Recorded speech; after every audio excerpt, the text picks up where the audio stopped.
Good evening, everyone. I hope you're all having a wonderful evening, and welcome on in tonight.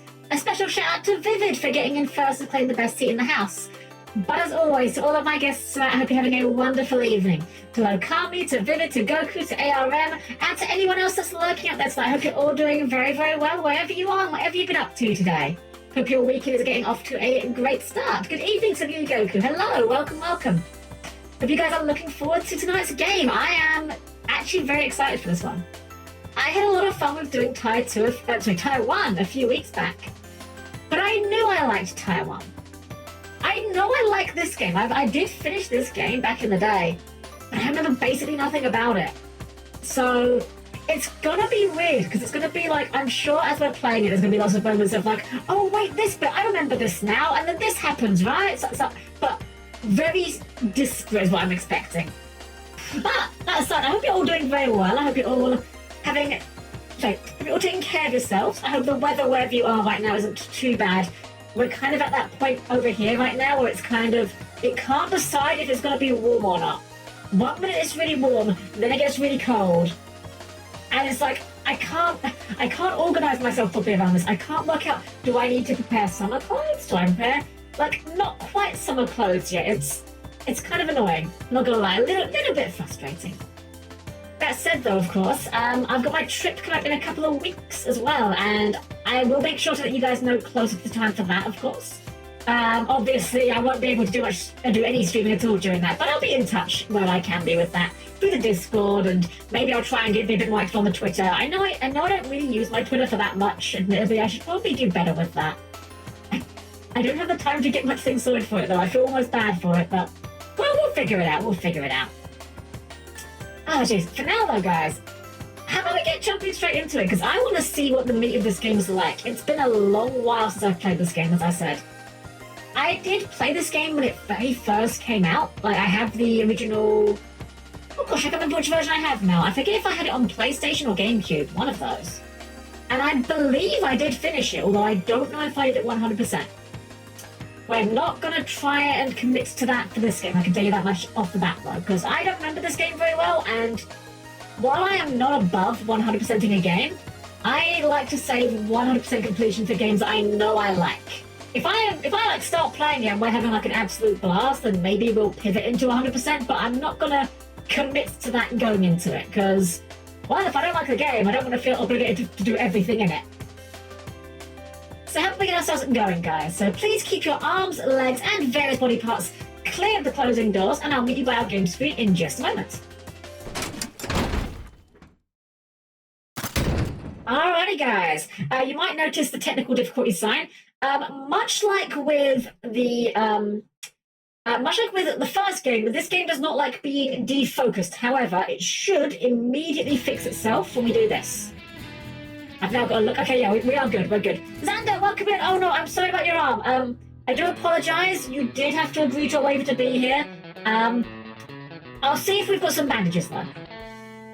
So here we are, guys, on the title screen. I had to keep it on the title screen because there is one thing on this title screen that is slightly scary, I will say.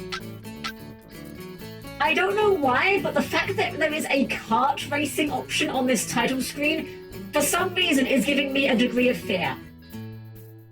I don't remember this from the original. I don't know if this was added for the HD port, or maybe I just forgot it. I don't remember. Also, how is the audio, by the way? Is the audio... I don't think we changed anything for Taiwan. If it sounds a bit loud or a bit quiet, do let me know. I would rather... We'll turn the subtitles on as well. I'd rather it be, you guys tell me if anything's bad. Oh, Mega Man, I'll walk off. Oh, good to know then, good to know. Audio's fine. Thank you, Goku, I appreciate that. If, when we get into the game, it's a bit loud or a bit quiet, please let me know, because I obviously want to give you guys the best viewing experience I physically can. And obviously sometimes the in-game audio is a bit louder than the menu screen, so... With that said, let's just jump into it. I don't remember anything about this game pretty much, so... Let's just start. Wait, this game has another mode option. Does this have a, It does! Okay, just like the first game. It has a roguelike option. Hardcore mode, I only have one life. We're not gonna go for hardcore mode, I'm a bit too... I forgot the squeaky toy noise when you go back to normal mode. I want to hear that again. Hardcore mode. Baby mode! That's my mode, that's my mode. I honestly think I probably could do the first game in hardcore mode, but I don't want to stress it out. Gives you people more cheeky like this. I like it when it gets a bit of fun with it. It's not like... The thing is, it's not mocking you for it. It's not like this mode is called, like, baby wimp mode, you know? It's not Weenie Hut Junior mode, it's just normal mode. And the silly sound effect is just... It's just funny. It's not insulting or anything. So let's go into it and see how we go. Autosave, good to know. It's very funny when you get those autosave messages when you're playing it on PC. It says, do not turn your PC off while it's saving. I'm like, well, yeah, I would hope not. Hold on, Ty. I know a shortcut. I guess I didn't have enough budget for the FMVs this time. King got our message. Wait, that's a Kiwi helicopter pilot. I love him. Oh my god, I love the Kiwi. He's friend-shaped. I thought you said this was a shortcut. It is. Whoa! Damn, that's some crazy suspension there. Ty, mate, you took your time. The little country town of Currawong is under attack. What nuck would want to do this? The local security is in the thick of it. One of their mates is holed up at the old barracks. Oh, this is a shocker out there. Frills have breached the Northern River. Alright, I forgot that you had a face turn at the end of the last game. I'm gonna need your help. You can count on us. If we follow this road, it'll take us up to the old barracks. Okay, let's go. Basically, this intro is what? It kind of is, yeah. Like, we're just right into it now. We're just into the game. Oh. Like, I know a shortcut just jumped up a waterfall. Yeah, I mean, it technically is a shortcut. It doesn't mean that you'd be safe, but it is a shortcut. So Shaz has a gun now. I'm not sure that I trust Shaz with a gun, but oh. Okay. Okay, alright, so I do remember this much. Unlike in the first game, where the opals were a collectible that you need for Thunder Eggs, in this game they are currency. So we've already got 200 of in like the first minute of the game. I don't know how much we need of these, but collecting things make my processor go burr, so I'm just going to grab as many as we can. Wow, this is absolutely breakneck. This is a game that is terrified of losing your attention if it stops for 5 seconds. Oh, look, it's Rescue Ace! Dang! Tyler's has been inside a predicted Rescue Ace like 20 That's years in the advance. last of the frills, Possum. The fire's out.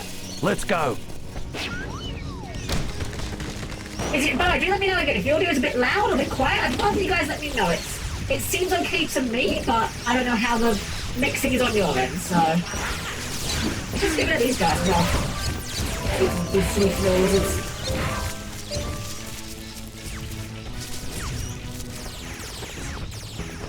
Look out! Cannonetties! Let me at him. What are they called?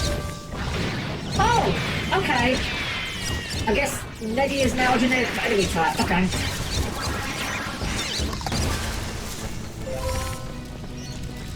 We get this.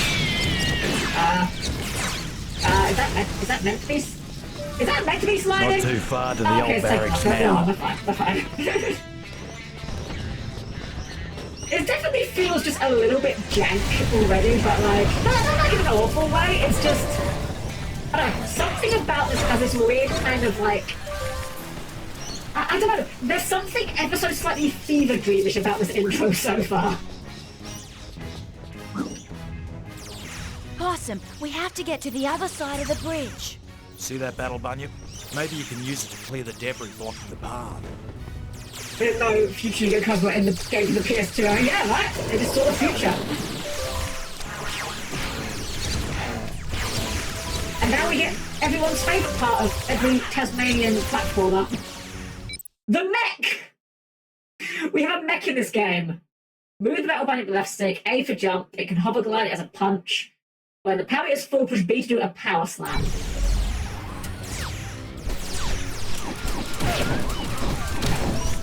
I'm not gonna lie, this thing actually has got like a pretty good It's very responsive. It doesn't feel like as weighty as a robot maybe should be, but it feels quite good to use. What's the slam like?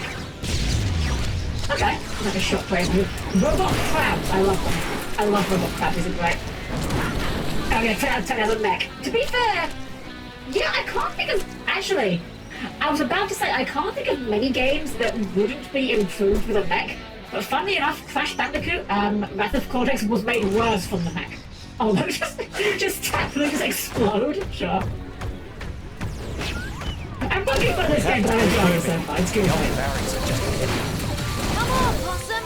We have to make it to the Oh, old you house. can't hold it. That's Not fine far for to me. go now. So you just mash this pump, there's like no cooldown or anything.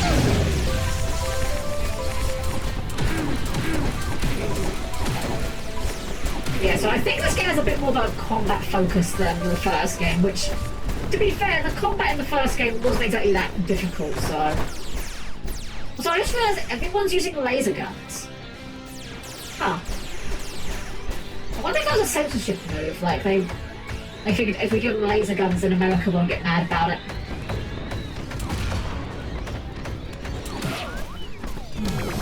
Just punch that guy into the cutscene.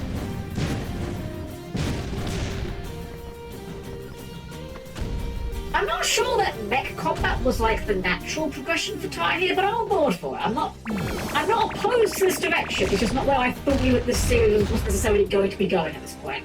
I'm here to help you, mate. Don't worry about me. There's a battle mortar in the old barracks. It's the only thing that can defend the ground troops from those demon fluffies. I'm there. You little beauty! Oh no, he was only 1 week from retirement, poor Lynn. Get me over here. There's like a bunch of guys, like this opening is like really populated for no like reason. It's not good, like I'm not complaining what I said, I just mean like they didn't need to put anywhere near this many dudes here. They really wanted to give you like the throw straight into the thick of it experience. And I guess in that regard, like they've done the job right. It feels like we are proper in the thick of it.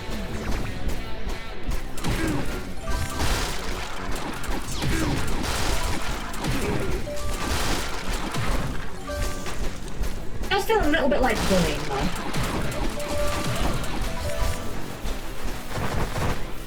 Alright, so you can jump as well, right? Battle mortar. X to launch mortars, left stick or right stick to aim, up and down to zoom in and out. Ah, yes! Of course, everyone's favourite part of every video game, the turret section.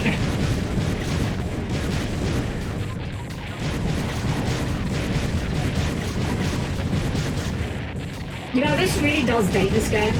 I think this game kind of came out around the point in gaming history before everyone just universally agreed that turret sections weren't that good. At least it was short. You know, didn't overstay its welcome. Watch it, Ty! The dropships are onto you! Oh, never mind. Where are the dropships? Oh, I see on the... I see on the edge of the aiming thing.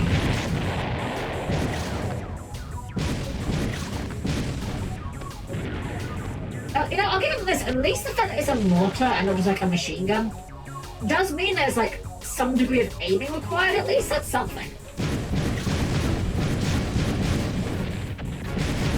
You actually gotta lead your shots a bit and account for bullet drop.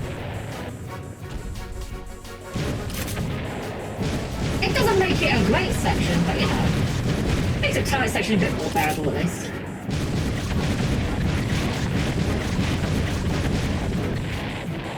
Especially as part 1 is sitting hitting X. Because that's so close, whoops. There we go. This is in front of me, but I don't see it. Oh, there it is. Never mind. Hello there.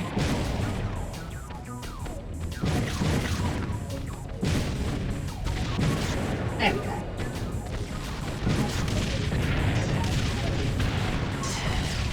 Oh, we're taking damage here. Oh, right, we're actually dying. Hold on. Hold on, let's not die in the turret section, please. I'd really appreciate that. He's clearing off, he's leaving. Leave? Come back here.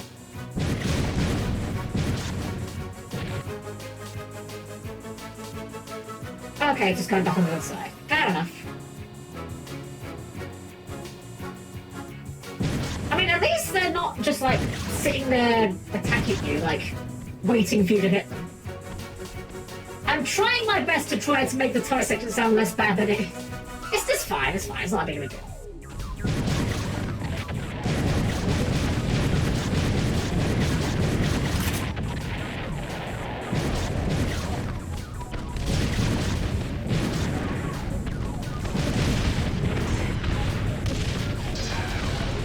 Oh, wow, there's a lot of stuff going on. This thing turns very slowly.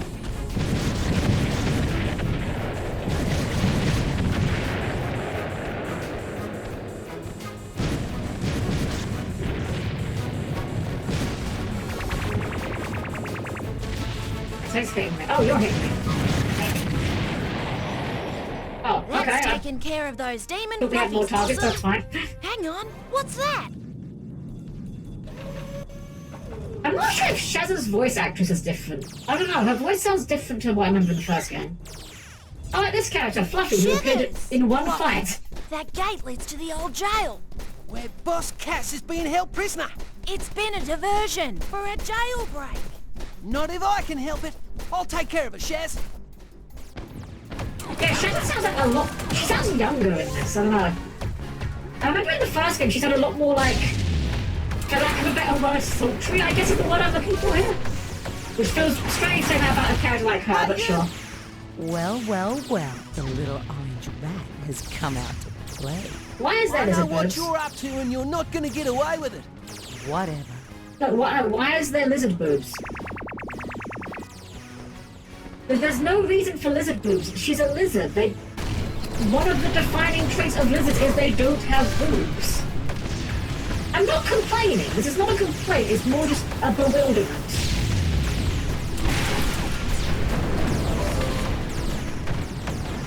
Oh, Balls, you want?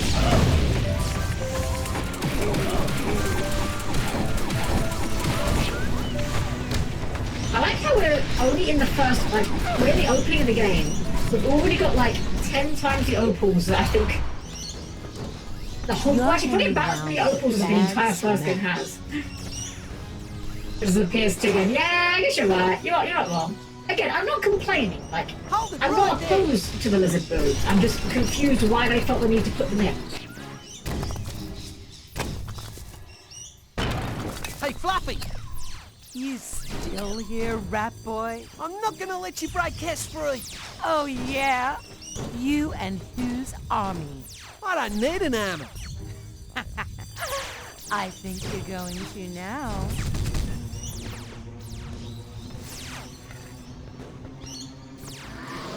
Oh, big tricky guys.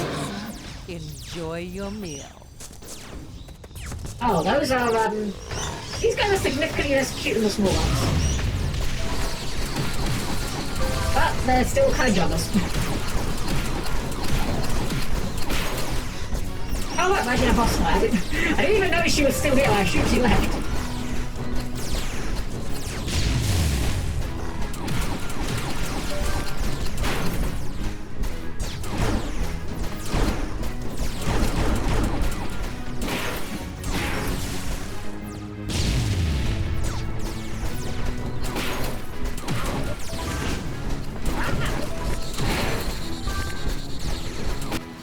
Well, there we go.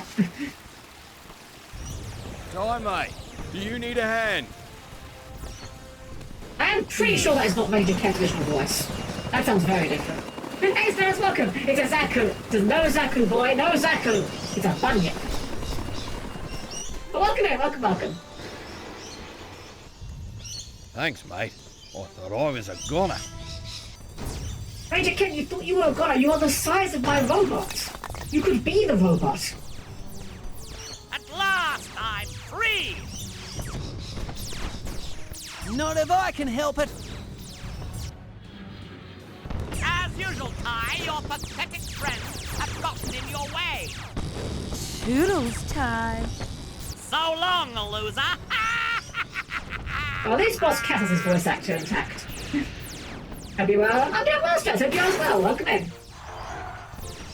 Ty, what happened? Cass got away. You did the best you could, Possum. Yeah, mate. If it wasn't for you, I would have been dead meat. I could have done better. Next time, I'll be ready. Since the story demands you forward, yeah? It's always a way in it, Hal. There'll be And it is complicated with great cutscenes. pride that I cut this ribbon and officially declare open Baramaji Bush Rescue. Where do you think they get those giant scissors for cutting ribbons? Like, do you think there's a dedicated company facility for with it? an observation tower, research lab, airstrip, and advanced headquarters. That's you, Possum. Good on you, mate. Dennis, you won't regret this.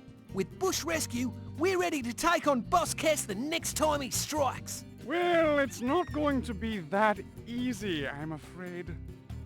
Why not? I just got word that Cass has set up his own country just so he can have diplomatic That's immunity. actually kind of You great. mean it's an immunity community? That's kind of great. stinker. I'm going to just invent a country Diplomatic so that I have what? diplomatic immunity. That's The amazing. newly elected president of Cassopolis, Boss Cass, and his diplomats are above the law as long as they're here on official Cassopolis business. They can double park, open other people's mail, and leave the milk out. And the Sergeant milk! Bluey can't touch him. Which is why it's important for us to find out what his plans are and catch him in the act. Well, there's no time to stand around gasbagging. We've got work to do. The Actually, there local is Hal. council He's has in been America because complaining most of his about fat big fish crocodiles does in be the based somewhere. I sewers. see. Go see Ranger Ken to sort it out. Alright, so now we're into the game proper. We've got to find Ranger Ken. And the DRA is a portable computer that all Bush Rescue members carry. It's full of important information, including the rescue missions that have been assigned to you. Press the button to open the DRA. In other words, the menu. So, yeah, this one has missions. It's a bit strange. This game is a little bit GTA-ish, kind of, I guess. Well, let's start with the easy one. That's a croc. So crocodiles are loose in the sewers. Help Ranger Ken get rid of them. So that is a tiny map in the corner. I don't know how well it's showing on stream, but I can kind of see where we're going with this. I'm just going to head straight for the green star first, tackle that one.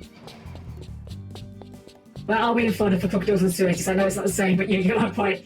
Well, it's Australia, so like... Yeah, that is a question actually. Are crocodiles more or less common in the sewers in Australia? I know giant spiders are more common. Oh, buy new rangs. The red gems you collect are opals. You can use them to buy stuff. Why don't you head to the rang shop up ahead to see what new boomerangs are available? Well, sounds like a good idea to me. Let's see what we can buy with our hard-earned opals. G'day, son. Glad you can make it into me shop. I've got some Butte boomerangs for sale today. Choose carefully, though. We have a no returns policy. Alright, so we've got the Camarang, which I think this is actually different. I think this is new for this version of the game, where it's basically like this game's camera mode. Frostyrang, Flamerang, Zapparang, Infarang, Lasherang, Smasherang, and Megarang. So no Kaboomerang this time. Well, we've got enough for like one of these rangs. I don't know, Flamerang seems That's pretty safe. good. Bye, son. It is pretty iconic as well.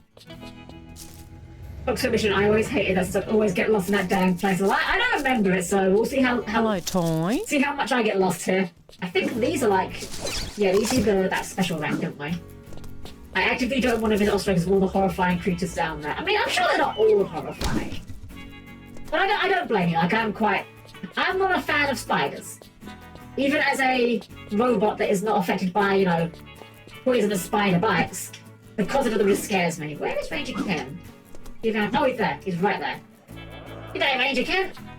G'day, Ty. G'day, mate. Boramaji sewer workers have been complaining about crocs in the sewers. Ranger I Ken, go you're, down there and check it you're out looking a little myself. bit wall-eyed But there. I've You're a little bit, got other pressing matters to little take bit out care of of. it. Would you take care of it for me, mate? Sounds like a dirty job. But I'll give it a go. You little beauty. It's weird how Ranger Ken's model looks worse in this game. Huh. Like, I remember his original model was fine. I don't know why they changed it. I don't know, he looks a little bit derpy here. Well, into the sewers we go.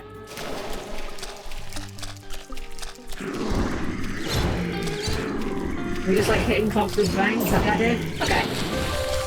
Alright, easy enough. How do we think about those? Yeah, fun. Like mechanical cyber robot spider bites than hell. Well, I mean, they're still hurt, for sure, but at least I'm not subject to poison, at least. But even though I don't, you know, even though I have less to fear from a spider than most people do, I still don't like them. They just skeeve me out. Wait, who is this? Is it a person? Is there a guy here in the sewers? Photo that little orange dinosaur? You're not one of them, are you? No, you're too small and fuzzy. Say, I've got some Google juice. Do you want some? You don't look old enough. Tell you what, I do have something in my life. I found them while digging up some Google berries. You can have them. Is this guy just like a stoner? Did we just have like a druggie just offer us like drugs in a sewer? Is that what just happened? Okay, sure. At least you gave us some free stuff. So I can immediately see why you might have had trouble with this, because I mean, yeah, this is pretty. What's the word I'm looking for? Labyrinthian. With no like area local minimap, I should say. I can definitely see how you can get lost here very easily. It's so dark too. This isn't. Wait, this. Oh, they've got the invisible boxes again, right? I can definitely see this being. I can definitely imagine this being a lot darker in the original version of the game for sure. This isn't too dark, but again, HD remaster. They've probably tweaked the lighting. They've probably lightened the textures a little bit. But yeah, I can definitely imagine the original having has an issue.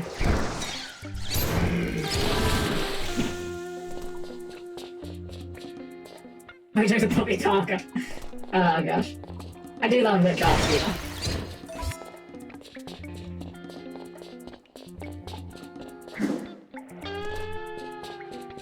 Are we going back to where we came from? This is the exit.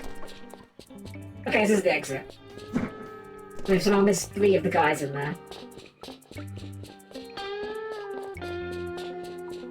I gotta say though, the voice acting might be a little bit suspect in some places. I don't know, the music's like, it's not like super hype, but it's nice. You know, it sets a good vibe, is what I think I'm looking for here. Even if it's a bit of a weirdly relaxed vibe for skulking around sewers and hunting crocodiles or alligators. I always forget which is which. I know there is a difference, I just don't know what that difference is.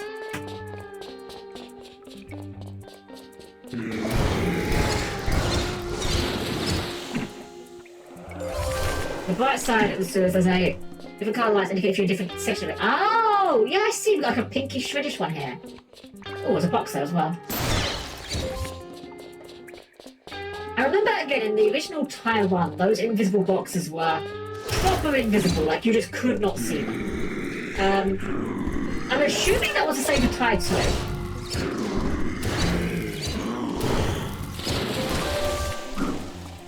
Diggy's hello, welcome. I catch my dad just stay down waiting for him to bring back the milk and throw back the bowl.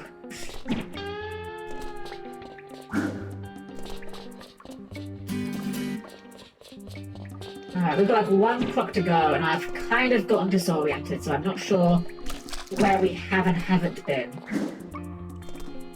I think this way we haven't... Oh, there's a box here, so we possibly haven't been this way.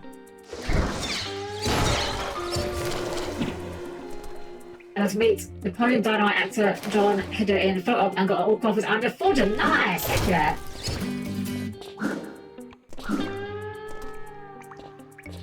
You'll find Gex down it. Oh my gosh, Gex, wow.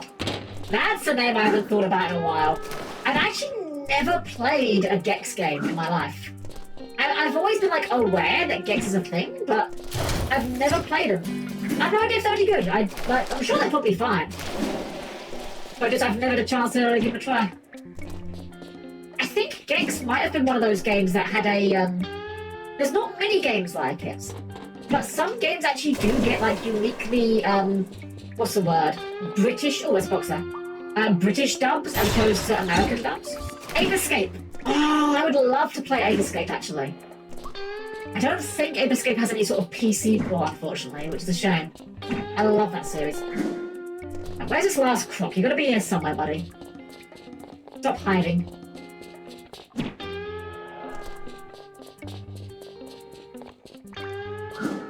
The annoying thing is, because I can't break these metal boxes, it's harder for me to keep track of where I have and haven't been.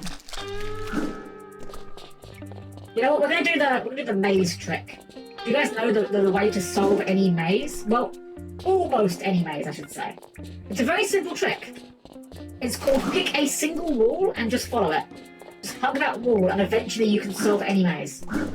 Almost any maze. This does not work if the maze has islands in it.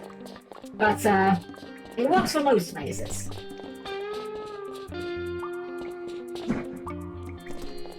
Just hug the left wall. Yeah, left wall or right wall. It doesn't... Oh, there it is. It doesn't actually matter which wall you hug, but yeah, just hug any wall. For the whole time.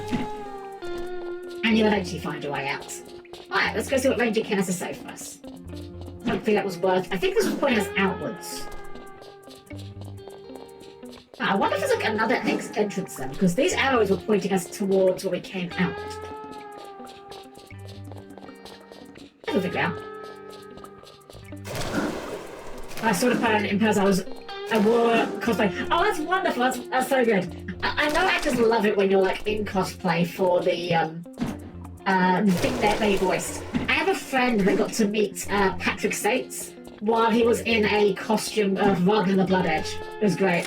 You did a great job of clearing the sewers of all those crocs, mate.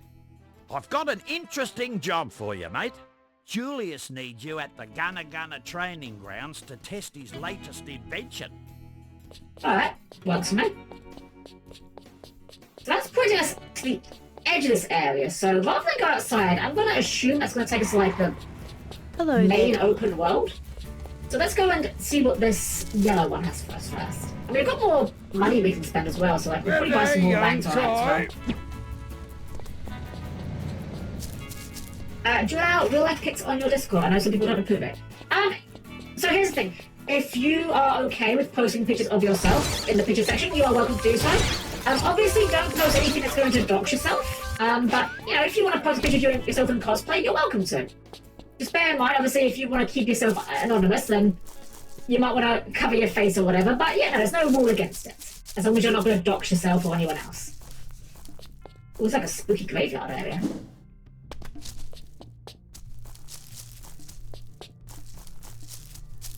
I don't like how what this star is. Oh, it's this guy. G'day, Bernie. What you doing? Hey, you again. You miss your mum, don't you? Sometimes. Oh. It's okay, mate. Wow. Your dad's worried sick about you. How about we get you home before it gets too late? Okay.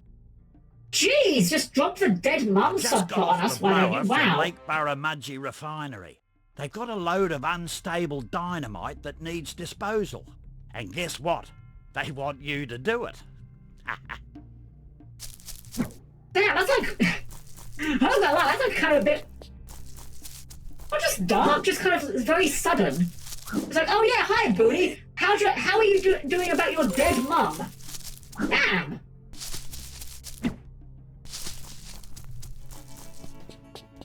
I'll post my full legal name, address, and it's cool rock out of the park. Just quick, yeah, it's instant depression, like, wow.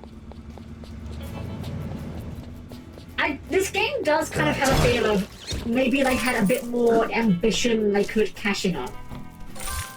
I don't know, like the lack of FMVs for the opening cutscene. I get the impression that maybe once upon a time they had wanted that to be a bit more fleshed out. What is this? Welcome, friend. I am the mystical Madam Mopok, and I see all.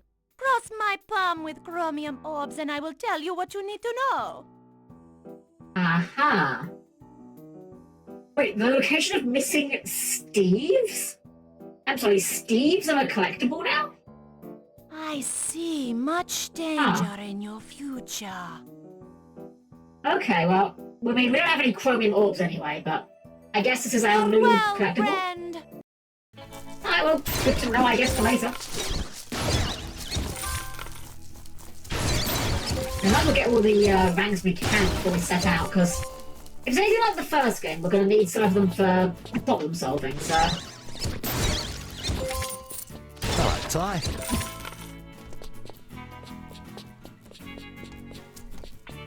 Let's see... Where was the boomerang shop again? I've already gotten complete... Oh! Oh, it's one of the collectibles over there. Can we get to that? Question is, just one...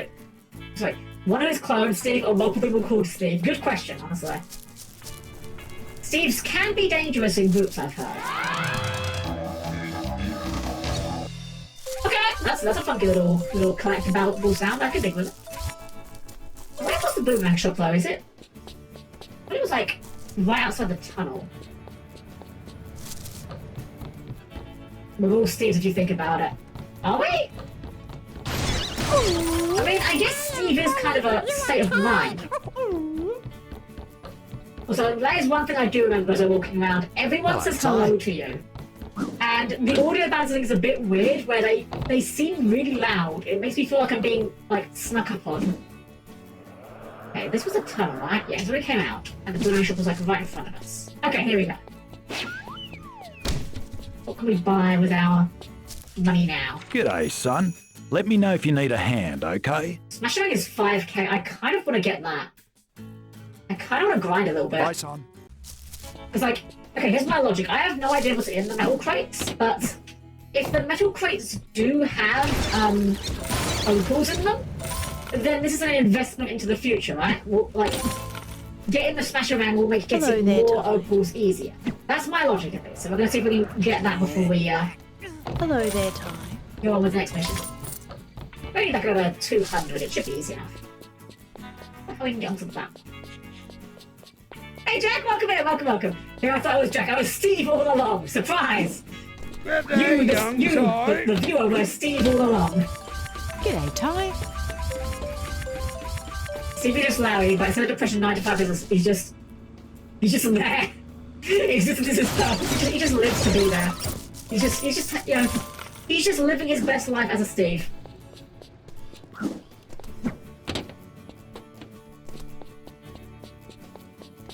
Just made me think of that bit in Yu-Gi-Oh! Bridged where Marek was making people change their name to Steve.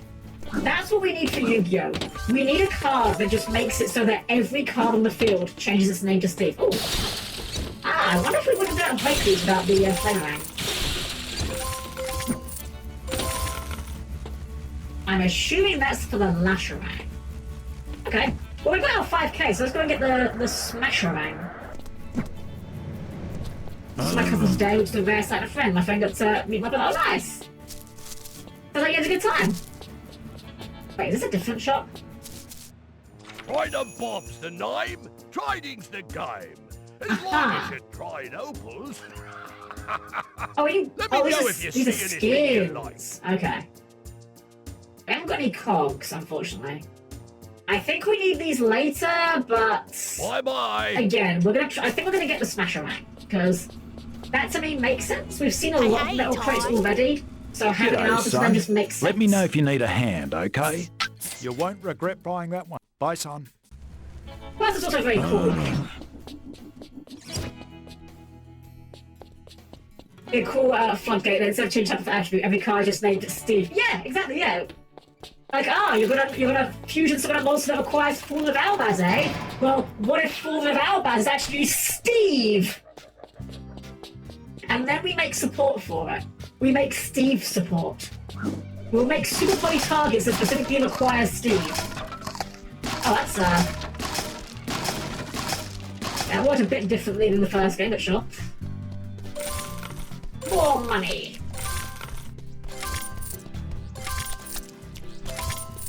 It is funny how after you turn something like opals into a currency rather than just a collectible, they suddenly become less valuable inherently. Oh good, we get to start with swimming, okay. I just assumed we could swim. In the first game, you get to actually, like, learn that in, like, the second level.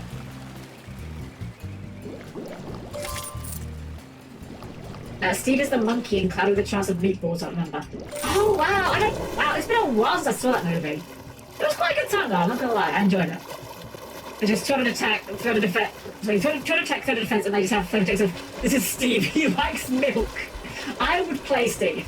I will play Steve. Can we need to make him a level 2. That's my only demand on this. He needs to be a level 2 so that he can become the funniest form of sprite support imaginable. What is this? Ah, Frosty Rangs. Right, we haven't got those right now. We'll get them later.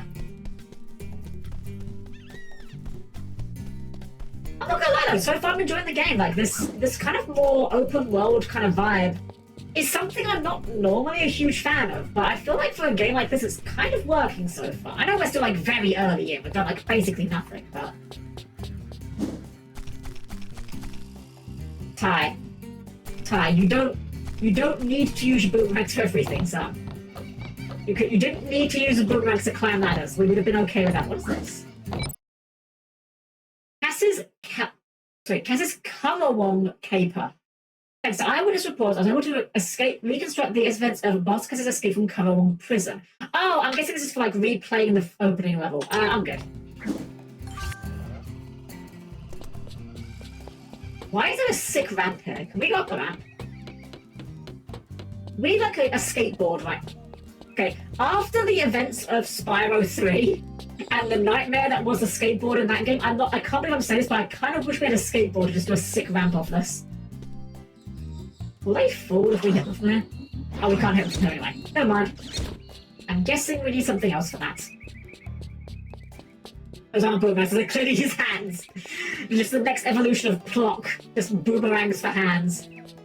You've heard of Edward Scissorhands, get ready for Thai boomerang fingers. Who are you? Hello. Okay, you're just a generic NPC, just as hello. I love working for Bush Rescue. Hello! Good for you. Wait, is there a mission around here, though? What's the mission? Is it someone else we need to talk to? Inside? Hold on, what is the mission here? See Sneath to start your bush rescue train. Sneath, I refuse to believe is a name, but... Oh, are you Sneath? Crikey! You're a frill lizard! Wow, Ty! Racism much! I'm working, mate. Jeez, Not all Ty! lizards are bad, you know. Yeah, Ty! My name's Sneath, and me mate over there's Keith. G'day! I'm the cook, and he's the mechanic. Although we sometimes swap jobs. Either way, I'm usually up to me elbows in grease. Righto! I also take care of the bush rescue training program. If you want to scrub up on your rescue skills, just meet me over at that sign. Well, I mean, you know, it pays the bills, I guess. I can't believe Ty just be like, wow, you're a frill lizard. Jeez, Righto, Ty. mate. First thing Can't you just need say to that. know is how to get a better look around the place. You can Is this do gonna that be very by basic using the tutorial right stuff? analog stick. Just push it left or right to spin the camera around. Okay, I kind of like Keith. Move the camera distance in and out by pressing up Okay, and we are down just on doing the tutorial directional stuff, aren't we? buttons. Mate, did you know that you can tailor the camera to your liking? You can change this through the options menu. They got that feature in already? I remember the 1960 games where a single flustered cameraman on a unicycle covered the whole event. Why a unicycle? If you haven't worked it out already, mate, you can use those legs of yours to jump. It's easy, really. Press the jump button to I get kind some of want air. to skip this because Just it's like tutorial Jess stuff that we Jumping clearly Joey already from know, but... Jabaluka. I don't know, the dialog's kind of funny. It's got charm to it.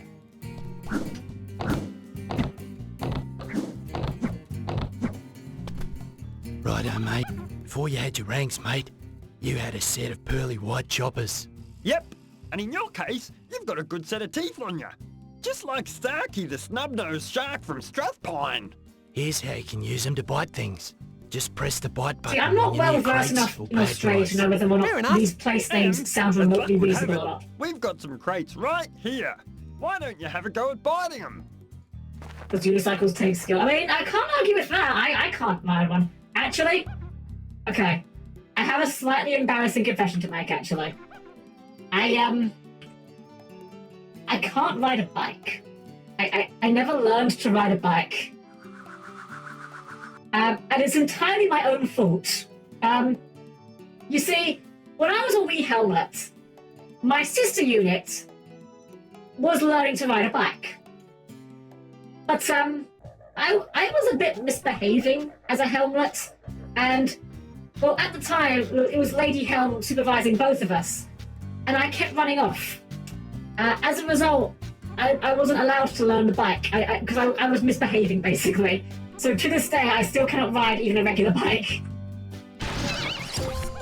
I don't even know if I need to ride a bike, but it's weird to me how many people can. Here's a skill that should come in handy.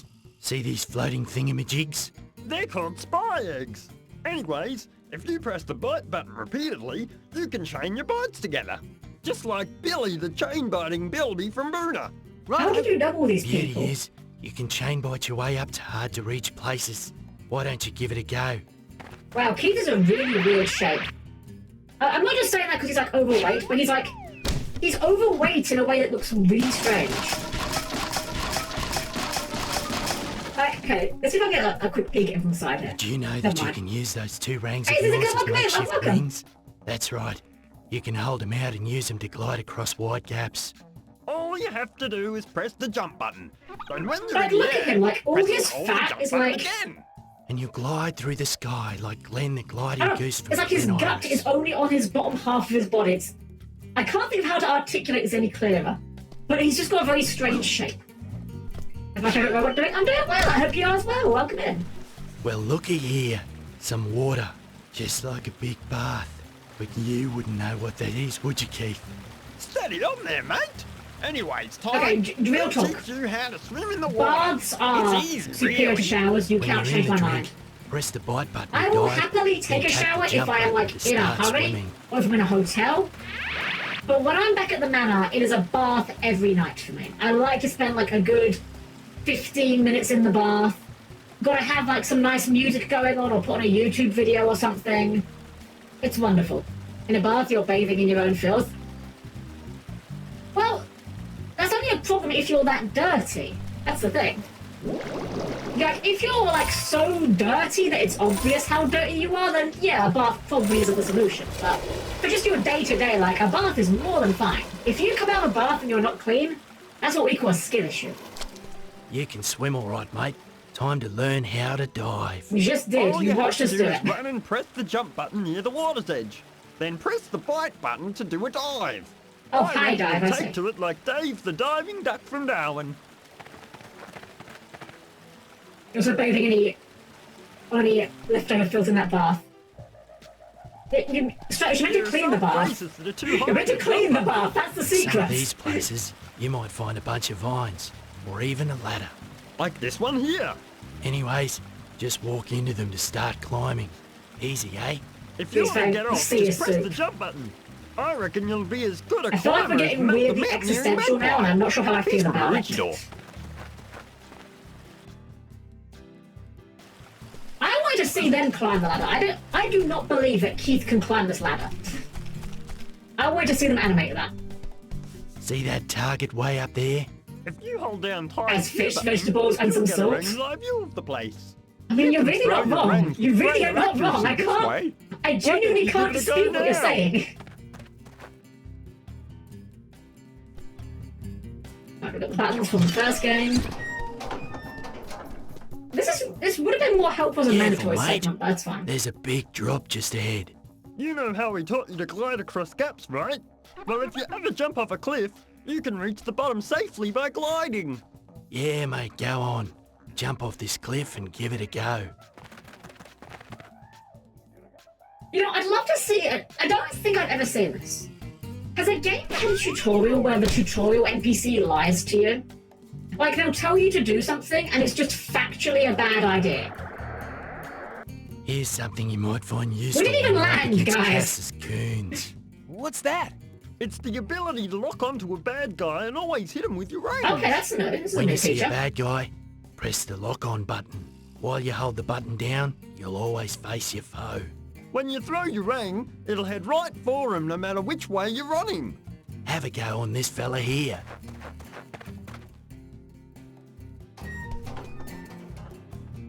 On this thing? Okay. See these rails? Well, yeah, I if guess, you jump up on them, you can start Flowey? blinding. Yeah, I guess It's a great Flowey way to kind get of. around the place. Flowey Why doesn't don't really you give it a count because, burn? like. Okay. I see what you're saying with Flowey, but I'd argue that Flowey does teach you the rules of the game fine. Like, I want a tutorial NPC that actively lies to you about how to play the game. And set you up for... Yeah, that's how physics work. Sure. Don't you get hit by... Oh, you're right! You know what, you are right. I completely forgot. It's been a while since I played Undertale, but you are right. Yeah, I guess you're... No, that does make sense. Well done, mate. You've learnt just about every bush rescue trick in the book. No!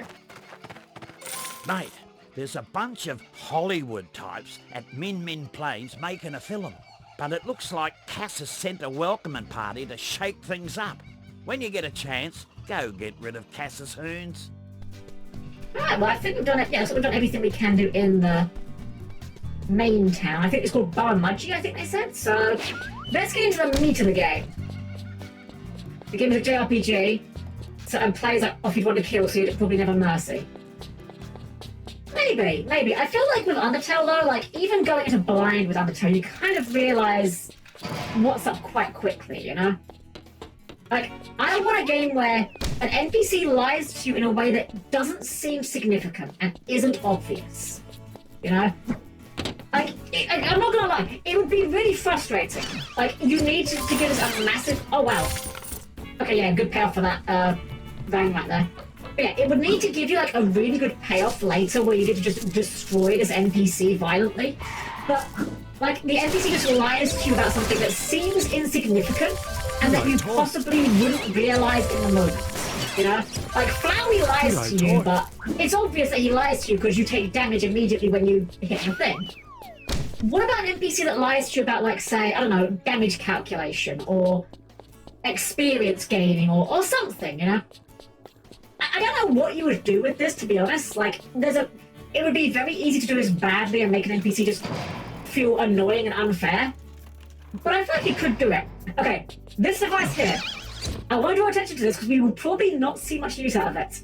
This game is pseudo open world. That much I do remember. This area here is a loading zone. In the PS2 version, sometimes you would be here for quite a while because this game's loading times were not particularly quick. This device was there to give you something to do during the loading zones. While you are stuck in loading zones, it would spit out opals at you, so you're getting paid for your time at least. I don't think we're going to be seeing much use for it though. Hey, Ty, need a ride? Just press the action button when you want to get in. Thanks, Shaz. I'm gonna resist the urge. I could make a dirty joke here. I'm not going to. That is beneath me. But let the records show that I did acknowledge there's a very easy one here that I could have made. Alright, right on cards. This map is tiny. What can we... Hold on, can we change the minimap a bit? Is there like a zoom in function for the minimap?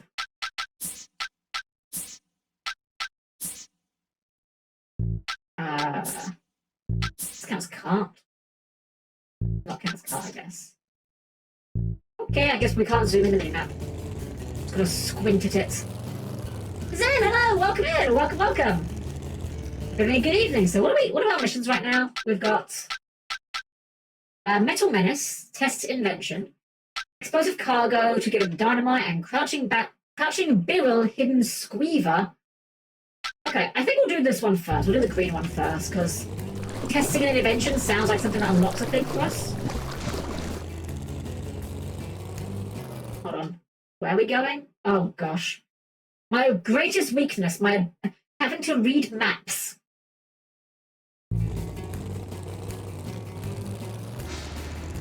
Me and my sister playing Rabbit and Steel. Ooh, I want to play that game, actually. A friend of mine showed me that, and it looks really neat. As someone that likes FF14 raiding, like, it definitely seemed up my alley. It was the green one we're going towards, right? Yeah, the green. So if we just like jump over here. Okay, we can't get off of this. Guess we're gonna take the path around here. Yeah, Red Band's still definitely something I'm very keen to give it a try at.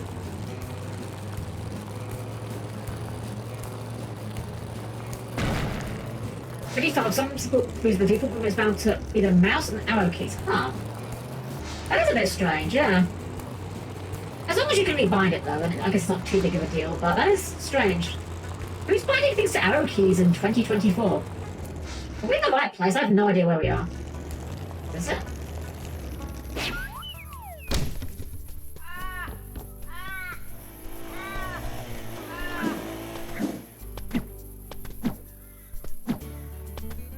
It became part of these red changed to was D. Yeah, I can imagine. That is so strange. I can't remember the last time I played a game where that was the default bind. Arrow keys.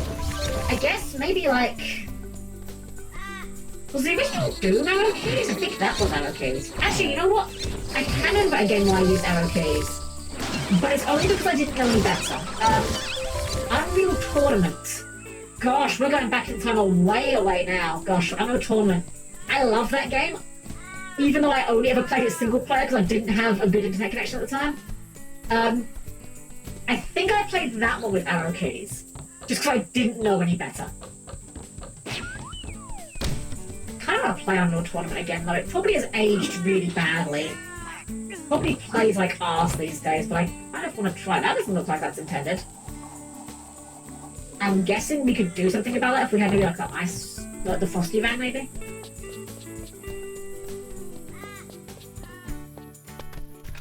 Ah, loading zone device. Unfortunately, loading is instant on PC, so it gets destroyed. Ah, we are in the right place. You know what? I will give him this though. Having what is this? I'm sorry, what is this? Did we find a secret thing? Secret passage, maybe? Which will shows for our keys with control to shoot. So many sticky keys. Oh god, sticky keys. I hate sticky keys, but I understand why they exist. But it's always one of the first things that, like, every time you know, get a new computer or a new Windows install, you've always got to go through the inevitable sticky keys jump scare at some point. Like that dynamite. There's a bomb. We're gonna die. Okay, that was just a thing, I guess.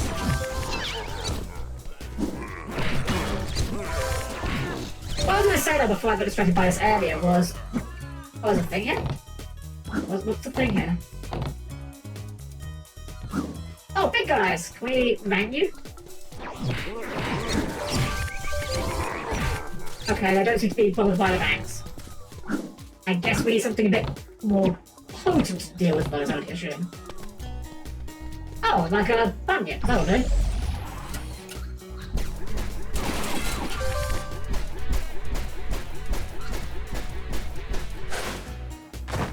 You know, it would have been really easy for them to mess this up.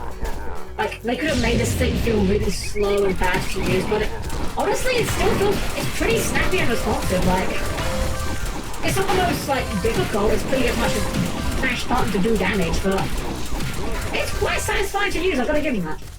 Anyways, before I get started again, what I was about to say about this game was, the fact they made the opals into currency did actually fix an issue the first game had. In the first game, enemies were just kind of there. There was no reason to really fight enemies besides because the game put them in your way. But because the opals are now currency, you're actually rewarded for fighting, so... That's actually quite a clever little subtle bit of design, I think. Oh right, it's hollers, right, I forgot it's gonna do a really mediocre hover. Okay.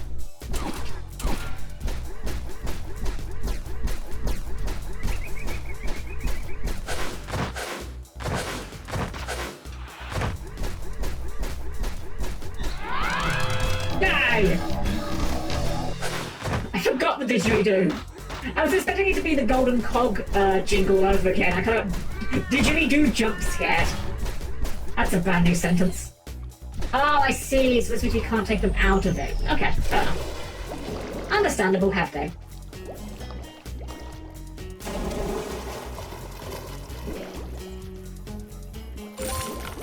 Ooh, 200. Nice. Horseback. Oh gosh, that's a reference. Alright, here's a game that I would imagine most of you guys have played. And I don't even know if I would recommend you try it these days because it's a very old game. I think the community is basically dead.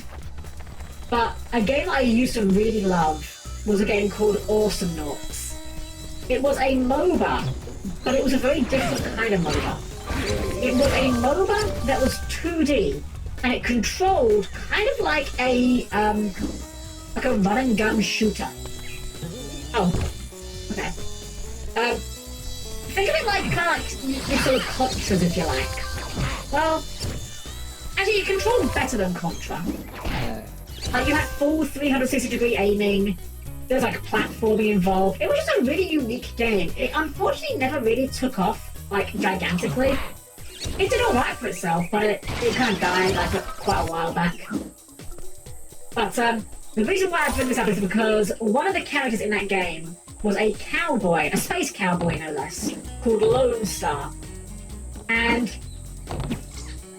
when you bought a new item in the shop, characters had like, 2 or 3 different voice lines they could say. One of Lone Star's was "More swag!" And back then, we found it the funniest thing, because this was back in the days when, everyone was saying swag as like, something's really cool. Oh, that's so swag, So, the idea that it was just like this random cowboy trying to be hip with the kids was just very funny, unintentionally. Because obviously swag normally means like, loot. This is a big area, I just realized. I thought it was going to be like a little tiny little area, but no, it's like a full tile level. And me, actually. Get up there.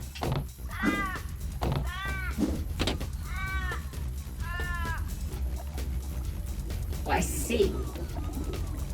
Can we make that wide? Maybe not. Maybe there's a button or something that lowers it.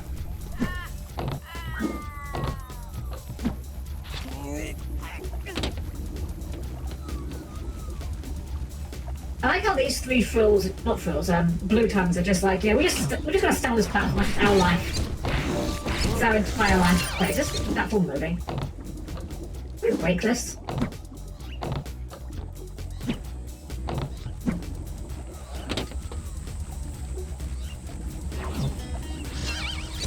Oh, I guess I just gave it a bit of motion. Alright, fair enough. Right, now that looks like it should be breakable. Hold on. What if we try that? Can we get them to support that, maybe? This looks like... Oh, this is moving. Okay, never mind. Okay, it just does that. Alright, oh, fair enough. Oh, dang it.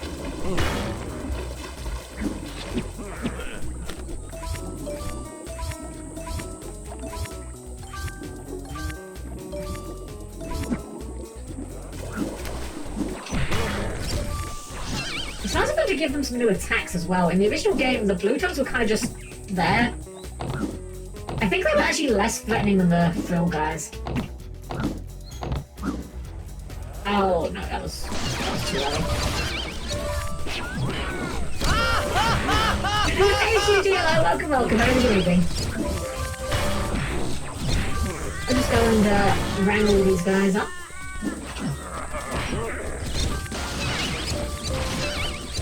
We've already got like a load of opals, so we can definitely go back and get the frosty rang when we're done here. Maybe even get the zappy rang if we can get a bit more.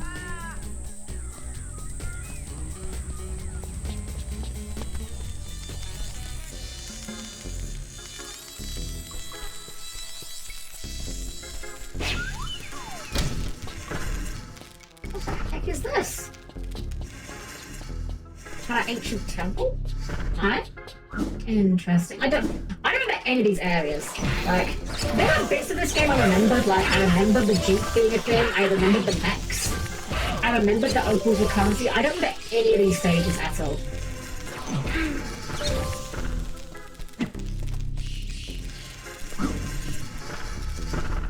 I see, we can't plant that.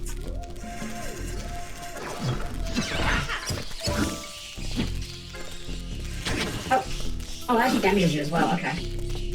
Patience then.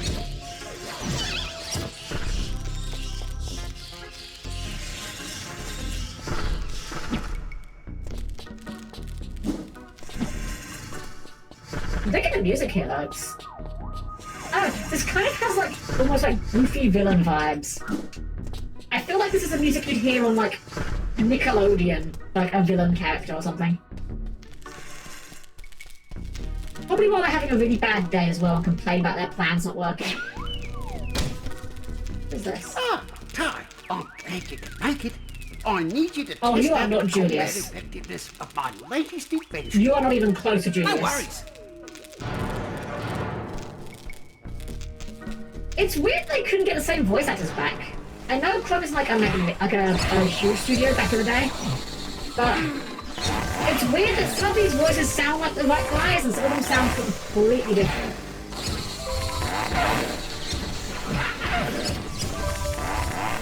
So what are we testing here, Julius? Are we testing the idea that chainsaws are bad? Also, why are there robot bunnies? I like them, I would have one, I would definitely keep one as a pet, but I'm not sure why they're here. Oh, they're cannon bunnies! Well, now I love them. Hi, could you get one, please?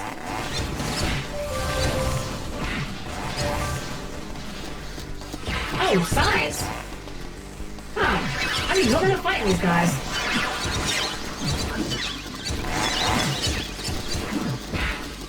Oh, well, I should kind of getting destroyed here. Oh, damn, we lost. Okay. Destroy enemies as good as you can and increase your opals, your combos to earn more opals. Okay. Alright, well, what if we try the flame rang? Wow, that is a lot of rangs. Oh, that's the mega ran up there. Okay. Did not realize it's going to have so many ranks. Let's try this again.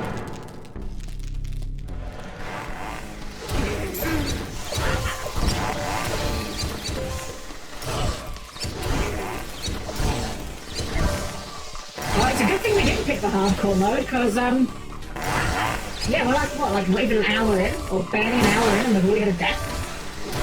And it's significantly quicker than, Tier 1, that's for sure. Oh, that's actually doing less damage to these guys.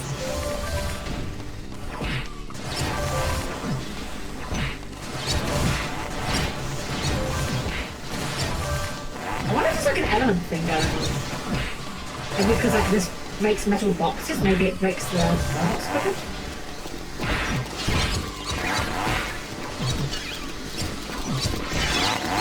Oh, we've got a jerk. Let's get health before we die.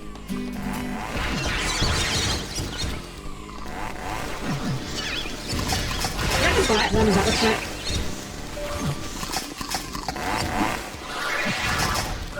Okay, yeah, bite seems to be the way to go here. Okay, maybe not. Huh. Well, we seem to be failing the assignment, but I don't think we have the lives of these. I think it's infinite lives. Poser, welcome in, welcome. Crikey, mate! We're getting right for the murder here, we are.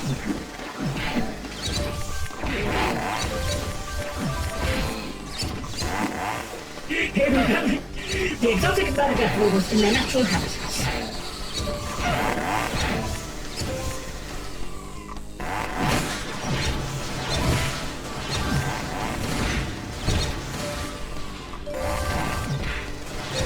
You know what I should be doing? I should be using the lock-on feature more. Because then I can like dodge while still keeping my attacks up. That's what I should be doing more.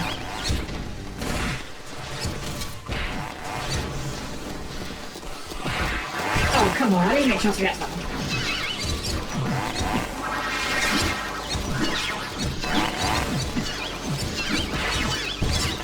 Oh, no, I want to die again. No, do not kill me. Do not kill me. I need to seek help.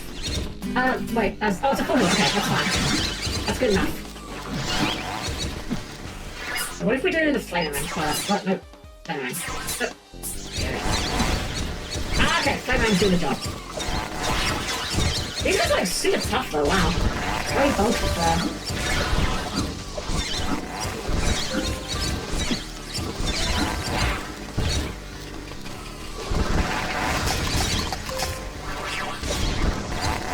Wait, no. Still alive. There we go. We got him! There we go. I'll be tied to like a voodoo. I'm enjoying it so far, actually. I Mate, Lake Barramudgee Refinery is still waiting for you to unload that dodgy dynamite. Why are you echoing? Why did you sound like you were in a cave? Maybe because we're in a cave, I'm not. But I'm enjoying this game so far. I remember not enjoying this as much as Taiwan when I was like a child playing this game. But here's the thing. There's a very real phenomenon where a lot of people, like by default, associating different with bad. And it's something that I'm ever since I became aware of it, I'm trying to consciously train myself to avoid. Like trying new foods, for example. A lot of people will not like new foods purely because it's different to something they haven't had before. And your brain is predisposed towards different equals bad. I don't know what this is, therefore it is a bad idea. And I think that's part of what was the case with this game. Like, I think part of it was just like, I didn't want this game to be open world when I was younger. And that made me go, oh, this is bad, it's open world. Well, I don't like open world even now. But it's like barely open world. It's like the most minimal open world involvement you could ask for, frankly.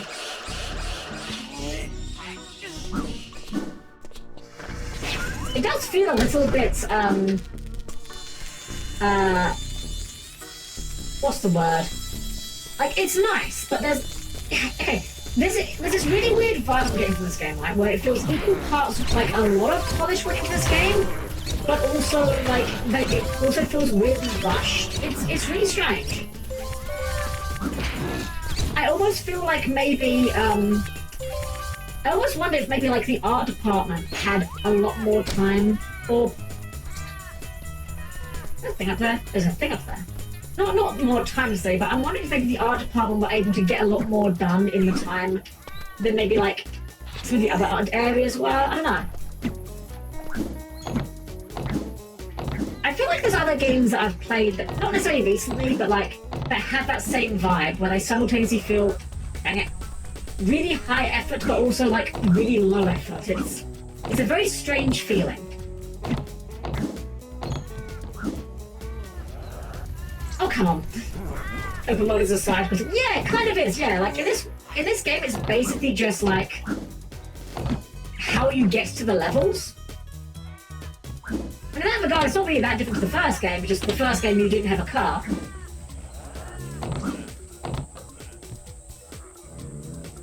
Oh, interesting.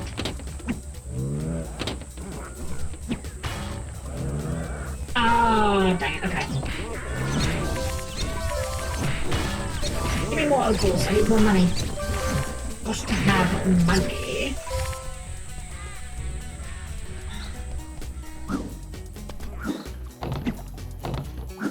I want that collectible. I don't care about getting everything, but like, if I see a collectible obviously within my grasp, I am gonna go for it. You don't just play a collectathon platformer and not go for the collectibles. That's just like, why are you playing the game at that point? Yes, let's try this. 1, 2, 3. Okay. 1, 2, 3. There we go. There we go. As I got that sort of thing from Jack and Daxter, there's a lot of backtracking due to getting new abilities and waypoints. And you know what? I have another confession to make. I have never played Jack and Daxter. The only one of that series I played was Jack 2, and I didn't super love it. But again, I don't think it's necessarily a bad game. I think it's just not the game I thought it was.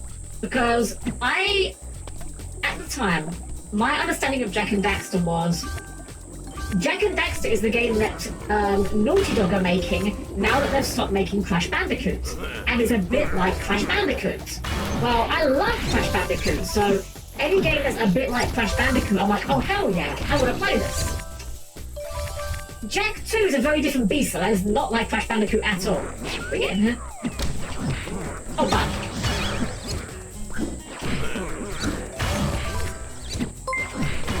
One, thank you for the flow. Welcome and have a good evening. There we go. Jack and Daxter is a fun game. 2 and 3 take themselves too seriously. I never played. I know like nothing about 3 at all. But I do remember 2 had kind of like a very edgy kind of vibe to it, which, to be fair, was not really out of character for that time period. Like, this was the time period where Shadow the Hedgehog was like the coolest thing ever. So I can hardly fault them for wanting to make an edgy character for that. Or to be like Grand Theft Auto because it was the start of the time. You know what? You're right. Yeah, that is very true. It's very funny how you can kind of date certain games by looking at what was popular at the time. Like, it's not a foolproof science, but you look at, say, the Super Nintendo era. Well, Street Fighter was really popular, and there was an awful lot of Street Fighter clones back in the day. You look at, like, say, the early PS1 era. Well, Crash Bandicoot was really popular. Loads of mascot platformers. PS2 era, as you say, one. You know, you've got, your Grand Theft Auto was very popular. Everyone suddenly starts copying that. It's very funny as well, because back then they didn't have to. Nowadays they do. Because a lot of games these days are financed by people that know nothing about video games, but will still insist, well, we want to make all of the money. And we've been looking at other video games that also made all of the money. We found this one game, it's called Minecraft. How can we make our game more like Minecraft? And the developer's like, well, our game's not like Minecraft at all, really. It doesn't have, like, anything in common. And the money guy is like, no, it needs to be like Minecraft. We need to make all of the money. Which is a real shame, honestly, like... Dang it. Dang it. Oh, bye. Well, that worked, okay. Oh, we can't fight you guys, can we? Yeah, we haven't got, big enough ranks for that. There we go. Okay, we're back up. I still can't get over the clown animation. Why is it... Okay. Have you guys ever played a game or anything where you've had, like, a character who isn't very well fleshed out? They'll give the character, like, one defining character trait, and then suddenly everything that character does or says has to relate to that trait. Oh, we need a thing for that. We need the Lasharang, dang. Okay, well, we'll ignore that part for now. A great example, I think, for what I'm talking about here is Pokemon Mystery Dungeon. If you look at Pokemon Mystery Dungeon and the generic dialogue for a lot of the Pokemon in that game, it reads like someone who read, like, one Pokedex entry about the Pokemon and so had to generate dialogue for it. Where's a Bilby here? Oh, thanks. Neat. But yeah, like, they had to make everything about their dialogue relate to just a random fact about that Pokemon. Good example I think is... Oh, we're falling. Yeah, we're falling here. Okay. Is about Magnemite. How, like, Magnemite's Pokedex entries talk about it generating magnetic fields. And then, like, every bit of its generic, like, dialogue in Mystery Dungeon somehow relates to magnetic fields. There was some good Grand Theft Auto ripoffs, like Hit and Run. Oh yes, it was Hit and Run, yeah! I never played that one. I'll admit, that's... The Grand Theft Auto kind of structure doesn't vibe with me personally. That's why I think I was originally put off this game when I first played it. But, like, coming to it now a lot more open-minded, like, the actual platforming is still really good. I will say that the open world nature does make some awkward things, because, like, okay, there we couldn't do the puzzle because we don't have the, like, boomerangs. I guess in that regard it makes it a bit more of a Metroidvania sort of thing, but, like, it's gonna, because the areas are more open world, it's gonna make backtracking a bit of a pain in the backside.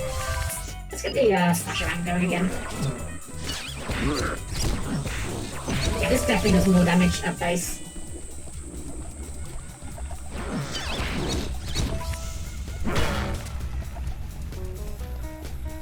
What's our missions right now? Explosive cargo and... Right, that one. Well, I guess we'll do the explosive cargo. Seems as good as enough of a mission as any.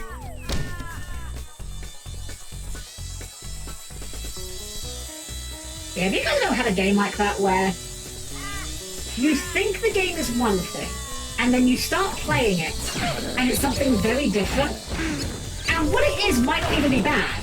Like, it could be a very good game for what it is, but you've been led to believe it was something very different.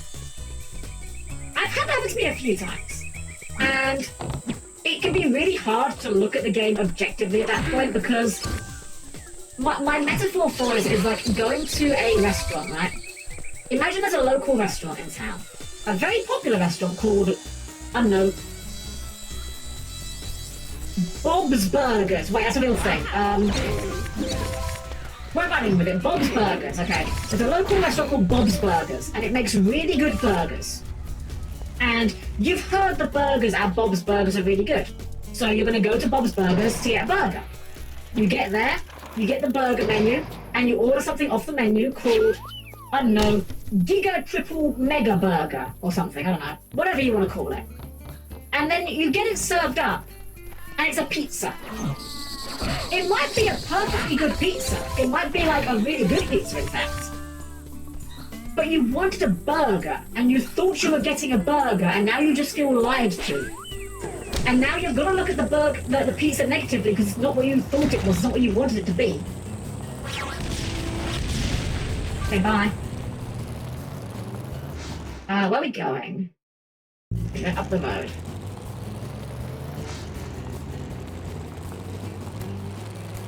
Oh, this is a little bit slipperier than I thought it was. That's fine, I guess from A to B. That was the job.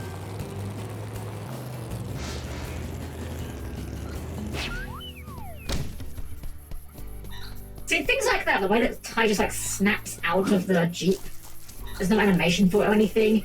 That's one of those moments where like the game goes from feeling high effort to low effort. It's very strange.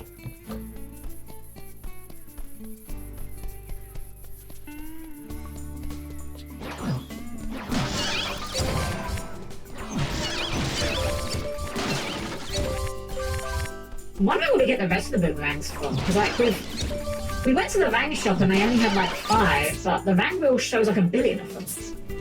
Unless maybe there's another shop, or maybe we have to clear their shop out first. Struth, you actually turned up. Okay, the dynamite is too unstable to keep close by, so we need you to fly down Danger Gully, pick 'em up, then take 'em to the disposal area at Deadly Peak. Well, good luck finding a pilot. See ya! Seriously, trust me, you don't want to hit anything out there. Good luck. No worries. Okay, sure. Helicopter controls. Left stick to steer, jump to gain lift, and X for blasterang. To refuel the fuel at the helicopter, grab the fuel drums with the hook. Oh. Okay, we are just actually doing vehicle segment. Okay.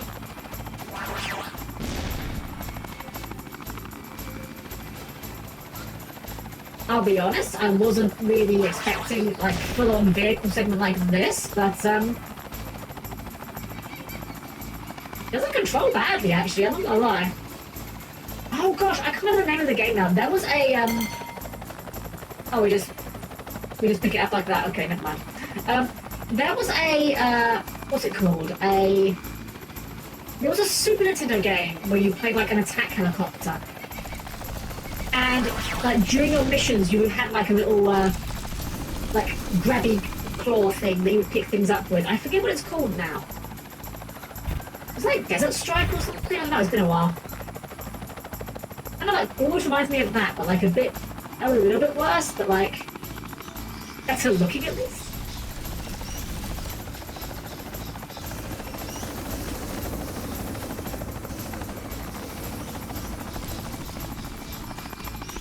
This is dynamite, blood. Oh, we should probably refuel as well. Ah, okay, we're getting closer. Oh. Right, what are we targeting? Wait, what? Wait, game? It's telling me to lock on the thing, but I have no idea what I'm locking onto. What am I locking onto? Oh, whatever. Okay. Physics. So you said don't touch things, so I'm guessing like this will explode if we touch anything.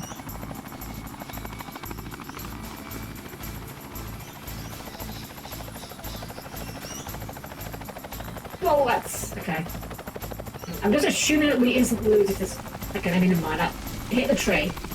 Maybe the fire is the only hazard here then.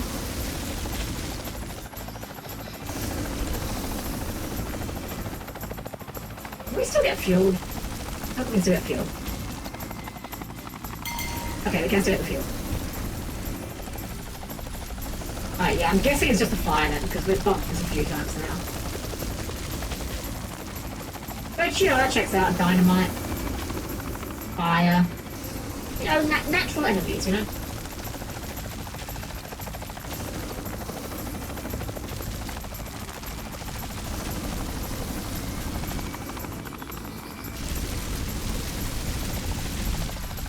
Oh gosh. You're under here, I guess. You know, I'm glad this game is quite forgiving at least. Like, I could see a harsher game. Well, that's close. A harsher game being like, oh, you hit your blades on something, instant failure state. Okay, well, was great flying that's there, fine. mate. Inoffensive enough. Now we know who to call next time we have another ridiculously dangerous job to do. Thanks. I think... Stone the crows, mate. Something big and scary has been seen around Steel Springs. It's given the locals the heebie-jeebies, and they want you to check it out right now. Sounds like Boss Cass is doing, so be careful. Heebie-jeebies is a great term. We need to have more use of that in our everyday vernacular. I've actually RC helicopter missions in GTA Vice City. Oh, wow. I don't remember in that one, but I did play Vice City back in the day. Funnily enough, actually, I remember the exact moment I quit Vice City. I actually rage quit Vice City, which, I don't know, I don't know how difficult Vice City is generally seen as a video game. I was like 14 at the time, probably. But I remember the exact moment. There was a... Wait, where are we going? Okay, forward then, forward left. Okay. There was a level where you had to steal a boat, and then after stealing the boat, you had to, like, escape it, right? And... Did you look onto this guy? Crying out loud. Whatever. So you stole this boat. You had to escape with the stolen boat. And there was a section where you were driving the boat, but halfway through, you swapped with your NPC friend, right? Your NPC would then take over the boat, and you were just shooting the guys that were chasing you. Fair enough. Nothing wrong with that in principle. But the NPC proceeded to drive the boat straight into a wall and flip it. So I lost because the NPC couldn't drive. I'm Chockers and I have the best kart racing tracks in town. But if you want to race, then you're gonna have to show me the opals. Alright, let's see how bad it is. I actually quite like kart racing. I'm not much for racing games in general, I'll be honest. But I do like kart races. Crash Team Racing is actually one of my favourite games of all time. I don't have a lot of confidence that this game's going to do a weird kart racing side mode well. Maybe I'll be wrong, let's see. Hey buddy, you still awake? See ya, bud. Let's see. Maybe it's good, I don't know. Disregard heebie-jeebies, be like, ridiculous. Alright. And loud. We have drifting. We don't have drifting, but we do have a jump button.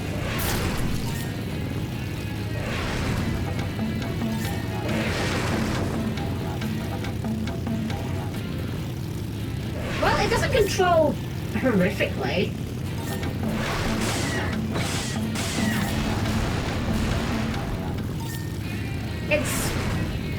It controls better than a regular car, but it's a bit nothingy. Maybe the track design improves later, but all I can say so far is it feels like a very it feels like misplaced confidence. They put this on the main menu as an alternate mode. I can't imagine they're going to invite friends over to play some Tie 2 kart racing.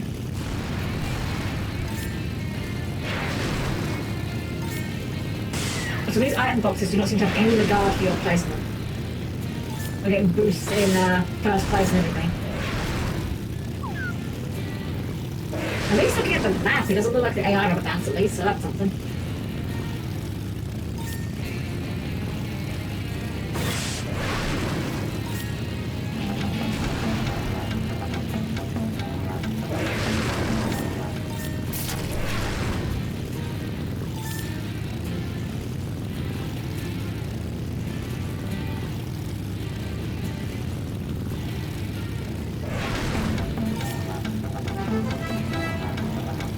seems inoffensive enough, like... I don't know if I'd call it a good mode, but like, it's fine. I'll give it this much. It certainly controls far better than the racing levels in Crash Bandicoot 3, that's for sure. I'd rather do this than those. We won! We're a winner!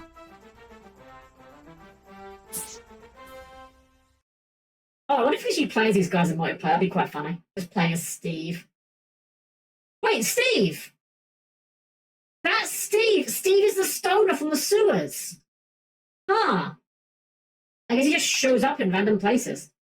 Wow, that's actually... That's so funny. It's so funny to me that people are very clearly hacking this to get times of 000. Who cares enough about Tier 2 kart racing to hack it? That's so dumb. Oh, I need to go back in. See you, bud. That's hilarious to me. Hacking in Tier 2's kart racer. Couldn't be me. I say hacking, it could be an exploit or something, I don't know.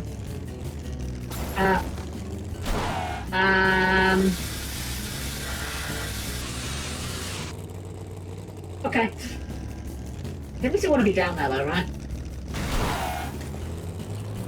Okay. That works. I'm assuming this is where we want to be.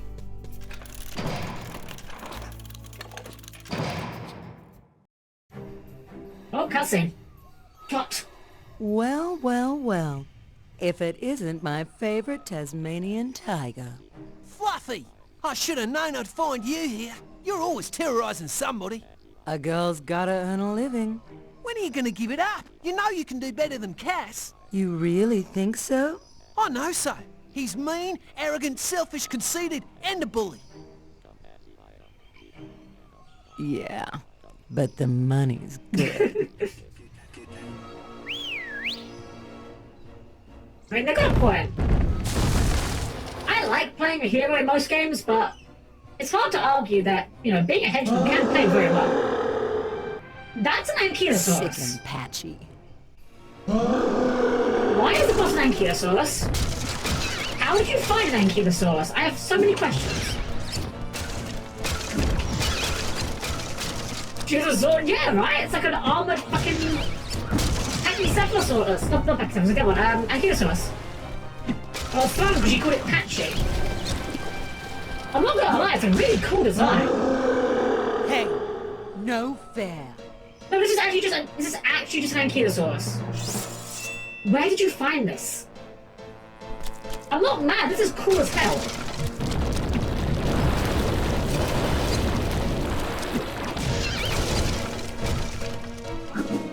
This already feels better than any boss in Taiwan.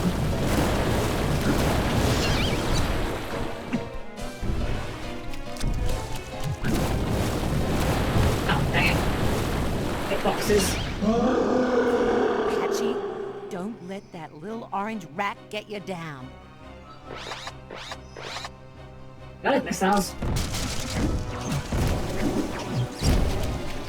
Those are definitely missiles, aren't they? Those are missiles. Okay.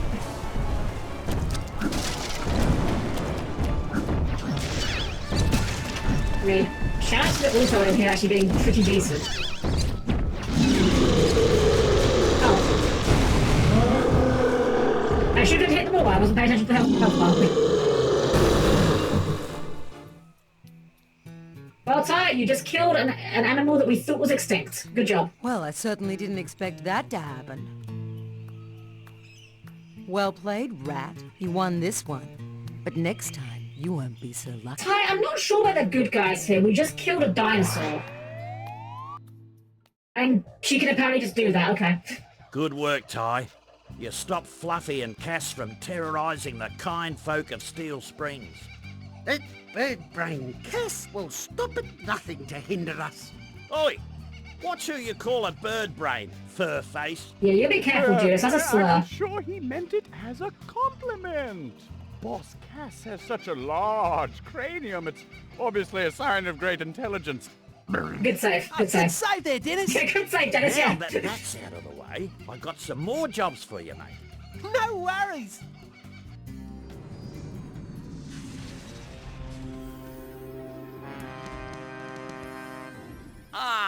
Fluffy, you're back. Did you get it? It wasn't easy, but here it is. It's smaller than I imagined. That's what she said. You have the grid processor. Very good. Ah, Professor Carlos. I got what you wanted. Now, can I see a demonstration of the machine? It is feasible.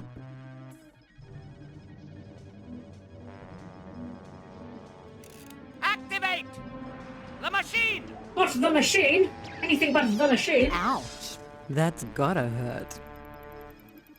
What did it do? What just happened? It appears that I still need one more component. Whatever you need, get it. I want the machine fully operational as soon as possible. And then I will have the power to rule not just Cassopolis, but the entire world! You know, I have sympathy for them just calling it the machine. I'm really bad at naming things myself. Bruno's gotten himself into a pickle.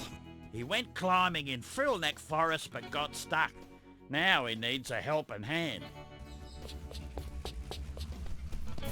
Alright, let's go and cash it out opals and get some more boomerangs going.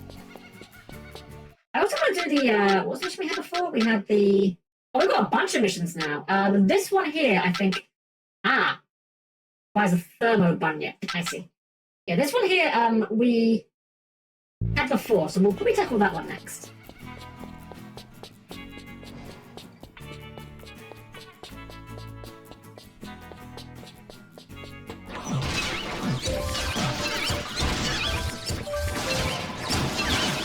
I guess this is the trade-off for having like the open world though. It's like now if I actually physically walk to the levels.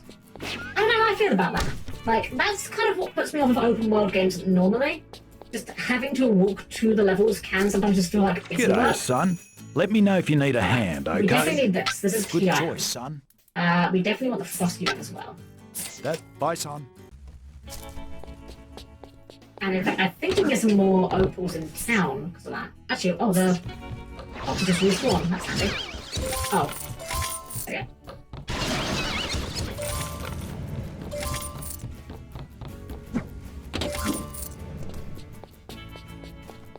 It's awful because it's like, I'm glad that they respawn, but it does mean that they now have an excuse to make things expensive. And we are going to need all the bunyips, I think, by the end of the game.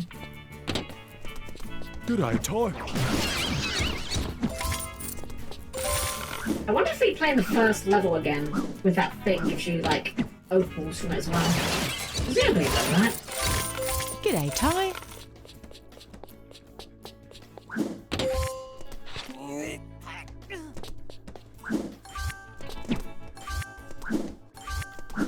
G'day, Ty. Let me get up there before.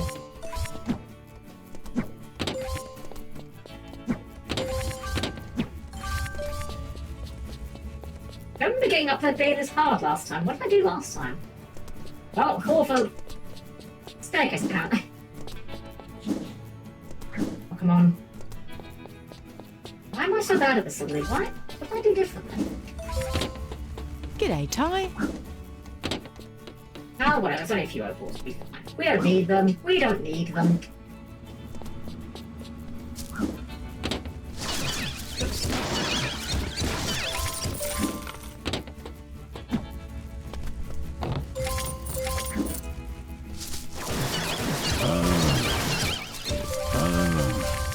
Hello there, Ty. You just got a hello, gas. That guy, I guess. Sure.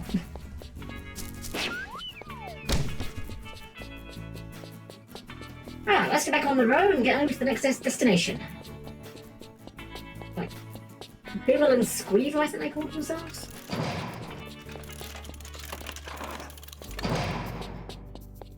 Alright, so we're going towards which star? The red star. Which looks like it's actually very close.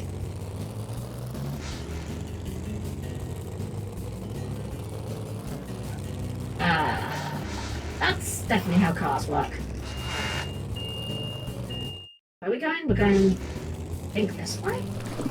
No way. This map is really not very clear.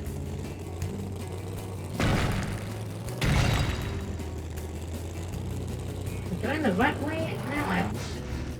Okay, sure. No idea where we're going. We're going the wrong way. That's not where I want to go.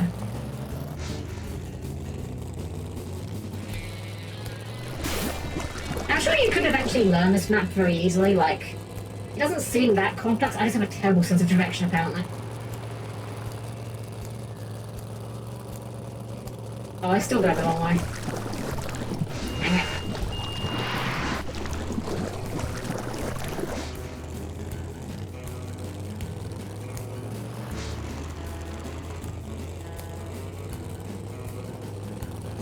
Is it this way? Is it this spot here? Okay, it's here, I think. I think it's this bit. Help! We're under attack from ninja billies. Oh gosh, it's an escort mission. Oh, protection mission rather. Wait, we are definitely game crashing a movie right now, aren't we? We are 100% ruining a film right now.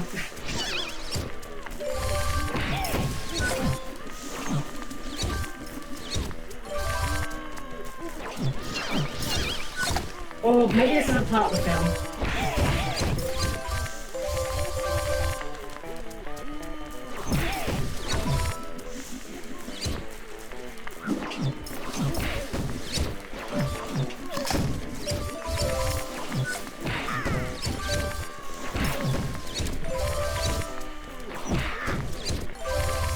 I walked up to that guy from off screen, sure.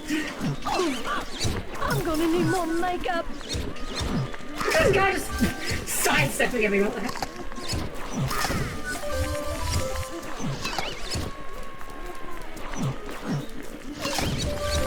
It's not a run cycle, so it's a shimmy cycle.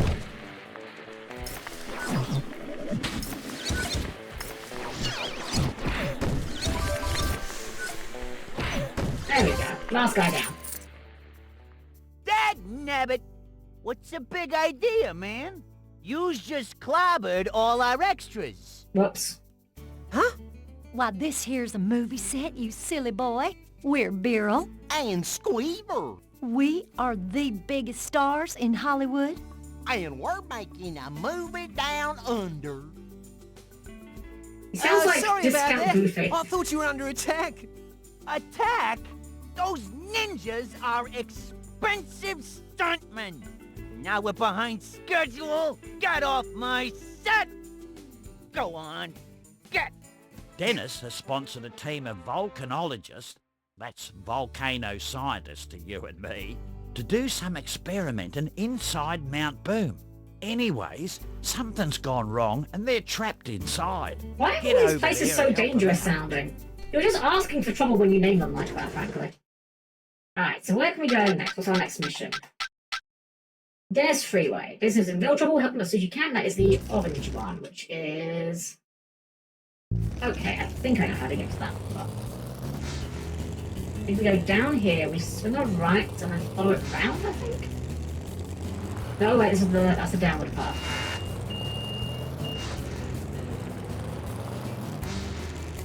This way. And this on the right. Yeah.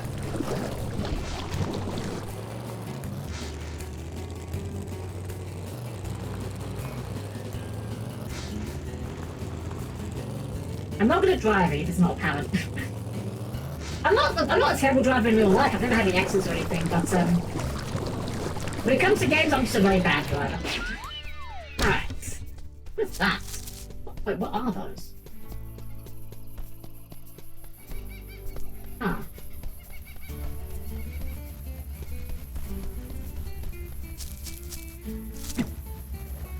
Oh, I'm not reaching it from the foot floor.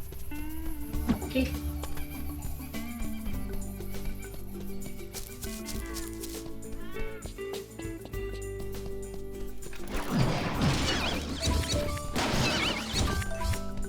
Alright, let's see what kind of trouble Dennis has gotten himself into. I'm kind of confused how Dennis is like the boss now.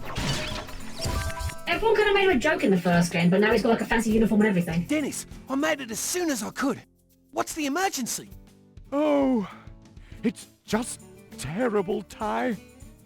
Terrible. What is it? Who needs saving? My freeway is in trouble. Is Cass responsible? Did he blow it up? No. I was building the Dennis Memorial Freeway when the workers walked out on me. Dennis Memorial Freeway? Wait, you're not dead? They were complaining about my fastidious scrutinizing. I told them the fuchsia brickwork clashed with the faux teak timber trim. It simply wouldn't do. I mean, I can see your point double here. time. It's simply terrible. The freeway is so close to being That finished. car theory is important. I just need a few extra pieces put in place. Will you help Duke find those pieces and put them in the right spot? Pretty please. Oh, okay, alright. We do not have a say in this. This is not optional. We're just mandatory building now. Let's play shape. Yes.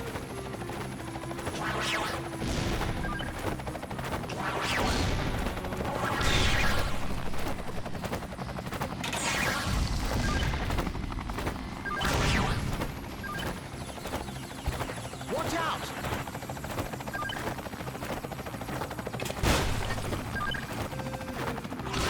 Okay, it's very funny to me how this game is. We're also kind of falling prey to the very same pitfalls that Crash Bandicoot and Spyro did. Whereby, you know, in those games you had a very good core platforming mechanic that was just absolutely fine. And then somehow the developers convinced themselves that, no, people won't be bored if we just make more of the same, we need to change it up. We need vehicle segments and whatnot. Be careful, sir. And like, these vehicle segments are fine, they're not a problem, they're not offensively bad or anything, they're absolutely fine. It's just funny how, despite throwing shade at Spyro and Crash in the adverts for this game, they end up doing the exact same thing that Crash did that kind of made it a little bit, well, not bad. Crash games aren't bad, but things that made it less good, what do we say? That's this bit again, this was fine, honestly. You're doing great, sir. This is less bad than the Crash Bandicoot vehicles, I'd say.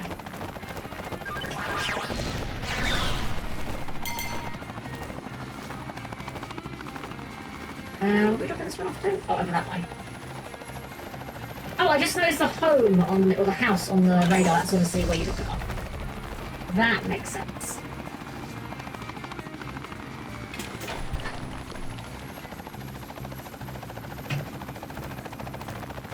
Roger that.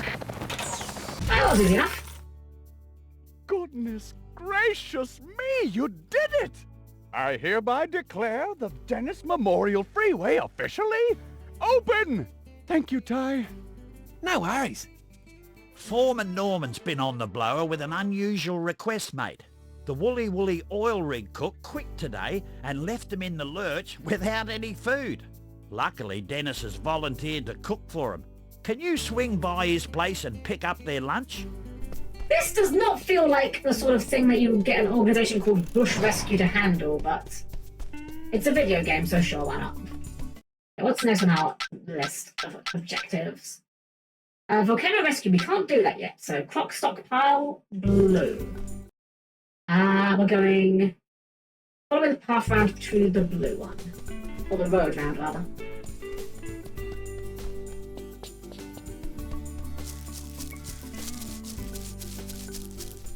If we just keep following this way we go, we should just get there, I think.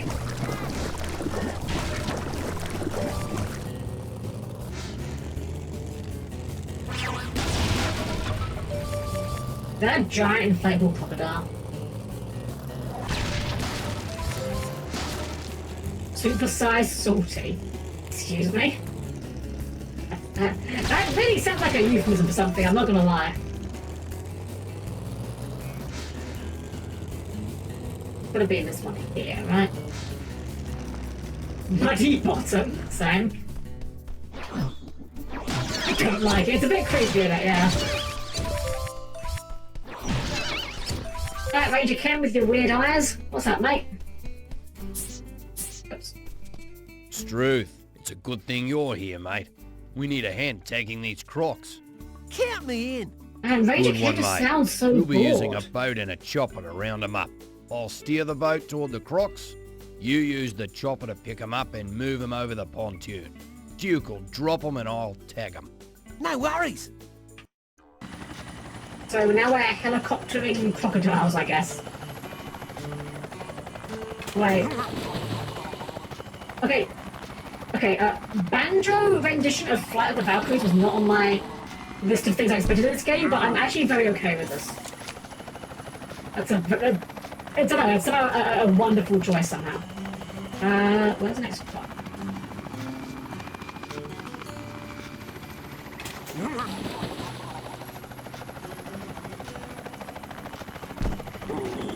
What if this is a real thing they do? Like, just airlifting alligators out of lakes? Surely not, right? Like, surely that would be extremely dangerous for everyone involved, but... Keep an eye on the fuel, sir. Keeping an eye on the fuel, sir. Don't worry, sir.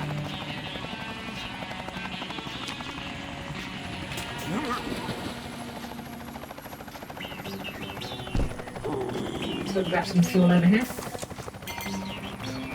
Well, I would like to point out, we have had 3 missions back to back so far with vehicles.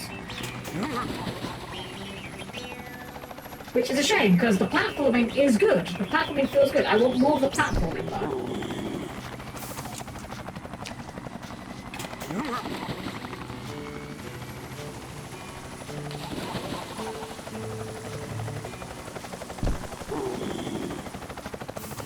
I do respect how Ranger Ken just, you know, wrestles these gators without any hesitation. Just goes for it.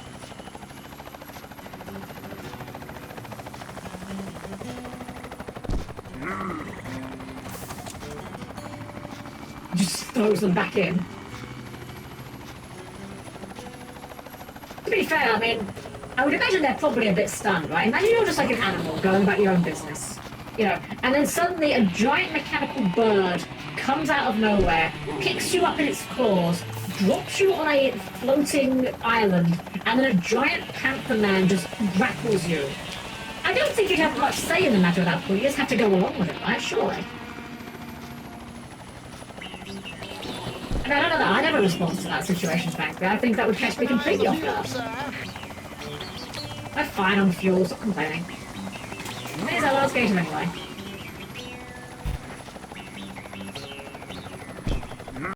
There we go. We did it. We tagged all the crocs. Ty, you're a top bloke. The Pippi Beach Nippers are having a surf carnival today, Ty, but they forgot their sunscreen. Rex and Elle have a supply of zinc cream ready to go. Zinc cream, that came up during the Taiwan top bloke and make playthrough. sure the nippers get their sunscreen. Yeah, that came up in the Taiwan playthrough. I was talking about like the stuff that the surfers put on their noses for whatever reason. Apparently it's zinc. Alright, so what's the closest objective now? I'm guessing the orange one is the one that we just got. Well, that seems like our best bet, so let's keep going. I wonder if they're colour-coded. Okay, new theory time. Let's see, if we go to this mission, and this is also a helicopter mission, that will confirm that orange is helicopter. And if that is the case, I'm fine with that. We can bash all the helicopter missions out in one go. Sick trap.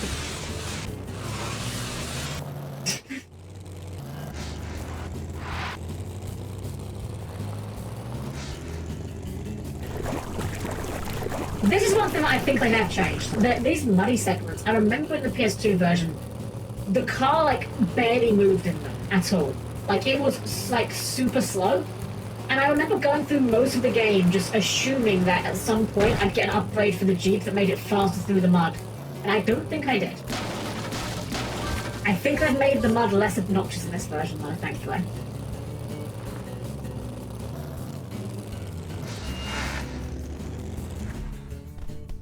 Glad you could make it, doll. Rex left for the surf. See, they got her carnival, voice but actress forgot back. to take the zinc cream with him. Sometimes I reckon he'd forget his head if it wasn't attached to his shoulders. That's no good. Can you take it down to South Beach for me? But hurry, the first event starts soon. No worries. Okay, I was about to say, please this is somehow a helicopter mission, but no. Where are we going with this? Where are we headed with this? I'm guessing the orange star.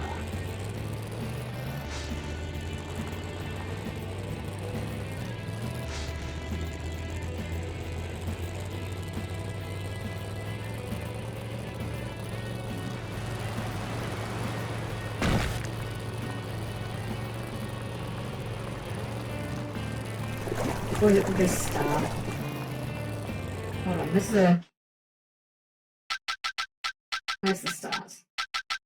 Right, I'm gonna assume it's the orange star. Wobbegong Bay. I'm sure these names all sound very, like, reasonable for Australian names, but they just sound a bit goofy to me. Ah, Ty. You made it just in time. You're a dead-set legend, mate. I wouldn't let the kids out without their sunscreen. Ty, what are you doing? Bruno is still stuck in the frill-neck forest. When you get a chance, you should go and help him out. Alright, mate, we're working on it, We can't be everywhere at once. Jeez, Molly. Nice to see you lifting a finger to help everyone around here.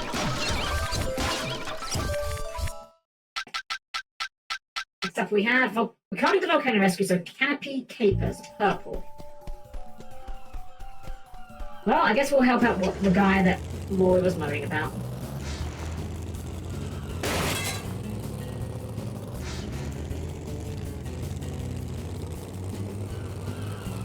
You know, one thing this game is missing is a radio function. We need some different radio options for the car. I want to hit...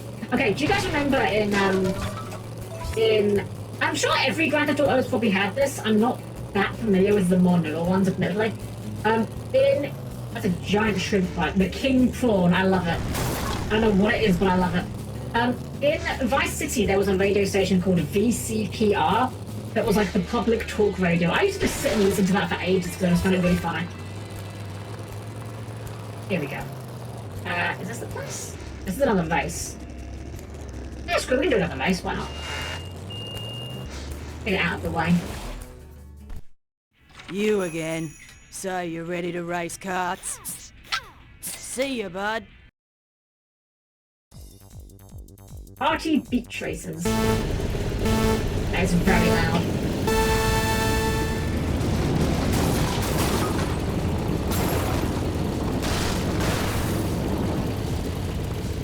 Aussie, Aussie, Aussie! Oi, oi, oi! Oh, dang, okay. Oh man, we actually have to play the game now.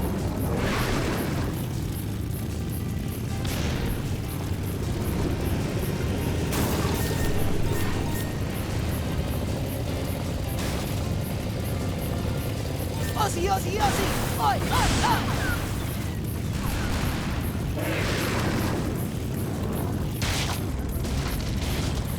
Okay, jumping was a bad idea.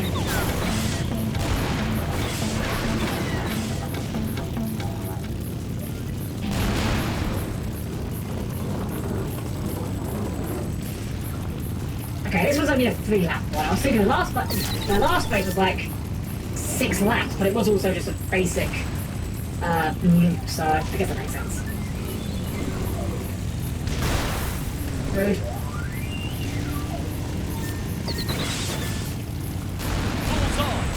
Oh, dang it. Oh, oh wow, we just went down. We are now in 6th. That is disastrous. Okay. I'm not sure how we rode that turtle, but we'll take it.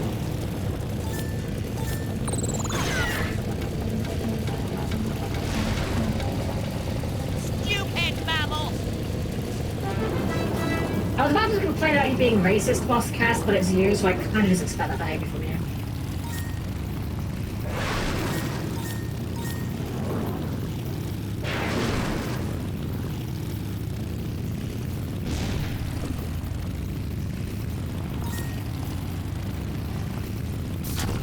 I'm not sure what's happened on the map. One of the arrows seems to be stuck. I think one of the NPCs has just given up on the race. Just resigned to their fate. Yeah, they're just stuck on a wall. Literally just stuck on a wall there. That's great. Oh, there we go. That wasn't too bad. Actually, almost like gameplay. Guy's called Carnifax? What the heck? a strange name. And, wow, less hackers on this one, but still some obvious hackers.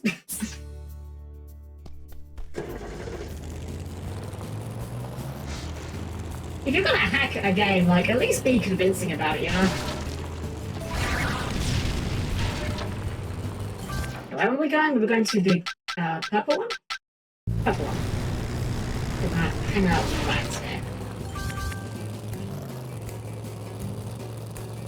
Wait, where do we park? Ah, over here.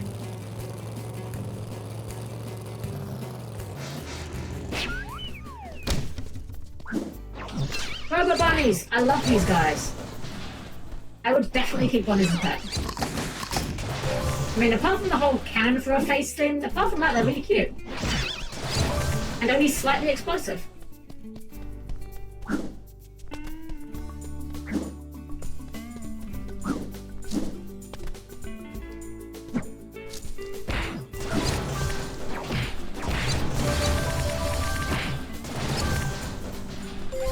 Weird bunnies have cannons for butts instead. Still as explosive. They certainly can be. They certainly can be. I actually had a rabbit many years ago. I love rabbits. They're great. They can be a bit of work, but I just think they're adorable. Digital, hello! Welcome, welcome! How you doing? Well? Lovely to see you. It's going well. Yeah, we're doing some tired soon. And Buddy as well, hello! We're back down under, mates. We're having a right ripper of a time, and I'm not at all getting confused on where we're going right now. Actually, what are we doing here? I actually don't know what we're doing here. Hold on. Are we even in the right place? Okay, we are in the right place. I think.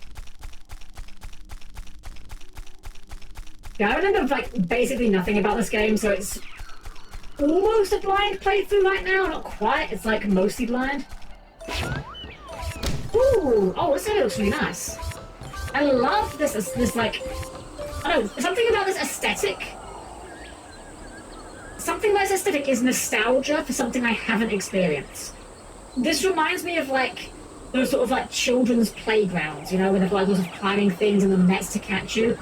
The thing is, we don't have those around here. Wait, get that from here? That seems like there's another way to get to there. Wait, is that a grind rail? Science! Let's have a look. Oh, wow, there's even, like, physics on the net. That's pretty cool. Here's a grind rail. Haha. Oh, wrong way. Let's grind up the rail. Because this is how physics work. You grind up rails, you know?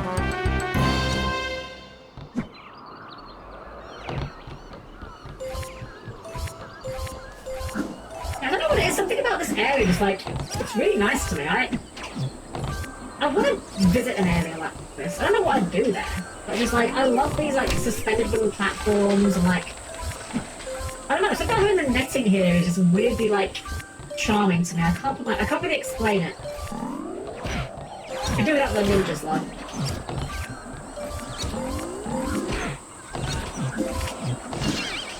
Okay, bye, I guess. Just drops down, refuses to elaborate further, leaves. Oh, shortcut, nice.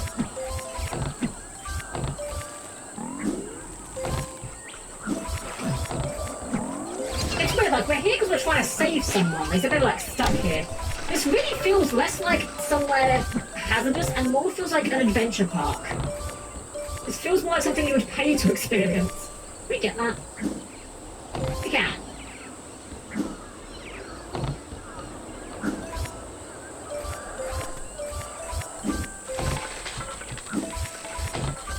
I do appreciate all these checkpoints here. Why are there so many, like... There are all these construction worker guys about. I don't know what they're doing here. I guess it's just like a bit of extra flavour, but like, I'm not sure what they're trying to build.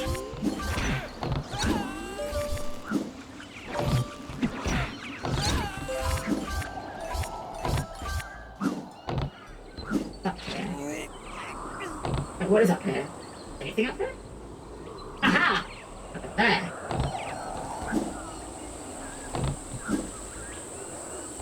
Obtain the ore. I shall ponder this later. How do we get back up?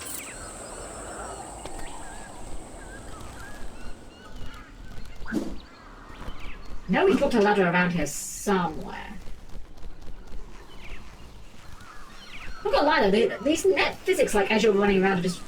It's a small detail, they didn't need to do this. But it somehow adds a lot to the experience, like, that they did. Where? Okay, there's a ladder. Can we reach that ladder? Oh, wrong side, that would do it. Okay. Wait, can we please come on the ladder? But I wonder. Okay, I was wondering if maybe like we could bounce on this, like a trampoline, but there's not. Oh, there's a ladder. Oh, that was a broken ladder, that would explain it. Okay, fair enough.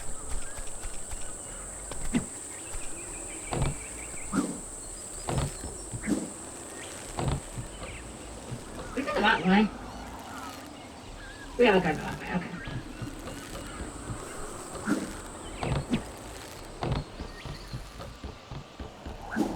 Right, yeah, we got here last time, and some of those down, some up. Hey there, Bruno. What are you doing here? I'm trying to face my fears. You see, I suffer from hypsophobia. What? You're scared of hippies? No, scared of heights. Wait, I figured that hypsophobia? if I Scared of faced my heights? fears, I could overcome them. So did it work? It did, until I looked I was always down. acrophobia. Don't worry, mate. I'll help you down. Thanks, Ty. I think I'll work on my fear of heights at home. I'll start by using a stepladder. The Woolly oil riggers still haven't Honestly, gotten their lunch yet, mate. I can Go and relate to grab that. some from I Dennis have a and huge fear of deliver it to heights. them before they go I don't like burko. climbing ladders though. But I will happily, like, go in a tall building. I'll happily, you know, go in an elevator, go up an escalator. I don't like airplanes much, but that's less about the height and more just about the crampedness of them. But I really don't like climbing ladders. Or like tall stools. You know, like if you like use a stool to change a light bulb or something. I really don't like doing that. And it's stupid because it's like, Helm, you're gonna fall like maybe a foot or two at most. I know. But it still scares me for some reason. I can't explain it. How do we get out of here? I guess we'll just follow the yellow path from the beginning. Acrophobia, also known as hypsophobia, is an extreme or rational fear or phobia of heights, especially when one is not particularly high up. Ah! Well, there we go. We learned something today. Shout out to Tasmanian Time for being weirdly educational. Actually, that's not even fair. This game is actually like kind of often weirdly educational insofar as having like weird Australian wildlife you've probably never heard of.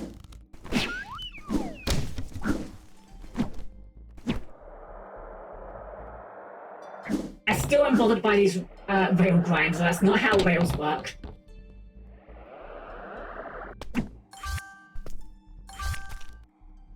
Oh, that's fine. We're not worried about 100% this time. I ain't going back for all those picture frames. We're just gonna see the game end. But like, I'm gonna tackle all the missions I can see. I'm just not worried about what's the word? I'm just not worried about getting all the collectibles this time. I'm just here for a good time, not necessarily a long time. Hopefully not too long of a time. If it starts feeling like a long time and the game's dragging on, that's bad. Right, so what we're doing? We're doing grub grab, which is, I'm guessing I'm going to be another one of those like delivery missions up at the sunscreen.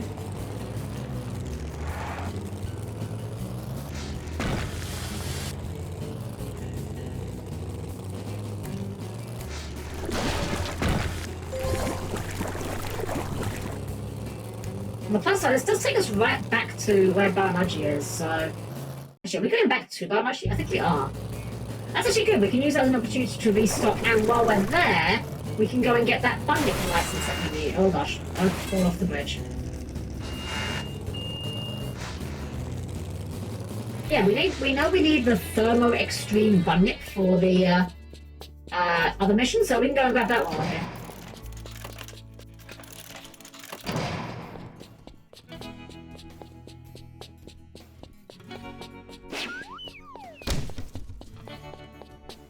I do love how just relaxed out some of this music is though, like... Okay, this music sounds like a relaxing day on the beach. Like, you're just on a beach, there's no noise going on, it's just a very relaxing, lazy day, you're just having a good time. That's what this music gives me the vibe of. Right, you have the... Welcome back, mate. We want Just the give me a thermal yell if you extreme need a one. hand. You've done well, mate. We could get a new skin. Although... Oh, we only have enough for prototype. Yeah, we'll save Bye single bye. fighting better. But also, let's get some new boomerangs while we're here. G'day, son. Let me know if you need a hand, We okay? already bought that. I guess we'll get the Zappy ranks. We'll probably need Good that at some choice, point. son. Bye, son. Alright, let's go and get that lunch for the workers. Speaking of lunch, I'm kind of hungry myself. I haven't eaten much Hello today. there, Ty. Have to get something when we're done here. Wait, that's the guy! It's the guy! It's the crocodile! This is so humiliating and hot. And I think this suit is full of fleas. But I need the money. Oh no, the poor underpaid teenager. I could be wrong, but isn't the Bunyip that one cryptid that the moment you lock eyes with him is invisible and as the teleport behind you, nothing personnel gets into and kills you? I'm not sure about that. I do know that the Bunyip is a real, it is a part of like Aboriginal folklore, I believe. Like it's an actual creature in their folklore. I don't know anything about it beyond that. So like I guess it would be like the equivalent of naming your robots after like dragons or something, I guess. Oh, Ty! You're just in time. I've whipped up a smashing gourmet meal for the workers. None of your boring old meat pies for my men. Well, don't talk about meat pies, Dennis. I'm hungry. Souffle made on soy milk and quail eggs with a dash of ginger. Sounds, Yeah, I'm sure I'll appreciate that. Would you like to try some? No thanks. I've, already eaten. Alright, where are we delivering this to? The red star we're looking for. Greetings, TIE unit.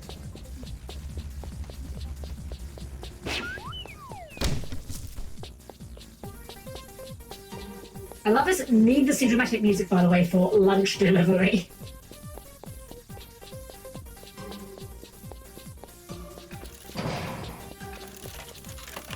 The timer's still going here. I wonder if anyone got screwed over this because of the timer still going during the loading zone. Where do we? Oh shoot! Hold on. Where do we get? We're going to the left here. Here's the red one, isn't it? Red one. Okay, yeah. So we're going to the left, which I think means we'll go this way.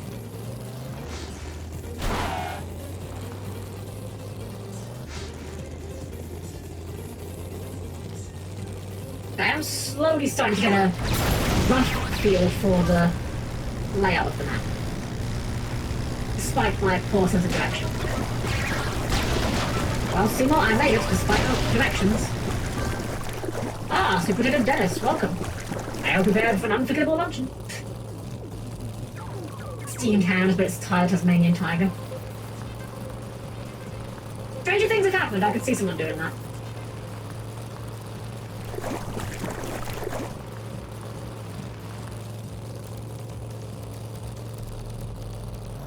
Let's try. We're talking about the exact same place as before.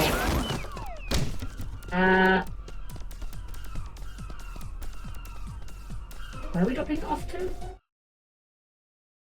It says here, but like, where here? Oh no. Oh no, where is this? Wait, it said oil rig, right? So I'm guessing we go out into the water? Oh wow, look at this reef. Nice looking area. He says an oil rig I thought was for the workers' lunch, so... this isn't like an oil rig.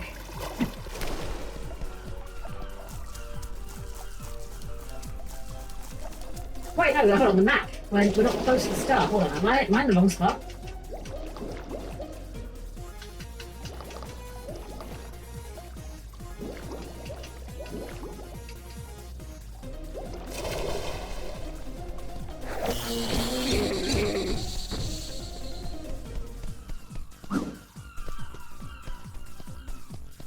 Where's the guy?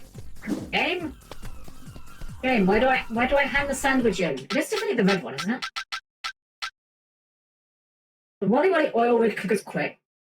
Take it to the rig. Okay, so it is the oil rig itself, I guess. Okay, the map's wrong then, I suppose, so we'll just... Oh, it's Steve. We'll get Steve afterwards, if I remember so. Okay, I guess it maybe is out here.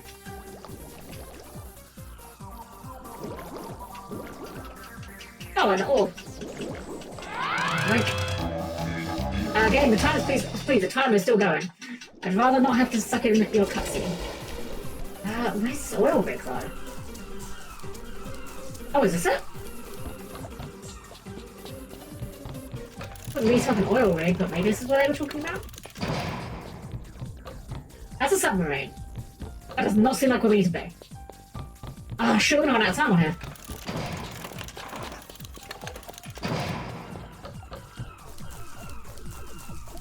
Is that the oil rig? No, that's a rock. Where the heck are we meant to take this? Hmm. Am I just blind? Am I blind or stupid? It's gotta be one of the two. Is that the oil rig? I guess it kind of looks like an oil rig, sort of. Maybe if you squint at it.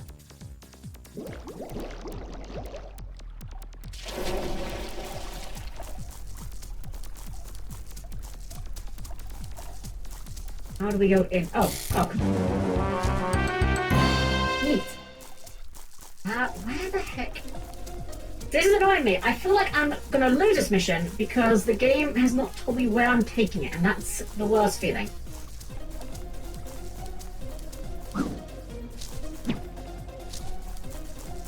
Is this even a thing we can go into?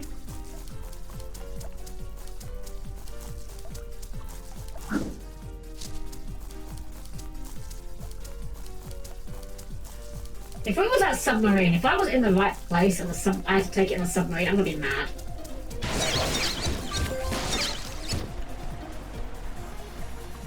If the submarine was actually what we had to do here, I'm gonna be actually upset.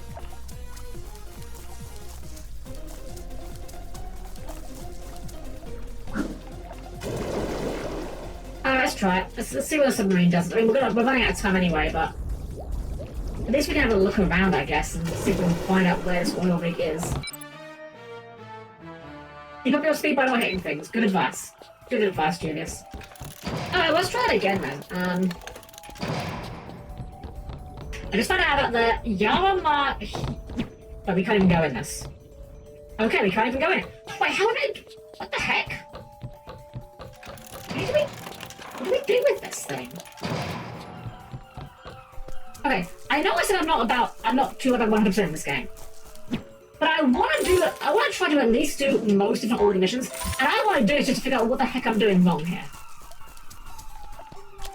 Where is this oil rig? Is it? It's not this, is it? Surely not.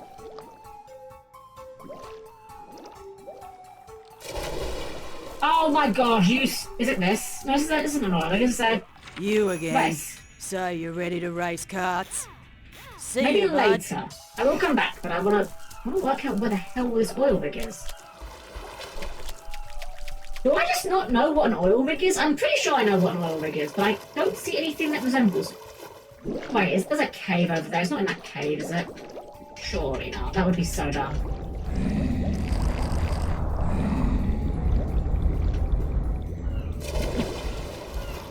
Surely it's not in here.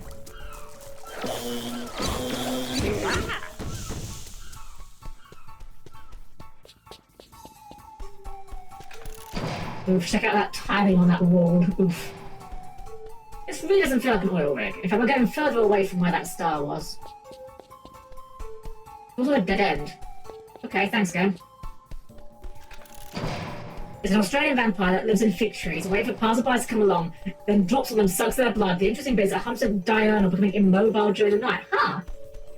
Neat! I love weird and wonderful mythology like that. One that I love, very weird one that you don't hear about is, I think it's called a Penangalan. It's a vampire creature that typically is female. And it's, oh, Panda GameCube, thank you for the follow! Welcome in, I hope you're having a good time tonight. Thanks so much. It's typically female, but The weird thing is that the head of it detaches and just flies off. Good day, mate. Welcome. Good evening. Welcome in. We're just trying to figure out where this. We had a mission to deliver some sandwiches, which I just failed because. Oh, you're kidding me. Is it you? We literally ran. Okay. Alright, I am stupid. I am in fact stupid. Let's go and cut the sandwiches again. He was literally right there in the corner.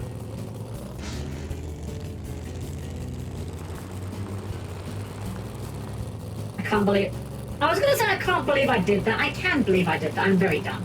The head glows slightly, right? I don't know about it glowing, but the thing I remember is the head detaches, it flies around, does vampire things, but it's got like its organs connected to the head, it just leaves the body behind. And then at night, after it's done its vampire things, it has to soak itself in a vat of vinegar so it can fit back inside its body again. It's kind of silly in a weird way. I think I've taken the long path back past the weird gator. The super-sized salty. That still sounds like a euphemism for something. I'm just saying, I would not advise Googling super-sized salty with safe search on. I dread to think what you'd find with that.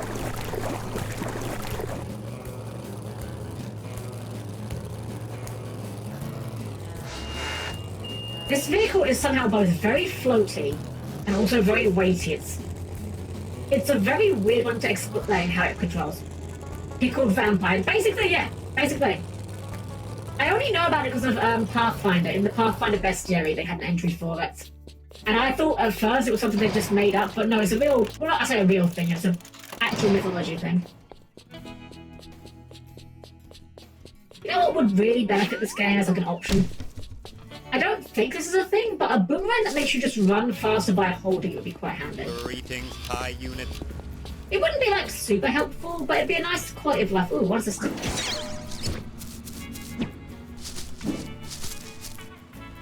Aha! Oh wait, what a timer! Nailed it. First time every time. I actually forget what we do with these orbs. Will I get a fortune teller? Whatever, we'll just hoard them for now. Oh! Alright, so we've got the sandwiches back. At least we can skip the dialogue if we don't want to watch the whole thing again. Greetings, TIE. I swear, if it was that guy in the corner, well, it has to be that guy in the corner. If it's not that guy in the corner, I don't know what we do. I'm just confused, but... I'm gonna... It's this... I am equal parts hoping it is and hoping it's not. I'm hoping it is, because if it's not, I don't know who we hand this into. I'm low-key hoping it's not, because I will feel extra dumb if it is him. Right, so we come out of here, we hang a left here, I think it is.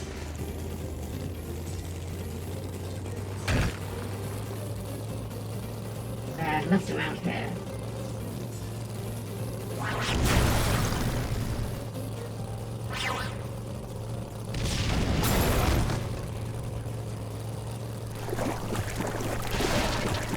Yeah, this squelchy mud I remember being a real pain in the piss to out. Like, it slowed you down so much, it genuinely made me think that I was doing something that I wasn't supposed to be doing. That I was, like, trying to go to part of the map I wasn't meant to be at yet.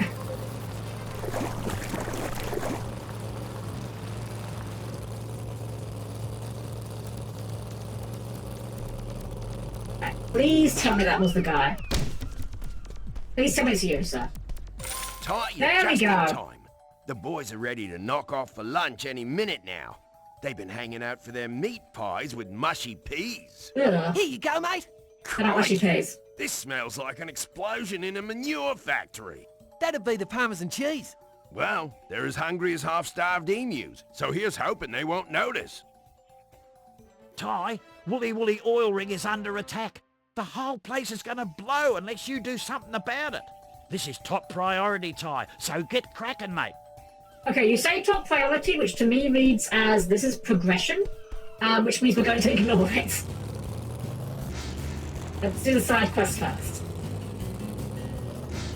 We did buy the special bunyip just for the occasion, you know, it'd be rude to not use it. Australian GTA. It kind of is, yeah. If GTA had gameplay a bit more like this, you know, platforming, I'd actually probably enjoy it, to be fair. And also the graphics, you know, I don't really like games with like realistic art styles. I like games like more cartoony and anime art styles. Just my personal preference. Like, okay, I'm already well on record as not being a big Souls-like fan. However, the closest I ever got to enjoying a Souls-like game was Code Vein. And that's 100% because it's anime. Like, if Code Vein was not anime as hell, I would definitely have not played it. I never did finish that game, you know. Maybe I'll do that on stream one day. Because I started playing that game when it first came out. That's like a good few years ago now, like 2 or 3, maybe even more. I forget when that game came out, but I never finished it. Maybe we'll do that on stream. It's a different thing, dearie but... me. It's just dreadful, Ty. I've sponsored a team of scientists to explore Mount Boom, but something's gone wrong. And now they're trapped inside the volcano. I feel so responsible. Okay, like, I know this game is quite like hard, so nothing seriously bad is going to happen, but... No, I just give them money. I'm frightfully Yeah, it's quite worried. kind of It's little been joke. ages since I've heard from Yeah, them. this is actually like a nightmare scenario for me. Like, the idea of getting trapped in a cave or like a volcano. I mean, obviously, not that I have any reason to go to a volcano, but just the idea of being trapped somewhere like that is like actually nightmarish for me. I'm like just slightly claustrophobic. Not mega, but like. Okay, so here's our new bunion. What does it do? We've got water guns. Well, that's the escape pod, or the eject button, rather. Like a spin attack, and it jumps. Okay. Currently at a late night family picnic watching your stream in the garage. Oh, 19! I hope you're having fun at the picnic, and thank you for being here. Hope you're having a good evening. Oh, you can transport your thermo extreme bunion across the lava using this air platform. Position the bunion on the air platform and shoot the button to get it moving. Right, so... Oh, like this, I meant. Neat. Let me shoot this. Okay, I guess it was a bit optimistic to think water would work on that. Oh, I don't know. I really like the sound assets on this thing, actually. Hold on. Oh, okay. Can't climb that. Need to jump from here. Okay, that's too high.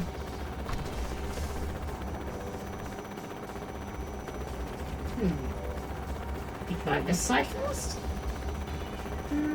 Doesn't look like possible either. Maybe I missed a thing.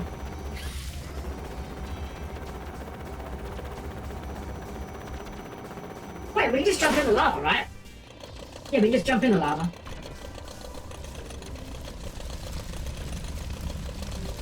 Is there a way out on the other side, is the question. Short answer, no. Long answer, no. Okay. When I was in the car with my mum, coming home from the hardware store, and on the way, I got a text from work asking if I could fill the very last minute. So after I earned my monitor, rush me off to work. It always sucks when you get called in last minute. But hey, think of the money. That's what I always say. It's all about the money. Where do we go from here is what I can't work out. So this button will put us back. Can we just like walk through this? Okay, we can't. Oh, we can put it out, we just weren't close enough. Okay. That's how that works. But I wanna hear that sound again, hold on. That glugging sound when it refills? I don't know if this is what ASMR feels like. I don't typically consider myself someone that really likes ASMR. A lot of time when I hear ASMR, it kind of makes me feel a bit uncomfortable, actually.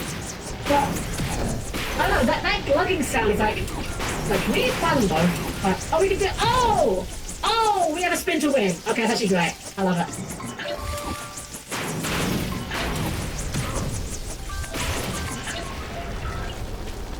Yeah, I don't know, that glugging sound is like really, really nice to me. I can't explain it.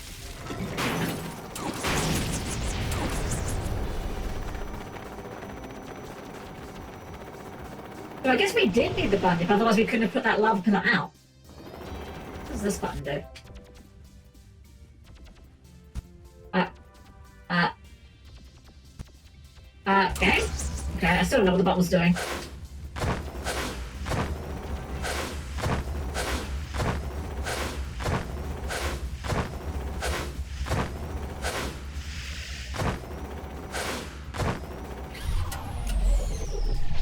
Get that money over there. Gotta make that money. Exactly, yeah, exactly. Few people are fortunate enough. Oh, it despawned. It respawned, okay. Good to know. We can't leave it for too long. Yeah, a few people are fortunate enough to enjoy the job they do, so just think of the money. That's what I always say.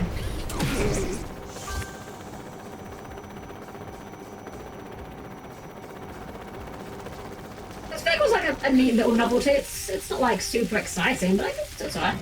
You can be closer. You have to be really close to actually get that out. Okay.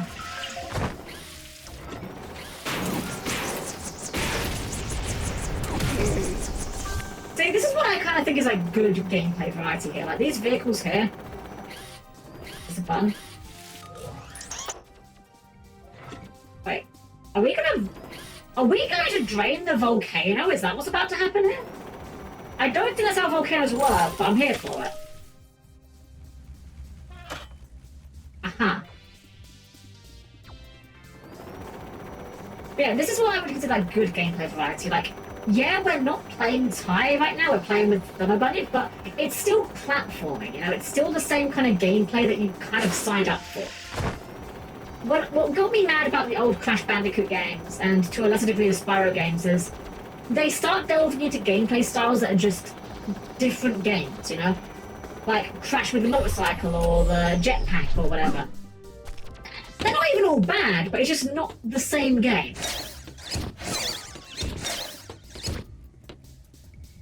Ah. Wait. Oh, wait, hold on. What are we doing here? Wait. That goes down when we do that.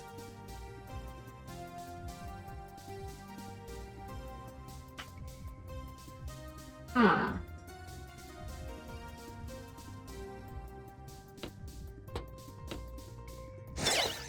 I just get all three of them and see where they go. They just like setting themselves up at the start of the map.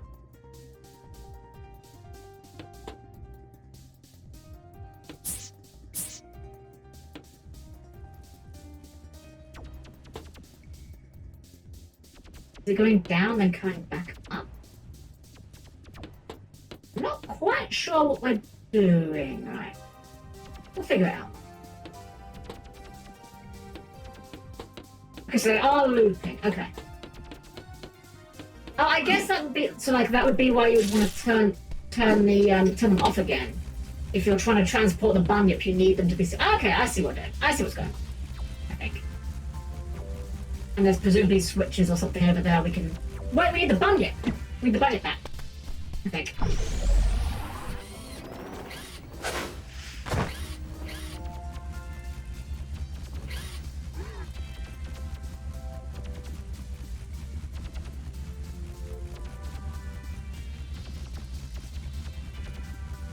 This one's gonna come back. I'm gonna jump on here. Ah, okay. Oh wait, stop when he jumped on it. That's handy.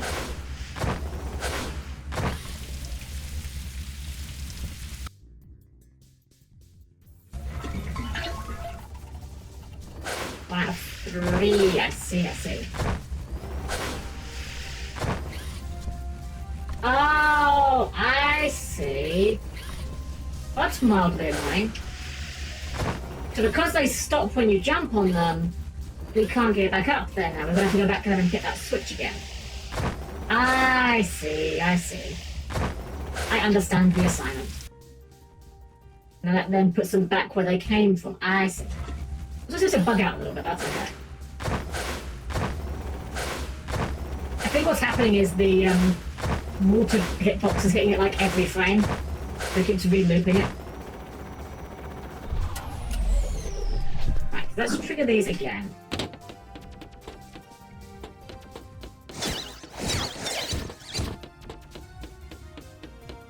Actually, do we even need the top one? I don't know if we do. Hold on. I think we want the top one to stay where it is.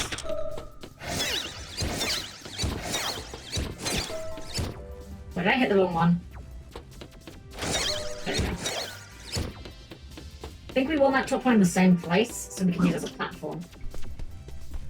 But yeah, when you get involved with a manga, but the next one just isn't out yet. It's an awful thing to have, yeah.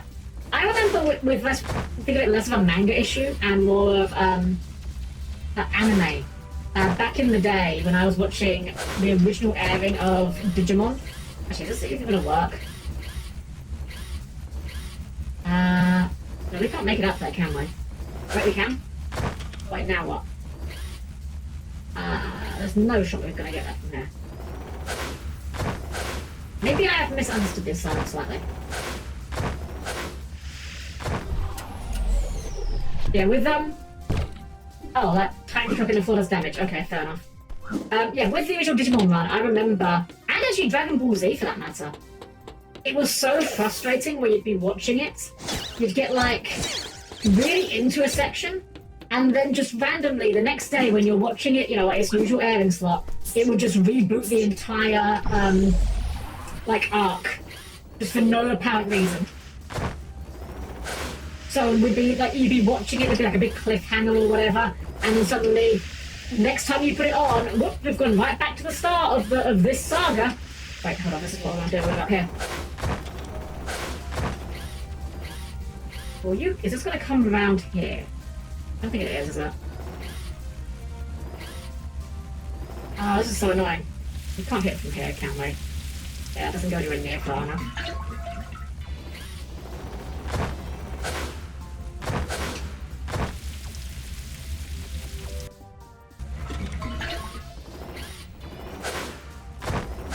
The only thing here is these platforms go slowly enough, which I guess they have to go slowly because of, you know, platforming.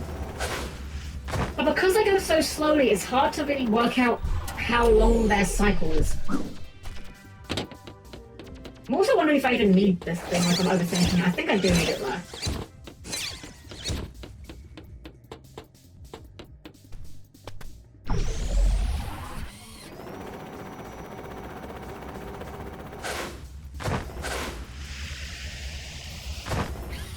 How do we get to that one? Just gonna get a little bit closer here. Maybe we can go right here. Alright, first we come over, we can maybe use those to get to these ones. I think that's what they're doing. We get that one the far and the right, but we might have to do both of them on one cycle here. I would much rather do it if we can. We can stop that one that's like here. That should be good enough. But yeah, with the old Digimon series, like, oh, Dragon Ball Z was another great one where, you know, it's like you're watching the Dragon Ball Z, and then you're at the part where Goku's about to power up to Super Saiyan, and then the next episode comes on the next day, and it's just like back to the very beginning of the entire Namek saga. It's like it was torture back in the day. Okay, we are close enough. Can we make this other one? I really hope we can. This is a little low, but hopefully we can jump this. And let's go. Let's go. Will Helm best the game, or will the game get the best of her? Find out next time on That Time I Was a Robot Maid Streamer. Wow, an anime of my life would be pretty boring, actually. Okay, what do we do now? We got all three of the things. Wait, what are we doing now? We hit the button. I kind of was expecting something to happen at this point.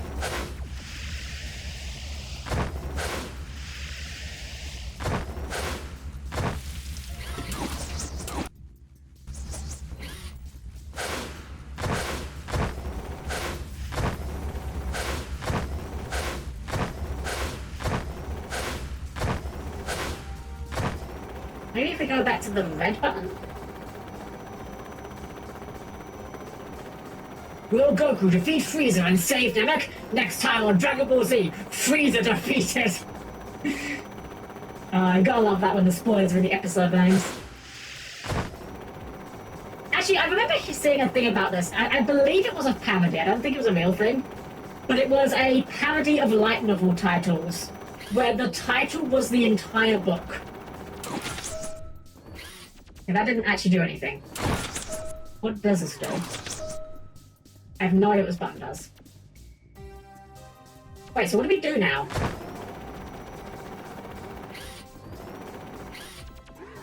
There's a platform in the middle. Maybe we can do something with that. Except Yomi and Morphe as a character in anime, instant excitement. That is true. It's definitely always exciting when Morphe and Yomi are around. How do we... Oh, wait, is that platform in the middle? Is that always there?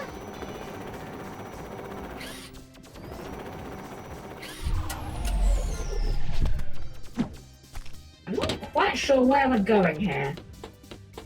I kind of just hitting buttons and seeing what happens, frankly. What if we jump to this bit? Right, there's a button on here, isn't there? There's a button underneath it. How do we hit that button? How do we hit that button, actually? Down here, maybe? Ow. Rude! How are we electrocuted, man? Can we hit that from here? We can't hit that from here. It's way too far.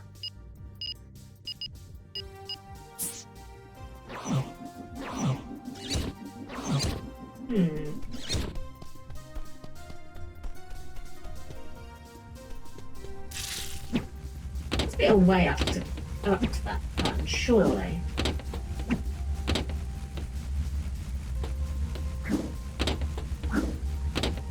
I don't think the bunyip does it.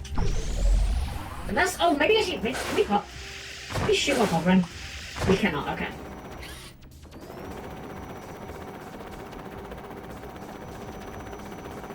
Like, that button on the bottom has to do something, right? They wouldn't just randomly put a button there for fun.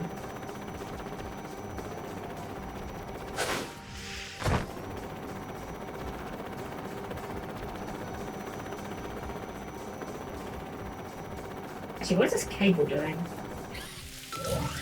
Wait, did we not hit this one?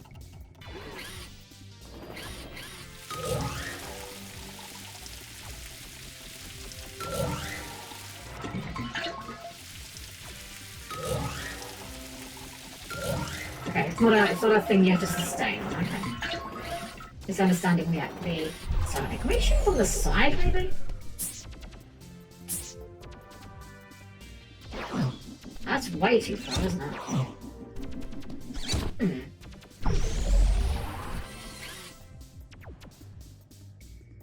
Wait a minute. Wait. The other buttons. I'm wondering if we hit the other buttons, if they'll make the platforms move underneath it, and then we can hit it with the bangs. Maybe. That's the theory. If you hit Digimon on it, you think it's like Planker's holographic meatloaf, or more like sucking on a CPU chip? Well, if you're in the digital world, it's actually like eating meat. Because it's, in the digital world, everything's effectively real. It's just only in the digital world. I will say this, though, some Digimon I would definitely not recommend eating, that's for sure. These platforms go anywhere close to that switch. I don't think they actually do. There is that random Rafflesia down there. I don't know what that does.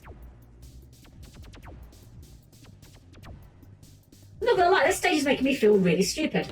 And it doesn't take a lot to make me feel really stupid, to be fair, but... There's not a button on the other side of this one, is there? No, not over there. We can get some money. That's about it. What if we go to that Rafflesia over there? Maybe that does, like...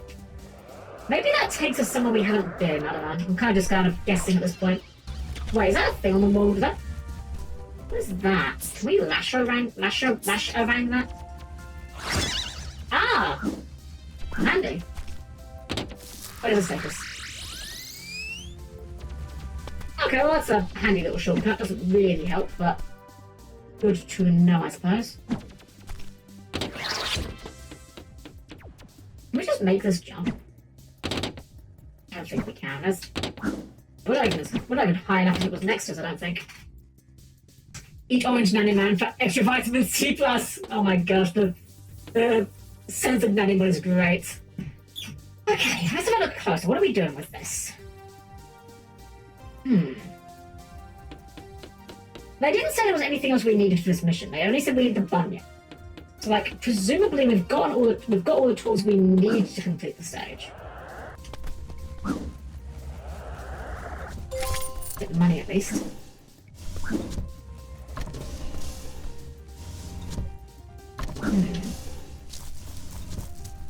Well, I'm about to sneeze. Excuse me. Something got in my vents. I feel like this area is not meant to take as long as we're spending on it. I feel like I'm just being very stupid somehow. Thank you, Stratos. Thank you.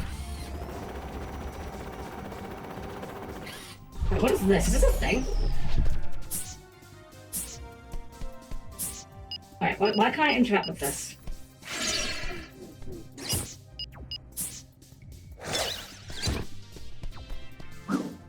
Is it just decoration? Okay, I guess it's just decoration, never mind. Overthinking it again.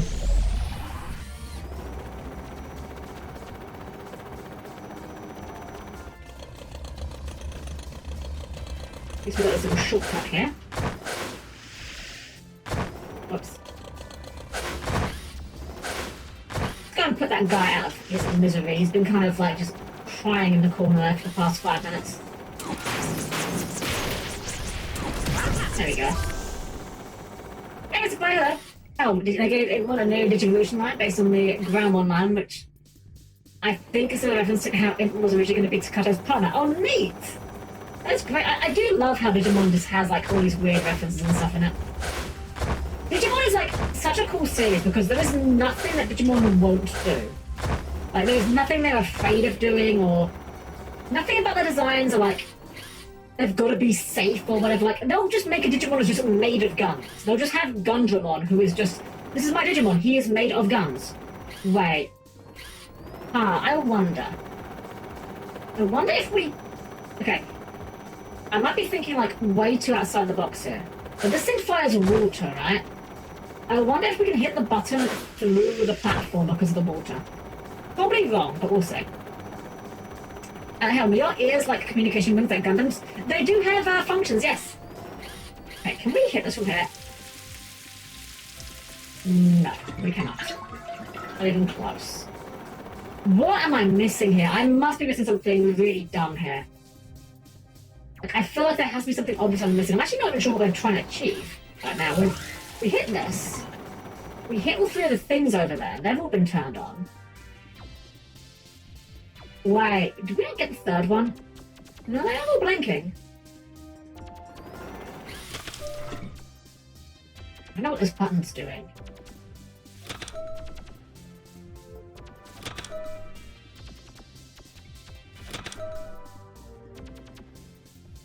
I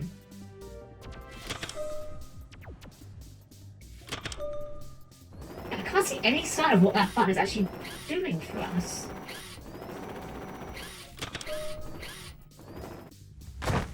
This button is one that resets the platforms, right? Yeah, it's one that resets the platforms. For some reason, plays a cutscene multiple times if you don't skip it. Those buttons are the ones that move that platform. Does that also move that platform? Why would you need to do that, though? Why, is that a thing on the wall there? Is that a lash around point? Oh, is it really this dumb? Oh, am I really this dumb, I should say?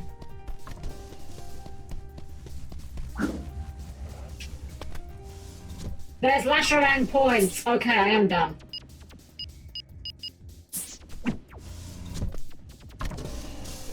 That's just a Bilby. That's just a Bilby in midair. Okay.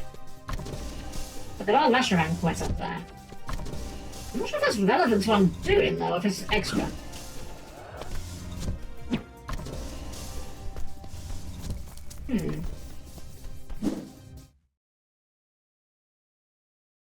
Look at the map real quick.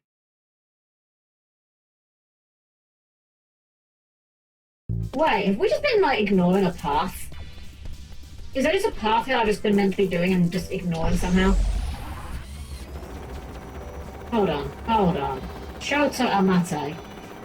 Is there just a path that's on the map I just was not looking at because I was too busy looking at the blue things? Right, there just is, isn't there? Hold on, I see it now. Is that just a hole in the wall? That is not just a hole in the wall, is it? Whoops.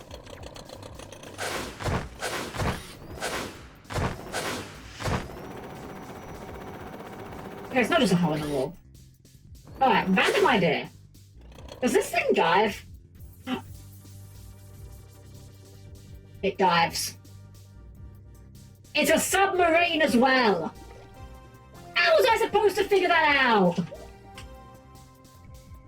How was I supposed to figure out that the solution was dive into the liquid magma? Oh, we're here now, I guess.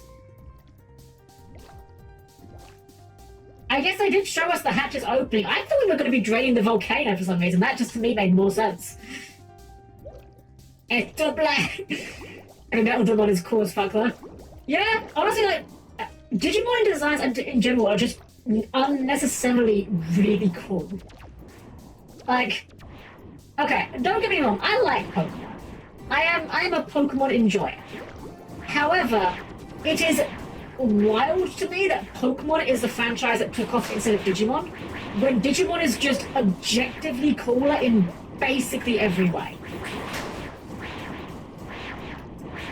Like, you could argue that on the whole, Digimon aren't generally as cute as Pokemon. I guess I'd agree with you on that, but I would argue that they make up for that by the fact that Digimon are just way cooler. You never got to swim in lava, Helm? I guess not. Maybe I'm missing out. Is this what all the cool kids do these days? They all just swim in lava? I guess I'm just, yeah, I'm not cool enough to swim in lava these days. This is also really slow. This could go like twice as fast and it'd still be kind of slow.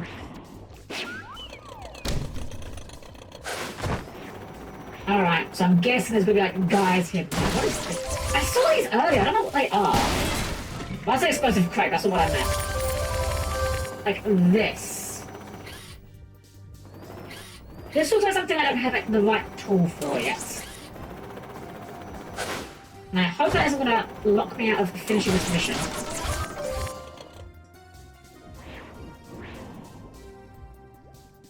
God, this is so slow though. Why could they just not go a little bit faster? I feel like that is one of the sins of water level design, you know? Like, water levels are generally seen as bad because, well, they're really slow. They don't have to be though. Majora's Mask, in my opinion, has one of the best implementations of quote-unquote, the water level, because your water speed is actually just about as fast as your running speed, if not even faster. Pokemon meant to make sense of evolution, because if not, fans can cry. Digimon sing a plant into a dinosaur and become a food with a mini gonna go, oh man, that's awesome. Yeah? Why would you not? If you don't see that and think that's awesome, then I don't know what to tell you. I think this way. Oh, we're getting nibbled by these guys, oops. Also, there's a slight problem with this, by the way. What we're doing right now. We're swimming in liquid magma, right? There's a slight problem with that. That I don't think any game has ever actually accurately recreated the problem with. What is the problem with swimming in lava? Now, obviously, there's the issue that it's very hot, which, you know, that's not good for a lot of things, but we're in the thermo-extreme bundle, so we can assume that the temperature is not an issue. But do you know what the bigger issue is? Visibility. Like, lava is not see-through. You can't see through lava. You can't, in this situation, realistically, Ty wouldn't be able to see anything. I know, I'm arguing the logic of a platform game, but it's not something that is unique to this game. Other games have done this mistake as well. So why is it just a wooden plank here? How is this not ignite? Oh, it's stone, never mind. Can we push that? I bet we can push that without water gun, right? Let's spin it around, maybe.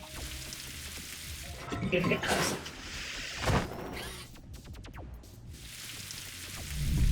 There we go. Physics puzzles. Kind of. There we go. Good enough. Whoa. That is very tippy. Filled with also buttered molten nickel, which is also toxic. Also true, yeah. Like, there's a lot of issues with... Oh, where was that? Okay. Another hatch. Okay, it's another issue that people just don't consider. It's also like, in Pathfinder, right? Pathfinder's a really funny rule for lava, which is falling in lava does fire damage to you, right? So, in Pathfinder, you can get various spells that make you immune to fire damage. So, if you have immunity to fire, you can swim in lava. And this is true. You still suffocate though. Like, there's actually not a spell in Pathfinder that lets you safely swim in lava, by virtue of the fact that there's no spell that says you have the ability to breathe molten magma. There are spells that let you breathe water specifically, but magma is very much not water. Oh, we can do the cannon while doing this, yeah.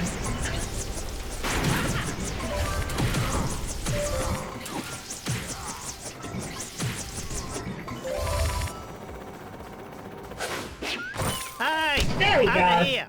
Boy, are we glad you found us. Our lava pod's cooling crystals defrosted, stranding us here. No worries. You can have some of my coolant. Thanks. We better get out and let Dennis know we're okay. Interesting these gentlemen are observing proper health and safety with a high-vis vest and a Spoons helmet. are all over Woolly Woolly oil rig like blowies at a barbie. Get down there before the place goes up faster than an umbrella in a rainstorm. I'm sorry, what was that? Okay. That has to mean something else in Australia. He said like blowies at a barbie. I'm a bit at a loss for words. The slang blowy must mean something different in Australia. That's the only thing I can imagine, because over here, a blowy is something that is definitely not something, well, I guess you might want it at a barbie, but like in the back maybe, like in the back room perhaps. Oh well. Oh, Australia. I want to see a Gundam fall in lava. I would actually be curious to know if they could survive. Well, I would imagine they probably could, right? Because the Gundam could survive re-entry, which is like absurdly hot. I guess that is a... We bounced off that sheep. Oh my god, these sheep are like freaking out. Look at them. But yeah, like if the Gundam can survive re-entry, then I guess it could probably survive lava. Of course, we're going the wrong way, I just realised. Whoops.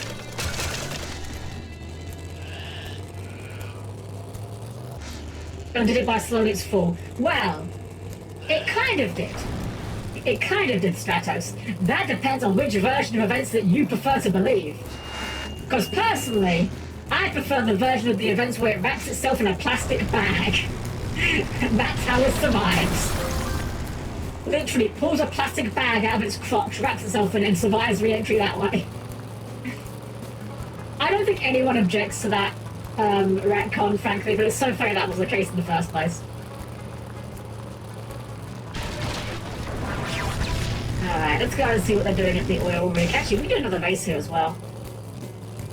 Might as well do the races. The races are not unfun. They're just not exceptionally... They're like... You know what? I think the racing in this game is like the definition of mid. They're not terrible. They're not good. They just they're just there.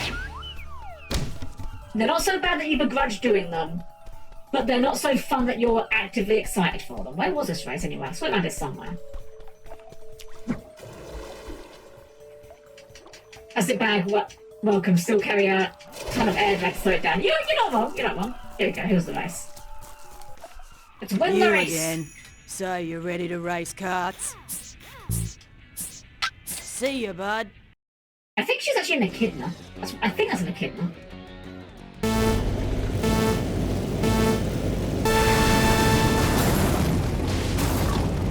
you kept him in the lead.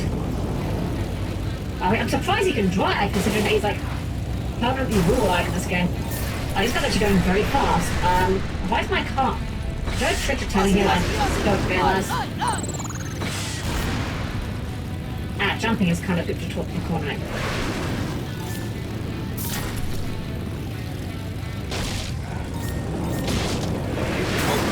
Hold on. Is there a trick to this? I just want to check something. No, gamepad. Cart 1. Okay, there isn't a drift. Okay, just want to make sure.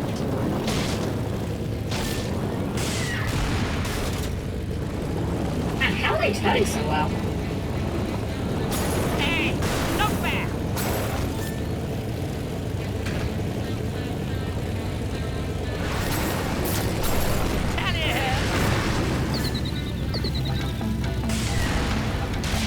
Yeah, I can't work out how they're doing this corner so well. I'm obviously missing a trick here. Unless like it's just AI and they're just like cheating perhaps, I guess. I think I'll lose this one actually.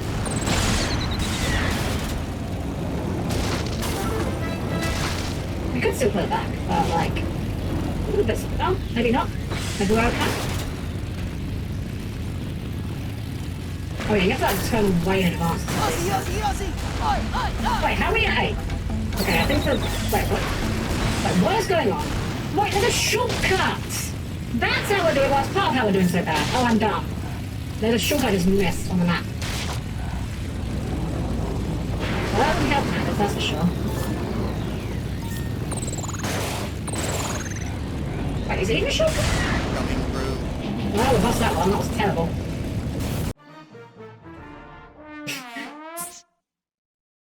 Let's try again. You again. So you're ready to race karts? See ya, bud.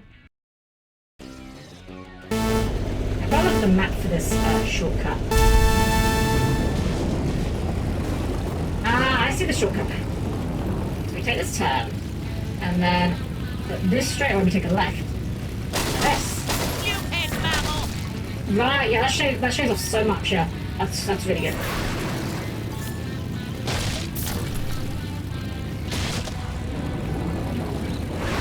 Actually using the map to figure out how to tackle a race course. What a wild concept.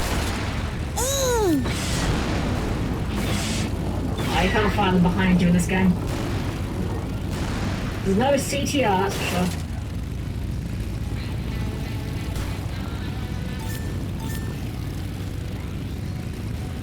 You just say it out, you pesky mammal, Stratos, pesky mammal. This game is rated E for everyone, I assume? I actually don't know if it is or not. We don't use those ratings here, we use the Peggy rating, which is just an age rating instead.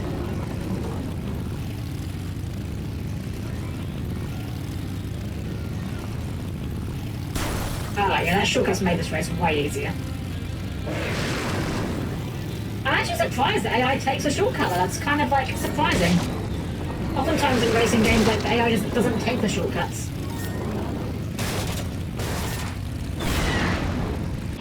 There we go. Way easier. What the heck is Pippa? Why is it just an alien here? Don't think about it too hard. Alright, let's go and tackle this issue at the oil rig anyway. This game also looks like from the early 2000s, so Piss Mammal seems like it'd be fine. And that is one of those weird things. The word piss is like... It's one of those words that is very different in terms of how bad it is depending on where you're from. When I was younger, it was always made out to me that like piss was a pretty bad word, but these days if you'd asked me, I would say it's one of the more like minor bad words for a child to say.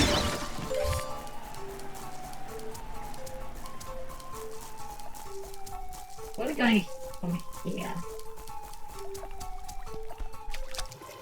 Wait.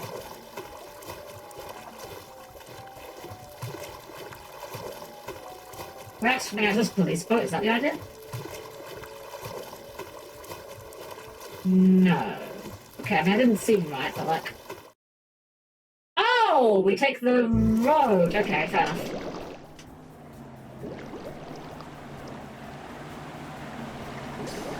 I bet you here we're huge now. No, it's just shit, yeah. It's funny how language evolves over time like that.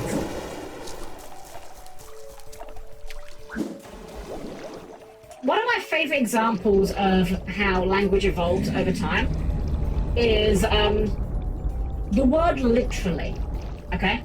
So, the word literally has the definition of literal, the factual, exact meaning of what you are saying. For example, if I was to say, oh my god, I'm literally dying right now, it means I will soon expire unless something changes. However, these days we say the word literally as kind of exaggeration, like if someone says, oh my god, I'm literally dying right now, it doesn't usually mean they're dying. Wait, the map has a zoom this entire time and I only just now found it? I hate it here. Anyways, dang it. Okay, but anyways, so literally, because people use it for, comedic effect now, and because language, the thing is, the definition of language is not based on what we're told it is, right? It is based on usage. If every single person that spoke English woke up tomorrow, and we all collectively agreed that, the word boomerang was called a whatchamacallit, the dictionaries would eventually have no choice but to update themselves. They would have to include the word whatchamacallit as a definition for boomerang. Because of this, literally now has two definitions in certain dictionaries. I forget which ones. But it means that it has the definition that you think it means, as well as the definition that is the exact opposite of what the first definition is. We have broken English. We have ruined English to the point that literally has two definitions that are literally two completely opposite things. Good job, everyone. We ruined English. Oh, we take this route down. Okay, I guess that makes sense.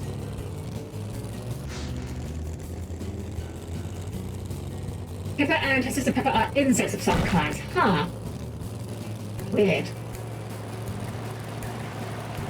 It's one of those things that I don't think they expect you to think too much about, but it's very weird when you get games like this where, I say games, settings where characters are like anthropomorphic animals, and then you'll find animals that are less anthropomorphic, or you'll find just regular animals.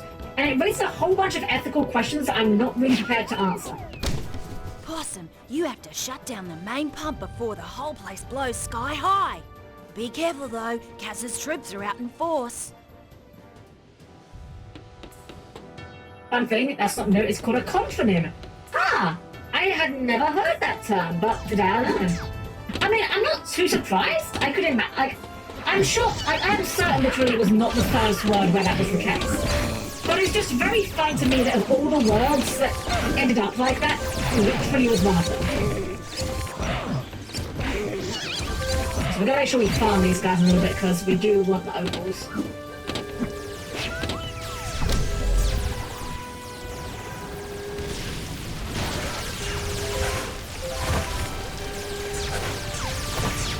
Oh, I wonder if we needed this for this section, which is helpful to have. I've had a bit of cinnamon myself. Oh, I love cinnamon. I love cinnamon, but I really wish that it had, what's the word? I wish there were more things I could put it on, frankly. Maybe I'm just not daring enough. Maybe I need to try, cinnamon on burgers or something, I don't know.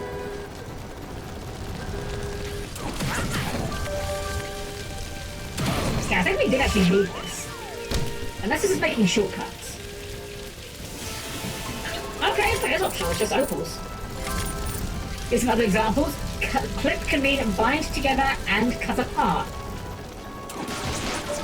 Dust can mean to remove dust and to add dust. Ah, yeah, I never thought about that with dust.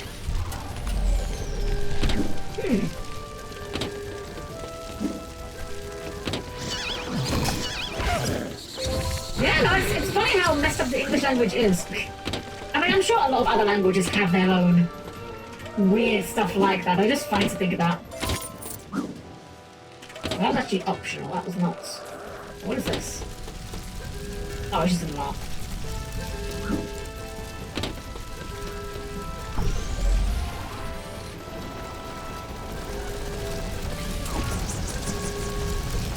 Where did we go?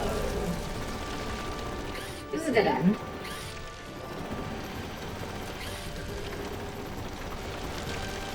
Some boxes here.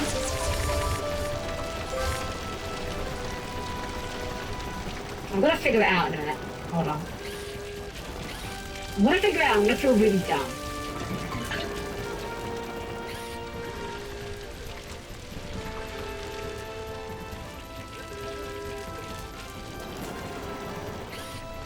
Let's try this again. Let's try going back up there. Maybe I missed a button or something.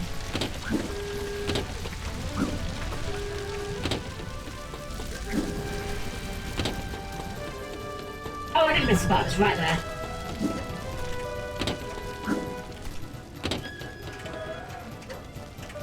I just saw the opals. I didn't even see the button. Blinded by greed. There we go. People can mean to discuss a topic as a meeting, or to postpone discussion of a topic. Okay, Zen, thank you. You have very much validated me. So I told you guys before how I'm making a board game with some friends, right?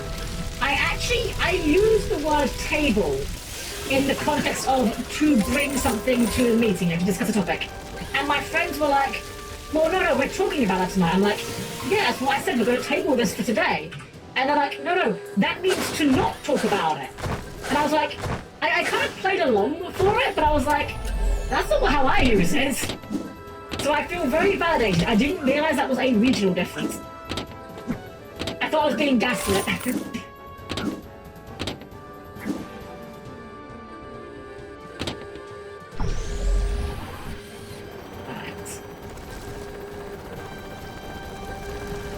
So I guess they did need this thing. I guess if you just... Well, I wonder if you didn't have a license, if they give you this just for the segment because it's mandatory. So I think this is like... this is a mandatory segment. I wonder if you get allowed the use of it for this area only, perhaps.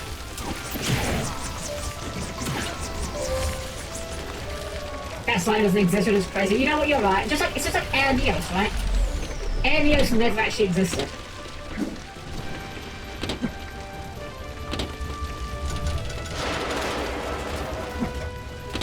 Oh! Dang it!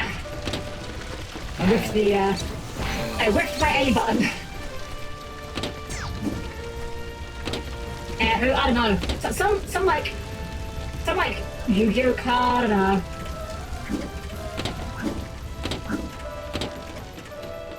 It's like a chemical champion something or other, I don't know. I don't play him. Slime Toad never... Yeah, same, yeah. There's no... imagine calling a card Slime Toad, right? Who would want to play that? What a disgusting name for a card. Okay, this time there isn't a button though. Was it actually just for opals this time, or am I just blind again?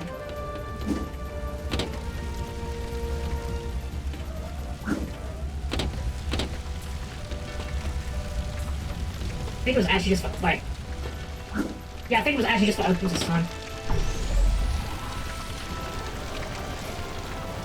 Okay, yeah, just for bonuses. Just for more swag.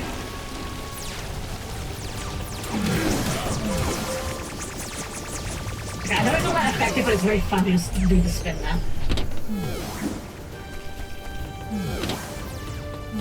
Noise. Oh, it's lasers. Oh gosh. Everything's falling apart!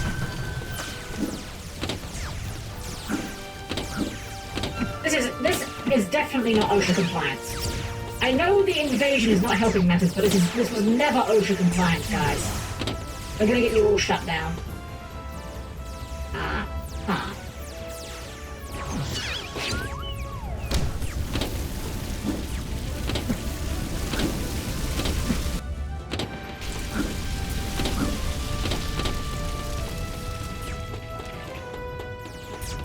Oh, his brother, I went to the squat guy, you know, before he was sent to the stars.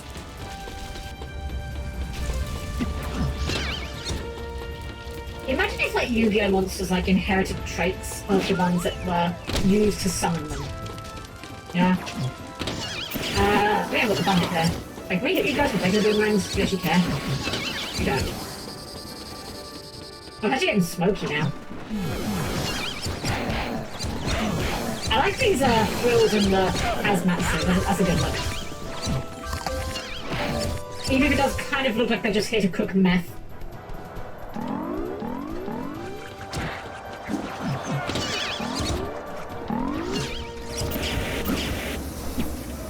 Well, we do need the budget there. Shit. We left the budget behind. We'll just use this one. Good enough.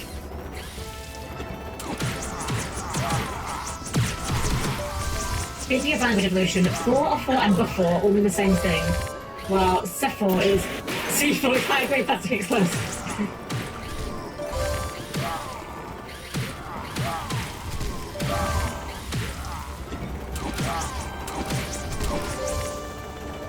Cool time to start to drinking started then. Okay, yes, but I mean more in terms of like personality traits or physical traits, you know?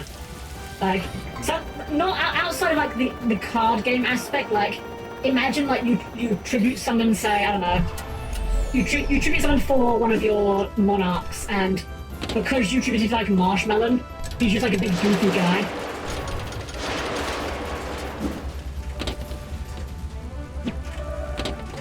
Or you overlay like Baguska with like, I don't know, what's a level 4 that's like really energetic? Is Rocket Tracer a level 4? I don't remember Rockets very well.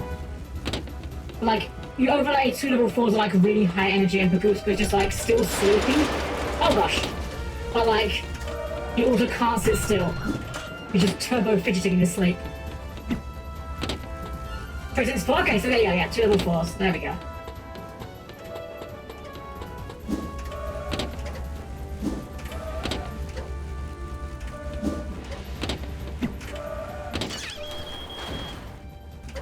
I don't know why, it makes me laugh how the doors open with what sounds like a regular smoke alarm.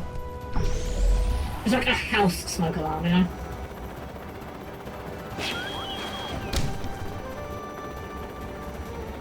It's like, damn, this smoke is getting really thick. This seems a bit suspect. It's probably fine. Just don't fall, right? Just don't fall down the hole. Easy.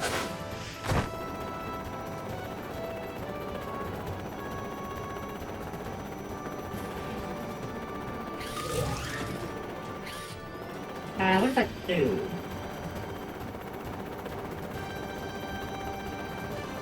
Wait, what did we... What's that? Oh. Another one here.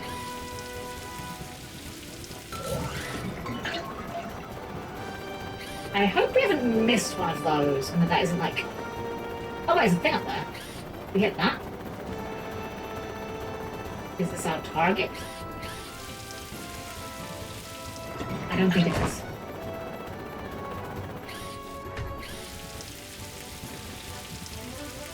Hang on, the top's not high. Okay, I think they're just aligned. Have we missed one of these things? Is this the objective that we've missed one of? We got this one, right? Oh, there's one here. There we go. Oh, it's on the vents as well.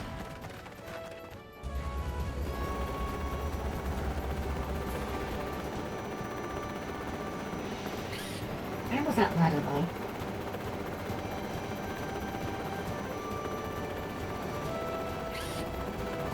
Ah, here it is.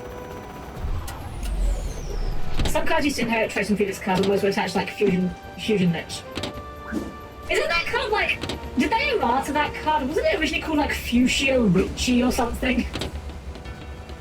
Or is that a different card that's got a similar sounding name?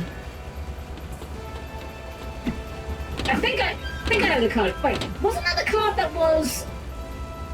That was the card that had to be like summoned through like a really bizarre means, wasn't it? Where like you have to have a very specific monster that has its own effect to summon out Fuchsia Richie.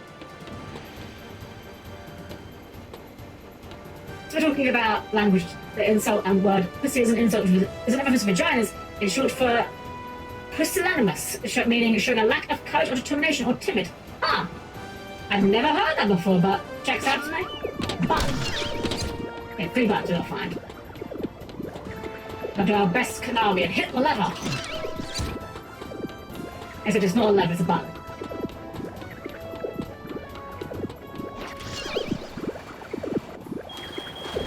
And this is a lengthy segment. I'm not complaining though, it's an enjoyable segment. I think the music's a little bit underwhelming, but like... Oh, yeah. What are they? What are they? They, my little orange friend, are nanobots. Nano machines, son! And as a whole, they are known as Buster. Oh. Struth! Well, I've got what I came for. Time to move on. Not without a fight. I was thinking the same thing. Buster, take care of him. They literally did the record scratch thing. Ta-ta-ta. Boss Cass is gonna love this.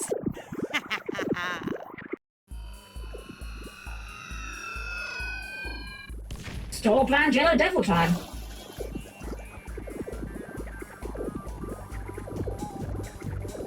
I'm very impressed that Ty survived that, frankly. I really is store brand Yellow Devil. Buster the Nanobot Boss. I don't think you meant to have boss in the title there. Now, what do we do with this guy?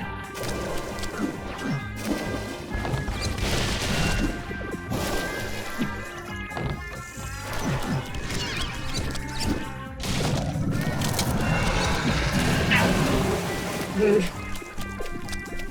Okay, I'm guessing the core. Okay, yeah, the core is a big spot. Shoot the core! Oh, that's like very low damage there. The Truvek just smaller macro machines. Yeah, they kind of are. They're the least nano machines I've ever seen. Like, they're the size of a soccer ball, right? Like, that's hardly nano.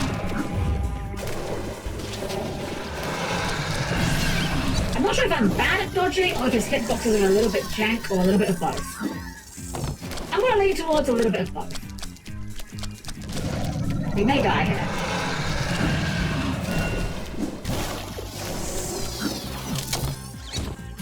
Oh, no, I'm at full health.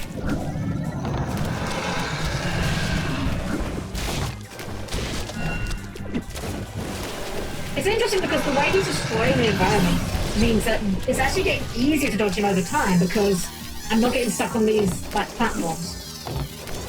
Curious. They're following me. I like that they're following me. Oh. Oh, phase 2?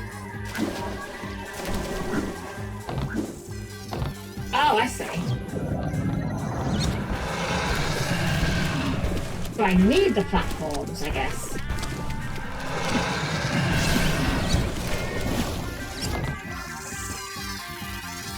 Yeah. Oh wait, no, they're still coming, they're still coming.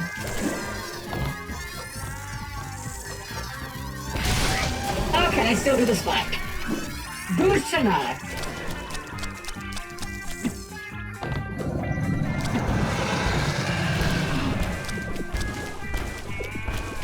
Now that is something, that's some confidence that he was walking with there. Or if I could walk with a fraction of that confidence. You guys coming in? They're coming in, okay. Hey Joshua, welcome in! Welcome, lovely to see you. Hope you're having a good evening. We're fighting nanobots, apparently. I say apparently because these are the largest nanobots you've ever seen in your entire life.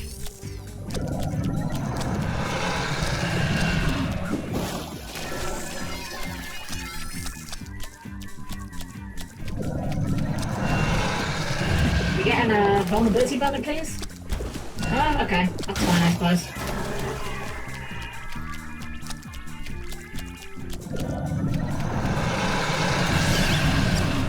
We've got a long boss. We've got a lot of health. A lot of health and not too many vulnerability windows. Oh, new attack. Orb.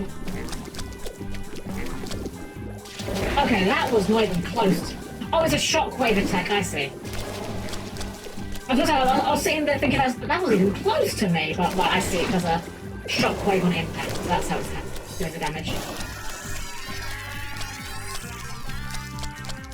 I'm getting credit, like, you know, it's a little bit long of a boss, but at least it's got a nice amount of tricks to keep you guessing.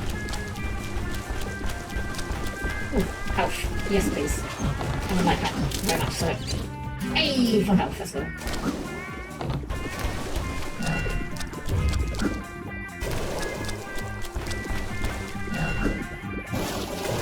Okay, I'm just trying to jump into them now.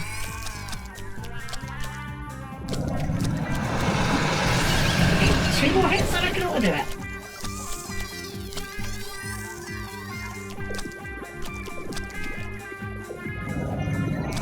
Orb.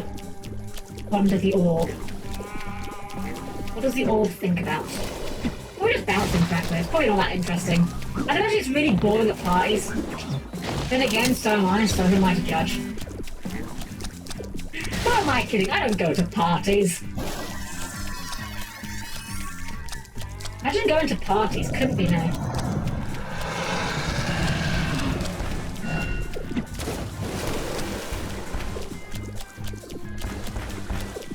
It is decently impressive, I guess, that these nanobots are all individually rendered. This was PS2 era, so like I'm sure the technology the technology was probably easy enough for this to be the case. But I could imagine that a lazier dev might have resorted to these just being like billboarded sprites instead of models.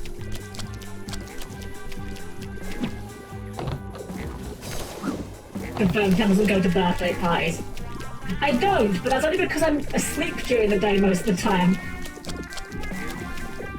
Oops. Got shockwaveded. Yeah, I don't do a lot of things during the day, frankly. If it's before the hours of 4 PM, I am probably sleeping.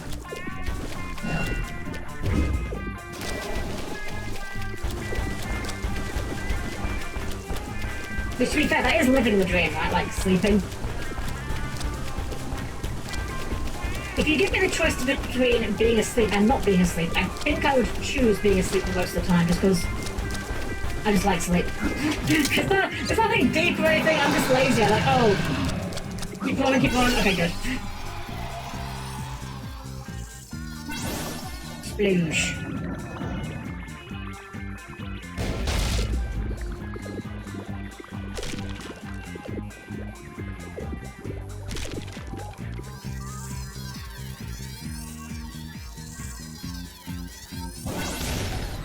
Okay. Oh, that happened. Just... Okay, I didn't even try with that one. That just moved. It just went down into the floor. Let's give you hello, welcome. She stole. What did it look like? Like You just got done with our cricket second ball, bus. but bright green. Sounds like a tennis ball. Good job, Shazza. Good job. Yeah. That could be my bioorganic microscanalizer. What's that? It's a machine that creates a holographic resonant image of the deoxyribonucleic constituent of any tissue sample. In English, mate? Oh, it maps out your genetic structure. It shows what you're made of. Using Not afraid, but pictures. Yeah, I'm sure the internet was extremely normal about Ty's girlfriend. After all, it's useless without the power of a grid processor. Oh my. What's wrong, Julius? I remember reading about a break-in at Currawong University last month, and the only thing stolen was a grid processor. I bet you top dollar Fluffy stole it. Boss Cass is up to something. I really don't like the new voice actress for Shazza, though. Right, Shazza. She just doesn't sound I right. need to work out what Cass is doing with all those parts. Let me know how you go, Julius. In the meantime, I've got some bush rescue jobs to do. Oh, well, actual cutscene? Oh, no, never mind. It was just a JPEG before the in-engine cutscene. Bioorganic microscanalizer. Julius has excelled himself yet again. Will you stop doing that? Old man jump Let scare. us begin the test. Well, what are you waiting for? Turn it on! The scanalizer will extract the genetic information from the mammal specimen, then use the grid processor to calculate which attributes we want for our frail soldier. Wait, so they're turning the lizards into furries? Oh, wait, that's wait, what? Wait, what? scaly plus furry equals buff scaly? Is that how that works? I'm not well versed in furries or scalies. At last, But it doesn't seem right. I'll call him Uberfrill. He has all the best qualities of a reptile and a mammal. Excellent! Now What are the best qualities of a mammal that he's obtained? That's what I would like to know here. When I think of There are advice... side effects for the mammal, side that effects? is. Oh, for the mammal. Cold. Wait. That's not a side effect, that's a feature. It'll make a great bullet point on Wait. the side of the box. Are they implying that, like, they made the koala cold-blooded? We're lacking now. And then is the a reason why supply the of frill got head just because he's warm-blooded now? Don't worry about that, Carlos. I know exactly where we can find some.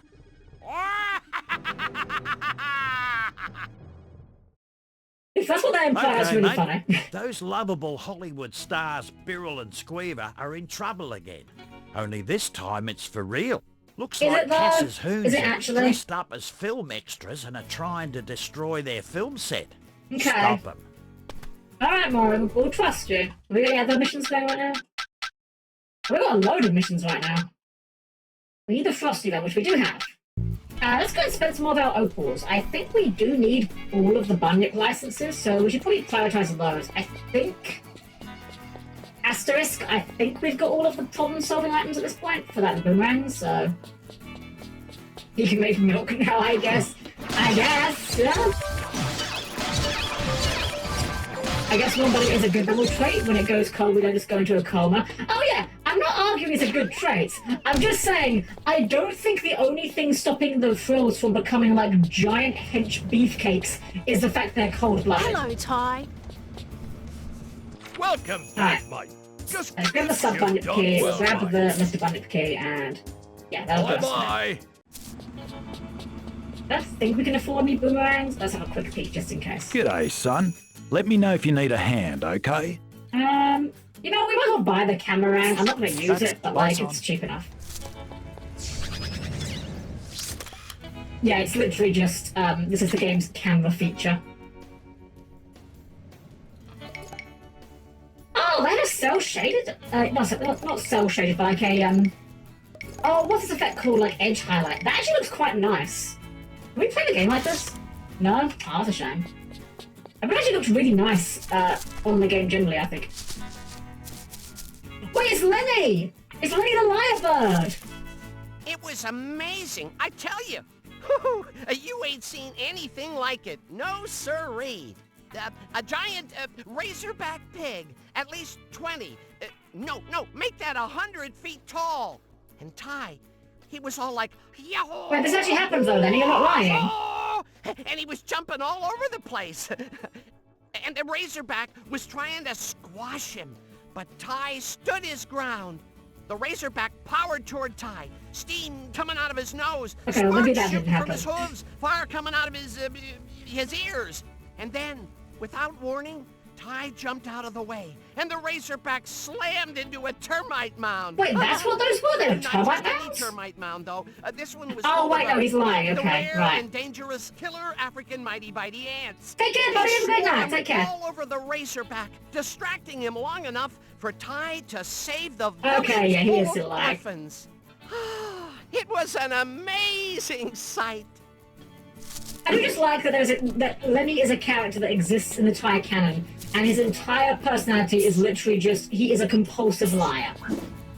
That's his entire character. It begins and ends at, I only ever tell lies. And he's kind of lovable for, I don't know, I kind of like him. He's just a little goober. He's just a funny little guy. Alright, so what are we doing with our next missions? I guess we'll just start at the top. So, save the sheep from the flash flood. I feel very confident and certain that's going to be another helicopter mission. Let's see if I'm correct.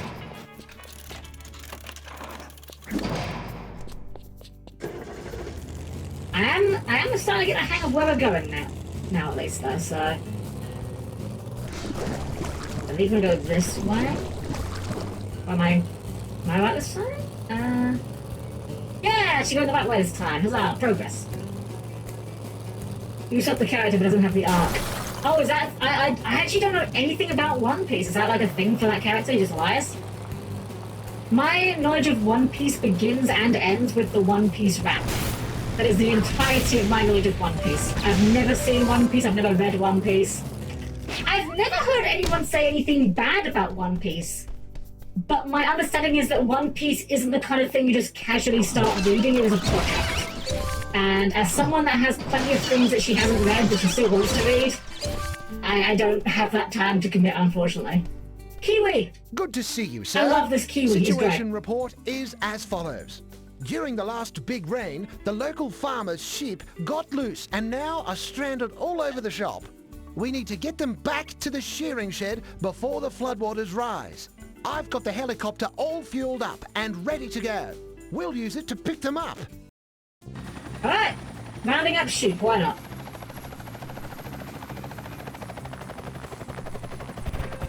I do know this is a thing that they do actually use helicopters for, like, I don't know about sheep, but I know that helicopters are used to, like, airdrop cows. I don't know, it's gotta be pretty, like, cool feeling to just, like, airdrop a sheep, right, or a cow, or any animal, really. I'm sure the animal was terrified out of its mind, but... I don't know, I can't imagine that's not fun feeling to do. I like how this sheep is just on a raft as well. He's used to be a compulsive liar, but he stops after a pirate attacks his hometown. People now don't believe him. Ah! See, that's also interesting. Like, if he was a compulsive liar, but he's changed his ways and now he's struggling to get people to believe him. That's an interesting, like, trait. Like I said, I've heard good things about One Piece. I've never heard anyone that's read One Piece say they don't like it. I just don't have the time for it, unfortunately.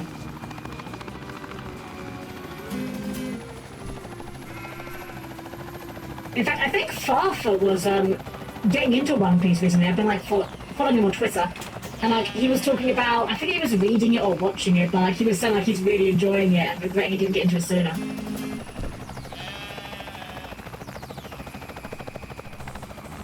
You know, I was like low-key throwing shade at this helicopter flying before. These, you know what? These sections are fine, actually. Like, it's not the most exciting gameplay, but it does do its job of, like, being just a breaking up of the action, you know? Just a little bit of a palate cleanser between the platforming levels. It's actually quite good. I might be talking myself into actually liking this game just a smidgen more than, Taiwan. I'm not sure. They both have good things, and they both have bad things. So far, I don't think this game's had any levels that are like, oh god, this bit. Although I would imagine 100% in this being a lot more of a pain than Taiwan. You know they're just going to swim away when they feel like it's actually really good swimmers. Sterling effort, sir. We've saved all the sheep. I know that elephants are apparently quite decent There's swimmers. a fierce bushfire ripping through the small town of Gunna Gunna, mate. The locals need your help putting out the flames. I'm sure we can help them out with that.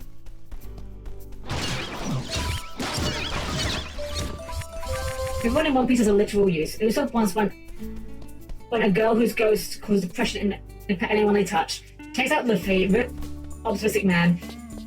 Rip the absolutely unfaced badness. Usopp's legit is always depressed so it doesn't work. The famous line, of course it doesn't work because I'm always depressed. I love that. It reminds me of, I forget where it was I heard this, but where I can't remember where this was. It was either in a game or an anime, or it might have been a tabletop game, I forget which.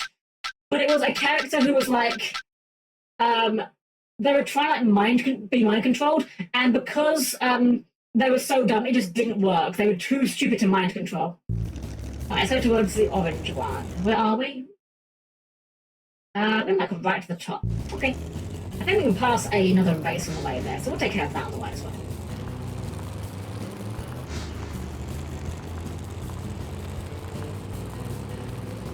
That was Pokemon. Ah, you know what? That probably was it. Actually, it's not quite the same, but in a tabletop game I was playing in once, I was playing my character Whisper, who is a big, gigantic hero ham. They are very full of themselves, but they are a good person. They are not evil. They're not like only in it for the glory, they just believe their own hype, right? And we were in a fight where someone cast a spell on Whisper called Unnatural Lust, which is a very funny spell, but it actually is a legitimate spell to use in combat because you can use it to force someone to essentially go anywhere in combat and waste their turn. The DM casts it on Whisper and says, Whisper, make a will save. And I look at the spell. The spell says you have to designate a secondary target. So Whisper was the primary target. You designate a secondary target at the point of casting. If the primary target would not normally have lustful feelings towards a secondary target, they gain a bonus on their save. You again. So And you're ready to race I said to the DM, who was Yomi actually, I said, well, I think Whisper would apply for this because Whisper does not normally have lustful feelings towards the other person. In fact, there's only one person that Whisper normally has lustful feelings towards. And that is Whisper. See you, bud. Whisper truly loves a Whisper. Alright, we've got a couple shortcuts here. I don't know if it's as big as the last ones, but let's see if we can use them if possible.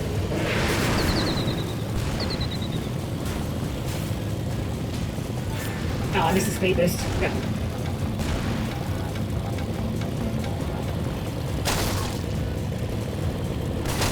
I'm too good for you.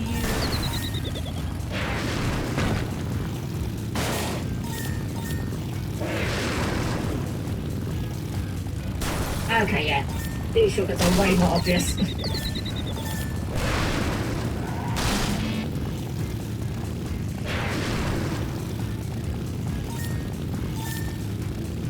It's not, if nothing else, it's very cute that they felt the need to try this.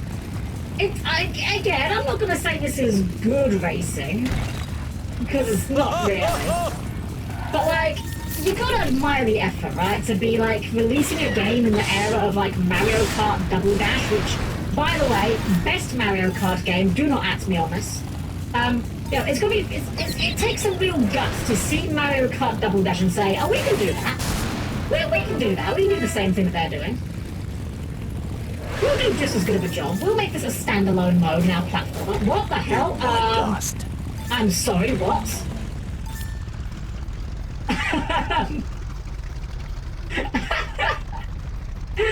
Okay, sure. I don't think we're winning this one somehow. Are we ever going to hit a death plane? Okay, I think the game bugged out. Let's just leave them. Oh, we can just restart the race. Okay. Well, that was a mess. Oh, please do stuff. That was hilarious. I don't even know what happened there. Like, I can understand some sort of, like, collision issue. Oh, gosh. Well, that just happened. I can understand a collision issue causing that, but, like... Wait, the map's despawned. The map has just disappeared from the game. The arrows are here, but the map itself is gone.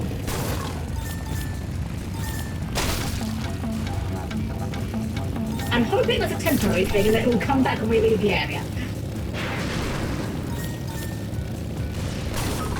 Beauty.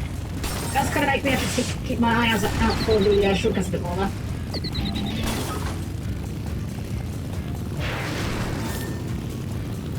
To be fair, we've had some jank in this game, but, like, that's the first major bug we've run into, I think.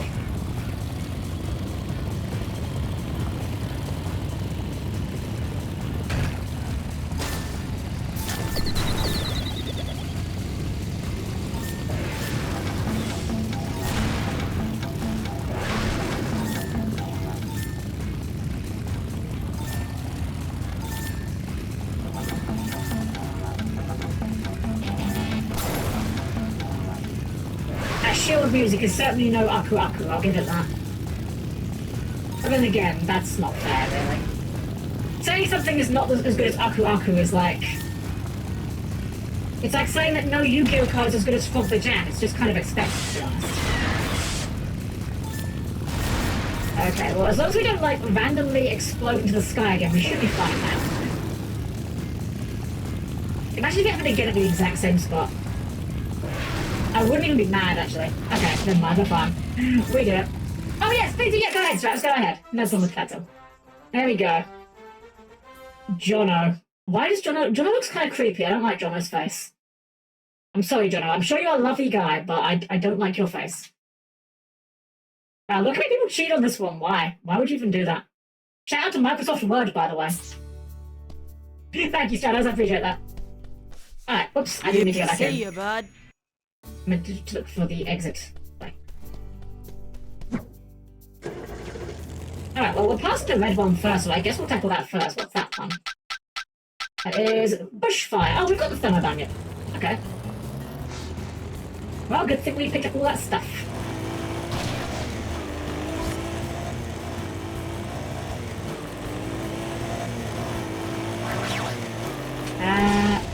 Okay, go further. Oops.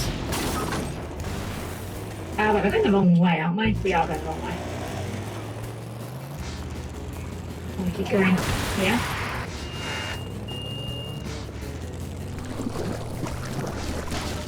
Don't go off the bridge. Do not go off the bridge. Actually, I don't even know if we can go off this bridge. I think we're safe here, but that looked bad. I don't like this mud sound. Bit gross. Bit unpleasant.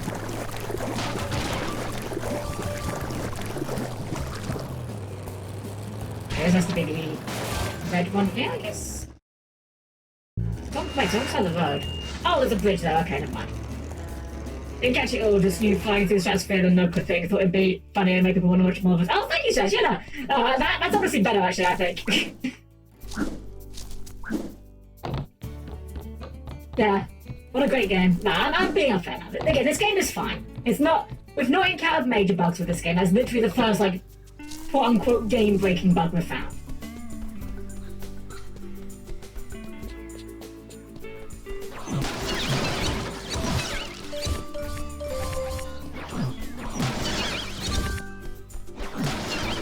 Right, this was the... Well, we need the thermoband, which we do have. It's looking grim. Not only are we up against a raging bushfire, but Boss Cass has sent a few of his goons in. Righto, just point me in the right direction, and I'll be going the other way. You cracked me up, Ty. Okay, follow me. I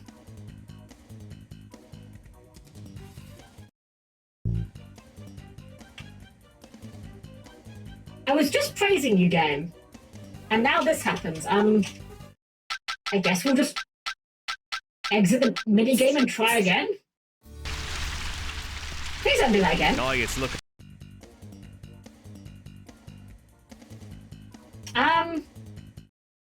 What if we exit the minigame and then save the game? And then, one more time? Okay. Alright, now we're in. Okay. That was weird. I can't even begin to imagine how that happened, but sure.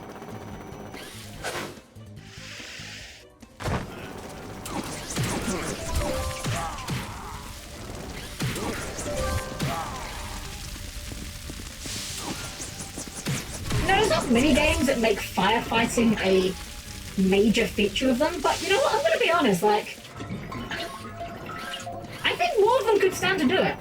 There was that one game on the Sega Dreamcast that I've never played because I've never owned a Sega Dreamcast. Actually, was it Dreamcast? Was Burning Rangers Dreamcast or Saturn? I actually can't remember. I've never owned either of them, to be fair. I always wanted to play Burning Rangers just because I loved the aesthetic, the anime theme of it, you know? Never played it though. I have no idea if the game itself is any good. It could be terrible for all I know. Mary does it in sunshine. That's true, yeah. I don't know. I just feel like I feel like it has potential for like some interesting gameplay scenarios and stuff. I remember seeing a video a little while back about I think it was SNES era game, which was literally a firefighting game. Like, you play as like this firefighter going through a building, putting out fires. I don't know. It feels like there's potential for like more firefighting gameplay in video games.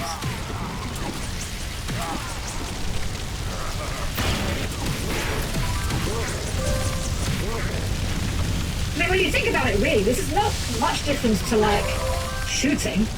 It's as basic, like, okay, from a purely gameplay standpoint, right, this minigame right now is basically just a combat section with a flamethrower, but in reverse. Like, the water cannon here is basically a flamethrower, except it puts out the fires instead of starting them.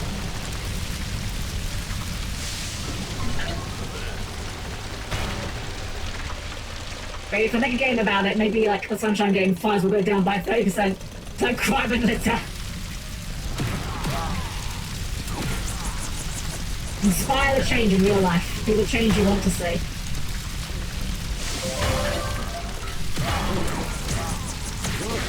Okay, I know the spin attack isn't that effective, but it's very satisfying. Seeing the little spiral effect is just very fun to me. Oh, why is he dying here? Let's not die. I'd rather like you not to die here.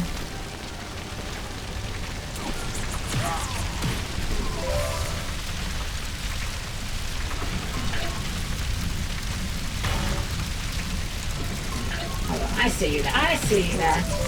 There we go. Guys are still like, yeah, I can't take this damage there. Unfortunately, it's very hard for me to keep tabs on things with this game because as soon as I alt-tab out, this game immediately freezes. It doesn't crash. It just doesn't render anything, so the audio cuts out. Wait, that thing over there? What does that thing do?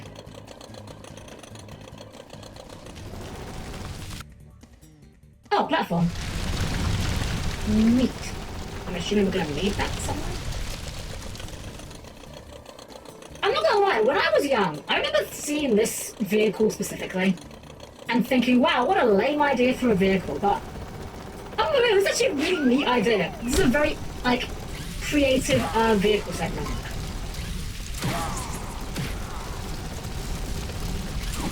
It's not like a 10 out of 10, like, hype gameplay moment, but, like, it's a very creative idea, you know? Yeah, I'm getting pre-upgraded. I mean, young is still correct, you know. Objects can be young.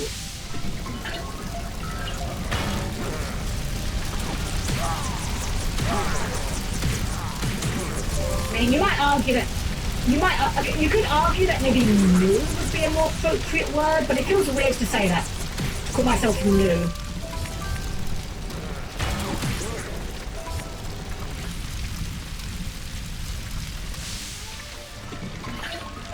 You just call yourself an object. Well, I mean, it's, you know, there are comparisons that could be made.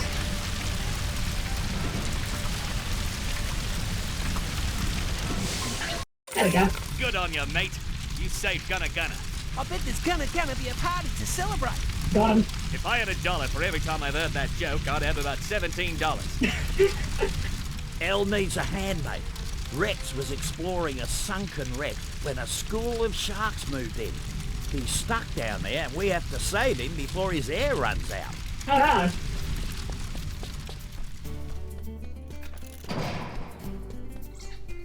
Well, he'll have to hold his breath a little longer because we're going to be going somewhere else first, I think. In fact, looking at the map, he is actually the furthest away from any of our objectives right now, so he'll be waiting a while. In fact, we're probably going to be helping him next stream, frankly. We're probably going to end soonish. Not like right away. We'll do like at least one more, I think. We'll be ending sooner. Which isn't much, because they're Canadian does, but it's interesting to happen 17 times, yeah.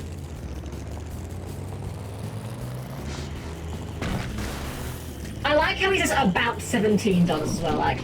Actually, you know what's funny? This game predates that joke as well. This game came up with that joke before that joke. What show was that? I forget what that show's called now. I've never seen it myself, I just know of it.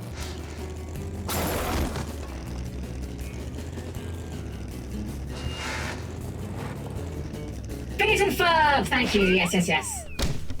Yeah, we didn't have the Disney Channel when I was smaller, so never got to watch that one, unfortunately. Is there a feature here? The feature! Go! Ah, really?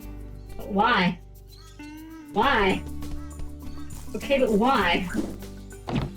Anything over here that we care about? Ooh, an orb. I want the orb. Oh! Oh, is this a puzzle? Oh, it is! It's one of those, lights out clap puzzles. Pretty easy one, though. Oh, wait, no, it's not. There we go. Obtain orb. Extreme didgeridoo celebrates.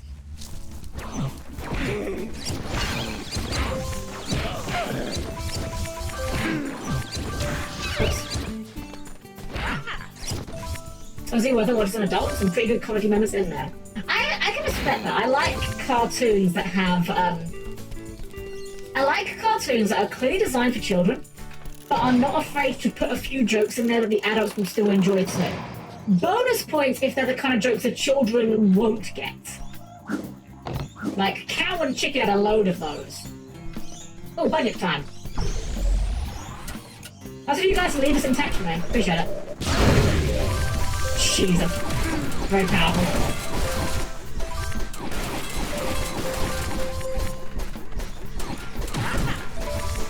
Yeah, I used to love Cow and Chicken as a kid, and you know what's funny? I actually have no idea why.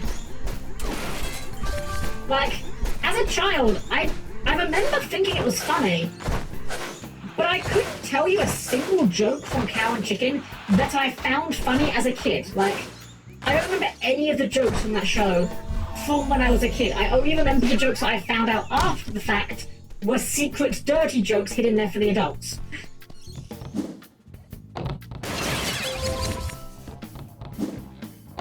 Have you seen the band episode? I think so. Is that the one with the biker gang? Is that the band episode? I think that's the band episode. That's what you're talking about. Okay, yeah, I have seen that. Yeah, I do know that one. It is wild that they could get away with that back in the day. Where are we going with this? Oh, there's another one over there. That's where we're going. Okay. We're Spider-Man now, boys.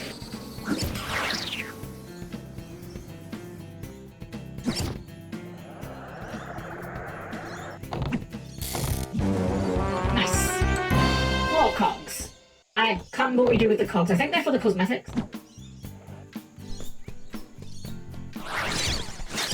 Actually, we should get the, flashbang.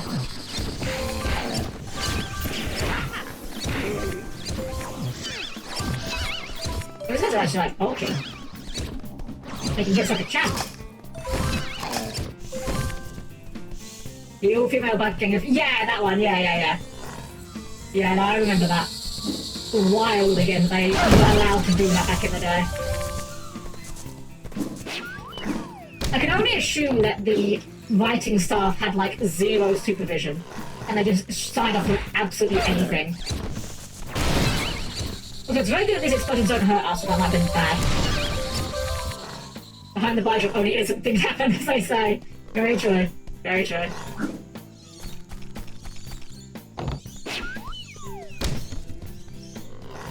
I have no idea why it's bad. It must have just going funny on there. It's always a thing, right? It's like a lot of jokes that are okay. It's an awkward thing. A lot of jokes that target towards a specific group. Often, not always. Often that group will find them funny. I know several jokes about my, being British that I find very funny. The issue is that if you're not in that group, there is a perception that it could be seen as punching down on that group, It's like, well, you don't have to deal with the issues of this group. Who are you to make jokes about them? Now, I personally am of the opinion that no joke is so taboo or so scandalous or whatever that you can't tell it. I think that jokes should always be allowed, but I think that you're always allowed to not find jokes funny. That's where I stand on things. Like, if you want to make a joke about how terrible, British people's teeth are, or how weird we are for, I don't know, drinking tea and etc. Like, I might not find the joke funny, but like, yeah, go ahead. Why not? But it's just a thing.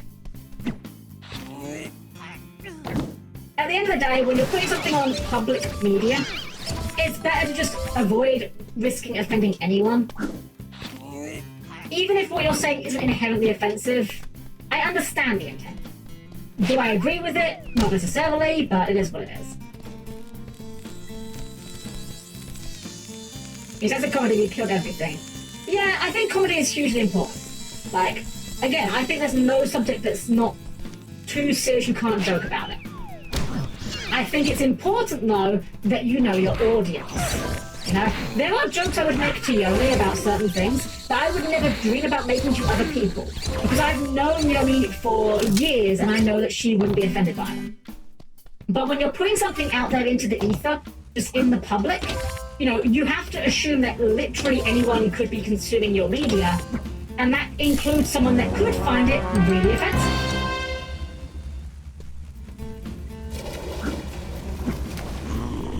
Now, if you're telling like a joke on like an adult channel, obviously people are probably far less likely to find it offensive, but when you're putting it on a literal kids show, yeah, I can understand why people might have a problem with that.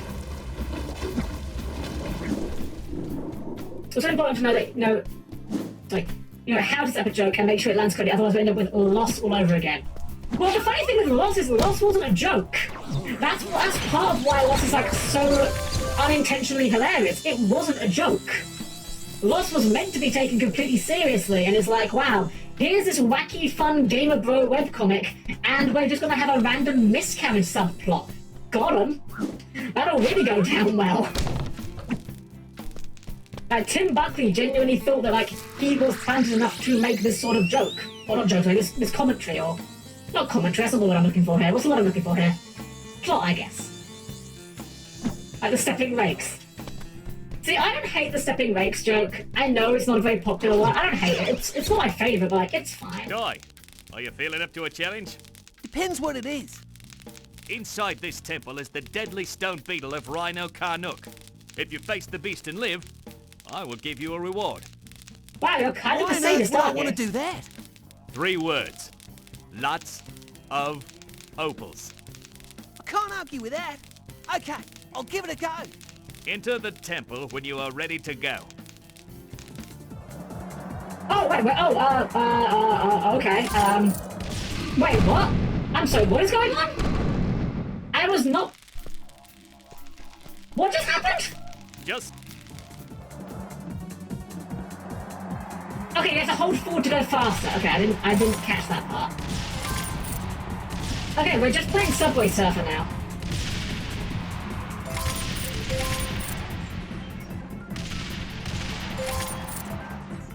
Actually, I guess it'd be more like Temple Run, wouldn't it? Because we're in a literal temple right now.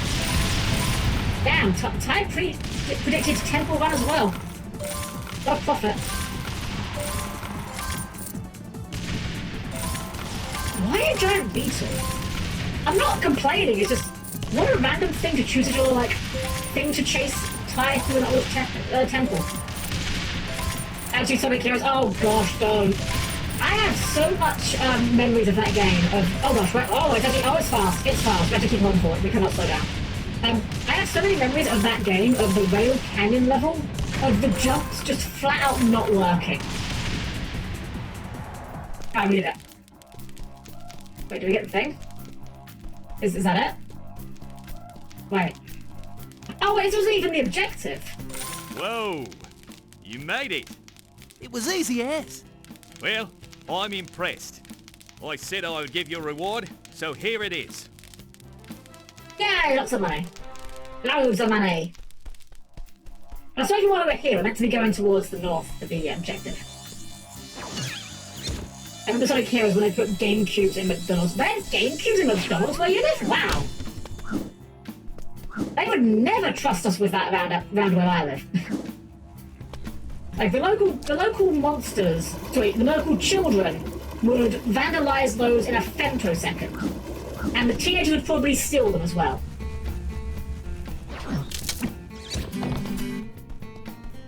Hey, well, hello! Guess what? What? Picnic can't go Adventures. Nice! Thank you! Oh, yeah, I could imagine that being quite good, actually, because you get to Book of Moon there stuff, don't you? Or Tribute to Father. But nice, congratulations! Where we go from here? We go this way, I think. Are we going the right way? No, we're going the wrong way. We are going the wrong way, okay. Let me zoom in that in a bit so I can actually see what I'm doing.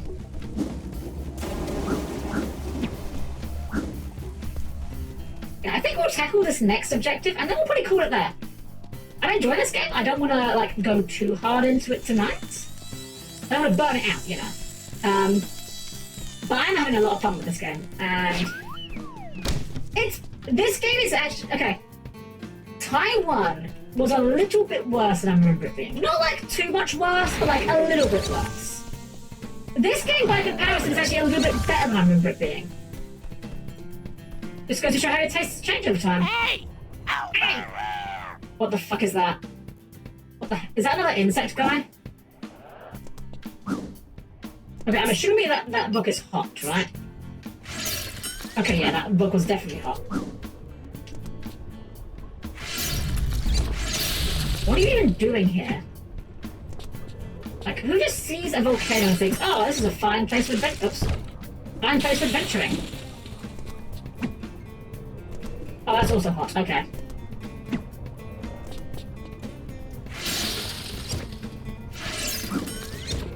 Oh, I keep jumping before I get my boomerang back.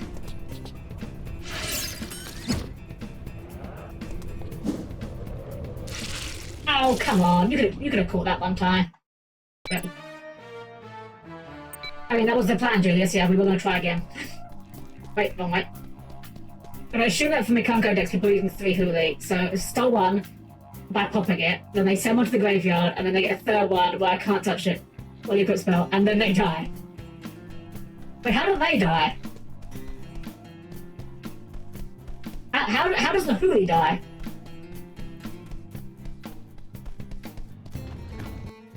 I don't want to look at that thing again. I don't want to see that cutscene again. Amazing the battle. Ah, I see. I'm not the most familiar with the ninjas, so you may need to run that one by me a little bit more. Explain like I'm 5 years old. But no, congratulations though. Oh, he's a it turns out you need to do. Yeah, how did that not work? Turns you need to do right attackers. I see. Yeah, just swing past him, that'll do it. There we go. Why was that jump so difficult? Oh, there's an orb over there. Oh, hang it. I see how to get the orb.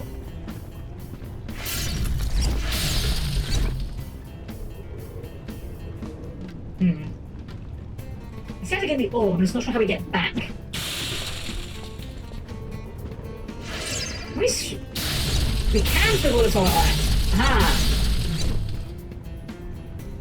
This is how physics work, clearly.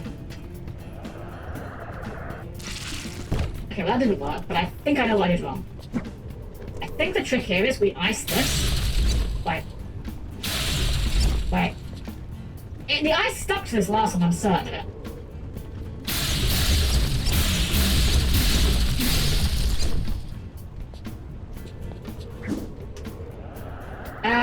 Shoot.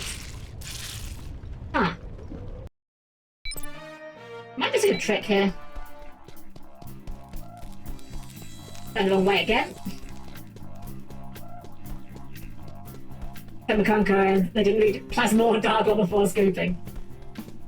Oh, jeez. I mean, that doesn't really surprise me, frankly.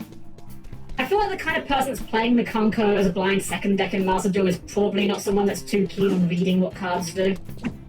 To be fair, there are ways you can play Mikanko as like a normal deck, quote unquote, you know, like doing combos and effects and things. Like, there is a going first line for Mikanko that's actually pretty good. It does kind of devolve into like Floodgate, where you just like, you know, acid golem yourself, you know, but acid golem the opponent rather, but you know, it is a thing you can do. Why is that jump so hard? Why am I so bad at that jump?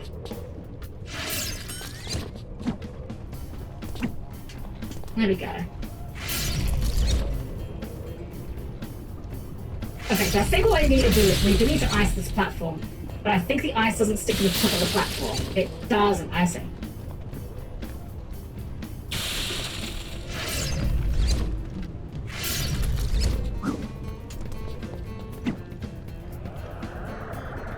Darn. Alright, you know what? I'm not that worried. Screw it.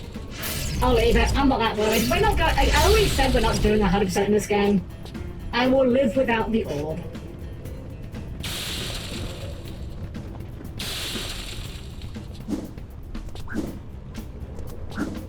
me just save this silly little goober.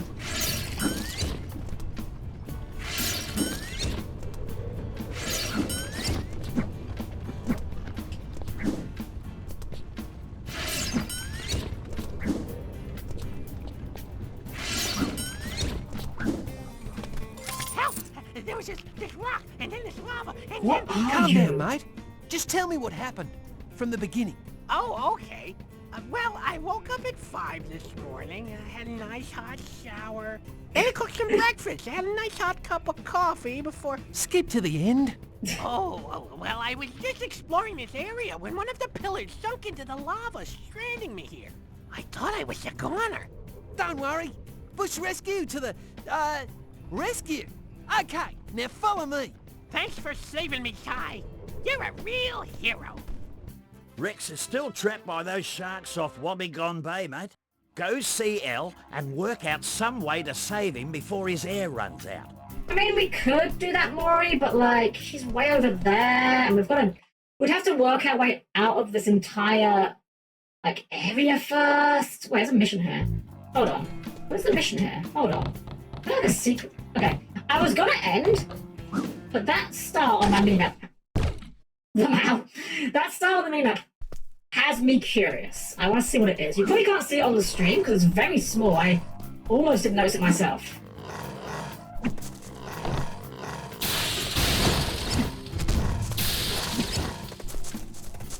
Like round this way, I think.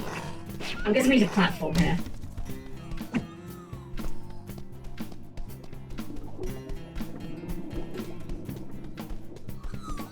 Let's see.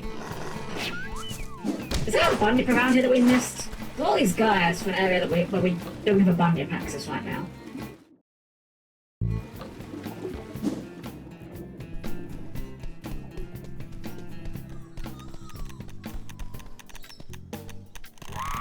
Oh, spiders. Oh gosh, why are they screaming? Why are the spiders screaming? Why did I make that noise? I don't like that. That is unpleasant.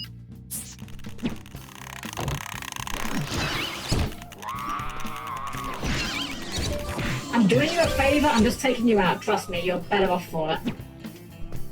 Screaming spiders are real? Wait, no, that's not... I don't like this knowledge. I could have done without this knowledge. Wait, did we skip that cutscene? If you can survive the Temple of Karnuk, then you are a brave warrior. Hopefully I will see you at the end. Wait, is this a different temple? I guess so. Wait, no, this is...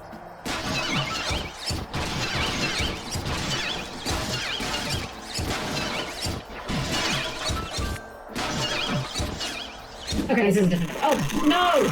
Oh, no, not more spiders. No! Oh, God, the sound! No!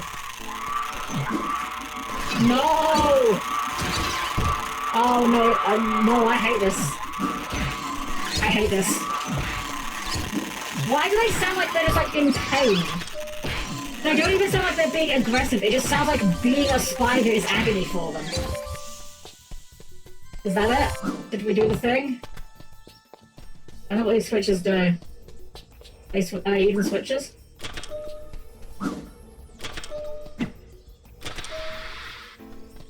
Huh. Wait, we... Oh, I see. Oh, it's on a timer now. I see. Well, at least we don't have screaming spiders. I don't like that. And it's on the top list of things I could have done my entire life without ever finding out exists.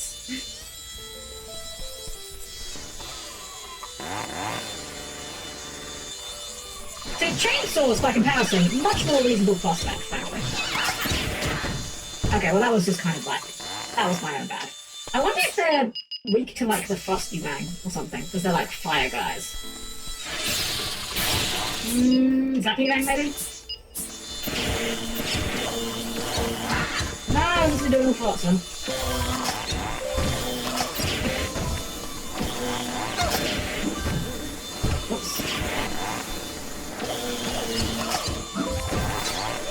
Now, I've got to give this game this. You have to actually think about combat a bit more than Tier 1.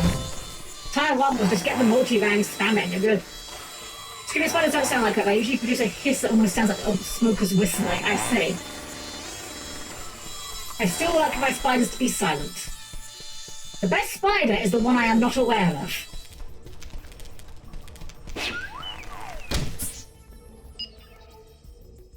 Hey Becky, of course Ty theft all over for some reason. Yeah, definitely has some comparison. Oh, right, you're the big guys. We can't do anything about you.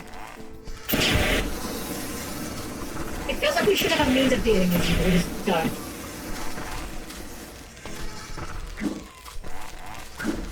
I wonder if we get an item later that can take them out. Maybe like the kaboomerang will come back and we can just blow them all to pieces. This is the first... Oh, dang it. First time you played? Honestly, this was a good one. I'm actually pleasantly surprised. I remembered the first game being better than it was. So, yeah, better than it was. The first game was fine. You know, the surface fight, like, yes, absolutely, absolutely. I can absolutely do it. There we go. Hopefully that's a bit nicer to listen to now. Yeah, as always, guys, if ever the sound is a little bit too loud or a bit too quiet, do let me know. I'd much rather you guys tell me. You know, I am not perfect by any means. I'd much rather you tell me to give you guys the best viewing experience.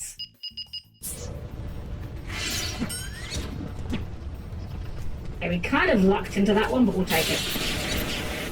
How do we get through this? Oh, like bounce around them. Good enough.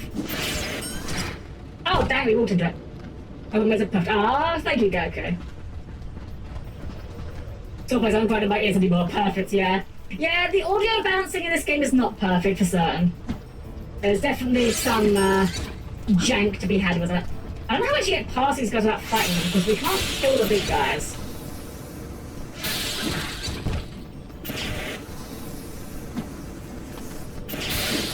Oh, dang it. I'll try to throw and run at the same time. Good enough. Oh. Or we can just slide off the platform.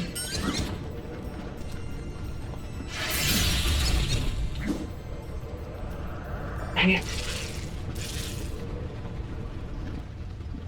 It's fine. Everything's fine. I am wondering if they are expecting us to potentially have a different boomerang that can't... Oh, that's hot, isn't it? That's hot. We can't, like... Okay, we can't make a platform in the lava. That would have been a bit cheeky. I keep forgetting the boomerangs have a travel time. Helm, come on. We've been playing this game for like 4.5 hours. You should know this by now.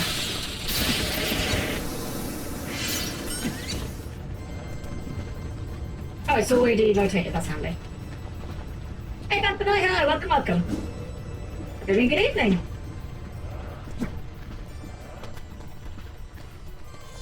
It's scatter around. Oh, you know what? Well, that does kind of exist actually in the multi-rang, but yeah, not in this game. No, not yet, at least in this game. I'm sure it exists at some point.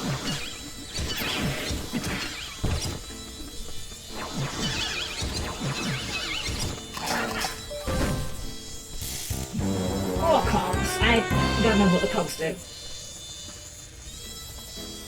But I think they were for the cosmetics.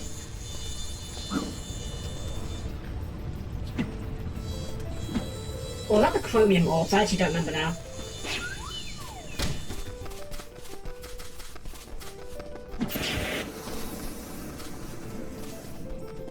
That is the slowest roll I've ever seen, but I'll take it.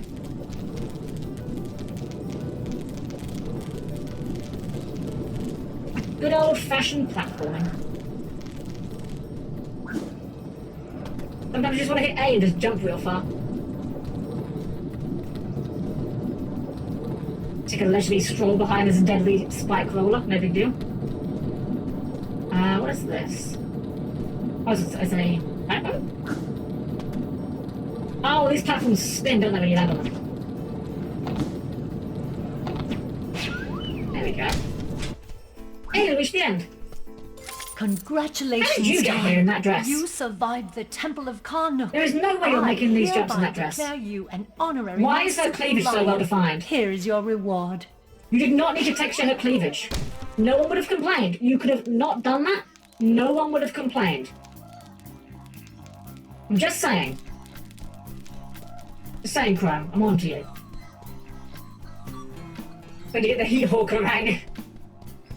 Well, we kind of have that. That's the flavorang, I guess. Not a furry, but the cleavage adds to the level's atmosphere. Yeah, sure, Tiger. Sure. Well, guys, I think on that note, I think we're gonna wrap things up. Let's go ahead and save. We're at 41%, and we're not going for 100% again. I don't know how this game categorizes 100% completion. I'm not sure if that entails, I don't know if that includes all the collectibles, or if it's just on mission completion. I have no idea. But we're going to just kind of see this game through to the end, and when we're done, if we're having fun with it, maybe we'll do like a little bit of completion at the end. But my goal at the moment is just to get to the end of the game. And I think we made some good progress tonight. We've got like a good 4 hours. We've got like 40% of the way through, so maybe next week we'll get to the ending. Who knows? Might even be a short one. We'll see how it goes there. For now, though, we're going to wrap things up here. So let's go over to our chatting screen and let's see who's online that we can raid into. So please keep your arms, legs, and other body parts clear of the closing doors, everyone. And I'll see you there in just a moment. Alrighty, everyone. Well, Mr. Player, I'm sorry. I did warn you. I can only give so many warnings until it does become a skill issue. I'm very sorry for your leg, but I do apologize. It is on you.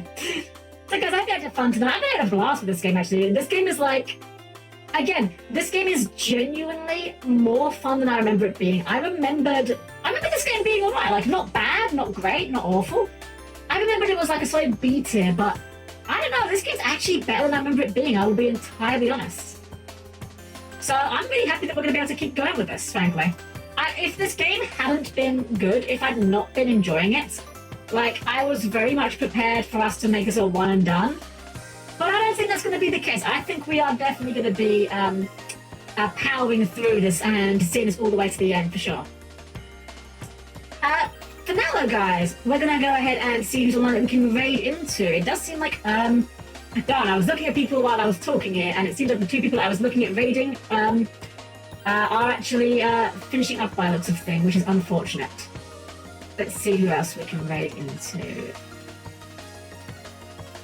Let's see here. Oh, here's someone we can raid into. We're going to raid into Valocrest. They are a PNG tuber, and they are playing Yu-Gi-Oh! Master Duel. I met them through another VTuber, Hiro Uzoa, who I was co-hosting the tournament for the other week. Looks like they're doing some Yu-Gi-Oh! Right now, so I'm going to send you guys over to them. So here's our raid message, of course. Perfectly normal maid raid. And of course, if you're subbed, you can do the emote. If you're not scrubbed, of course, no hard feelings, of course. Just put in a regular heart or put in a smiley face or whatever suits your mood.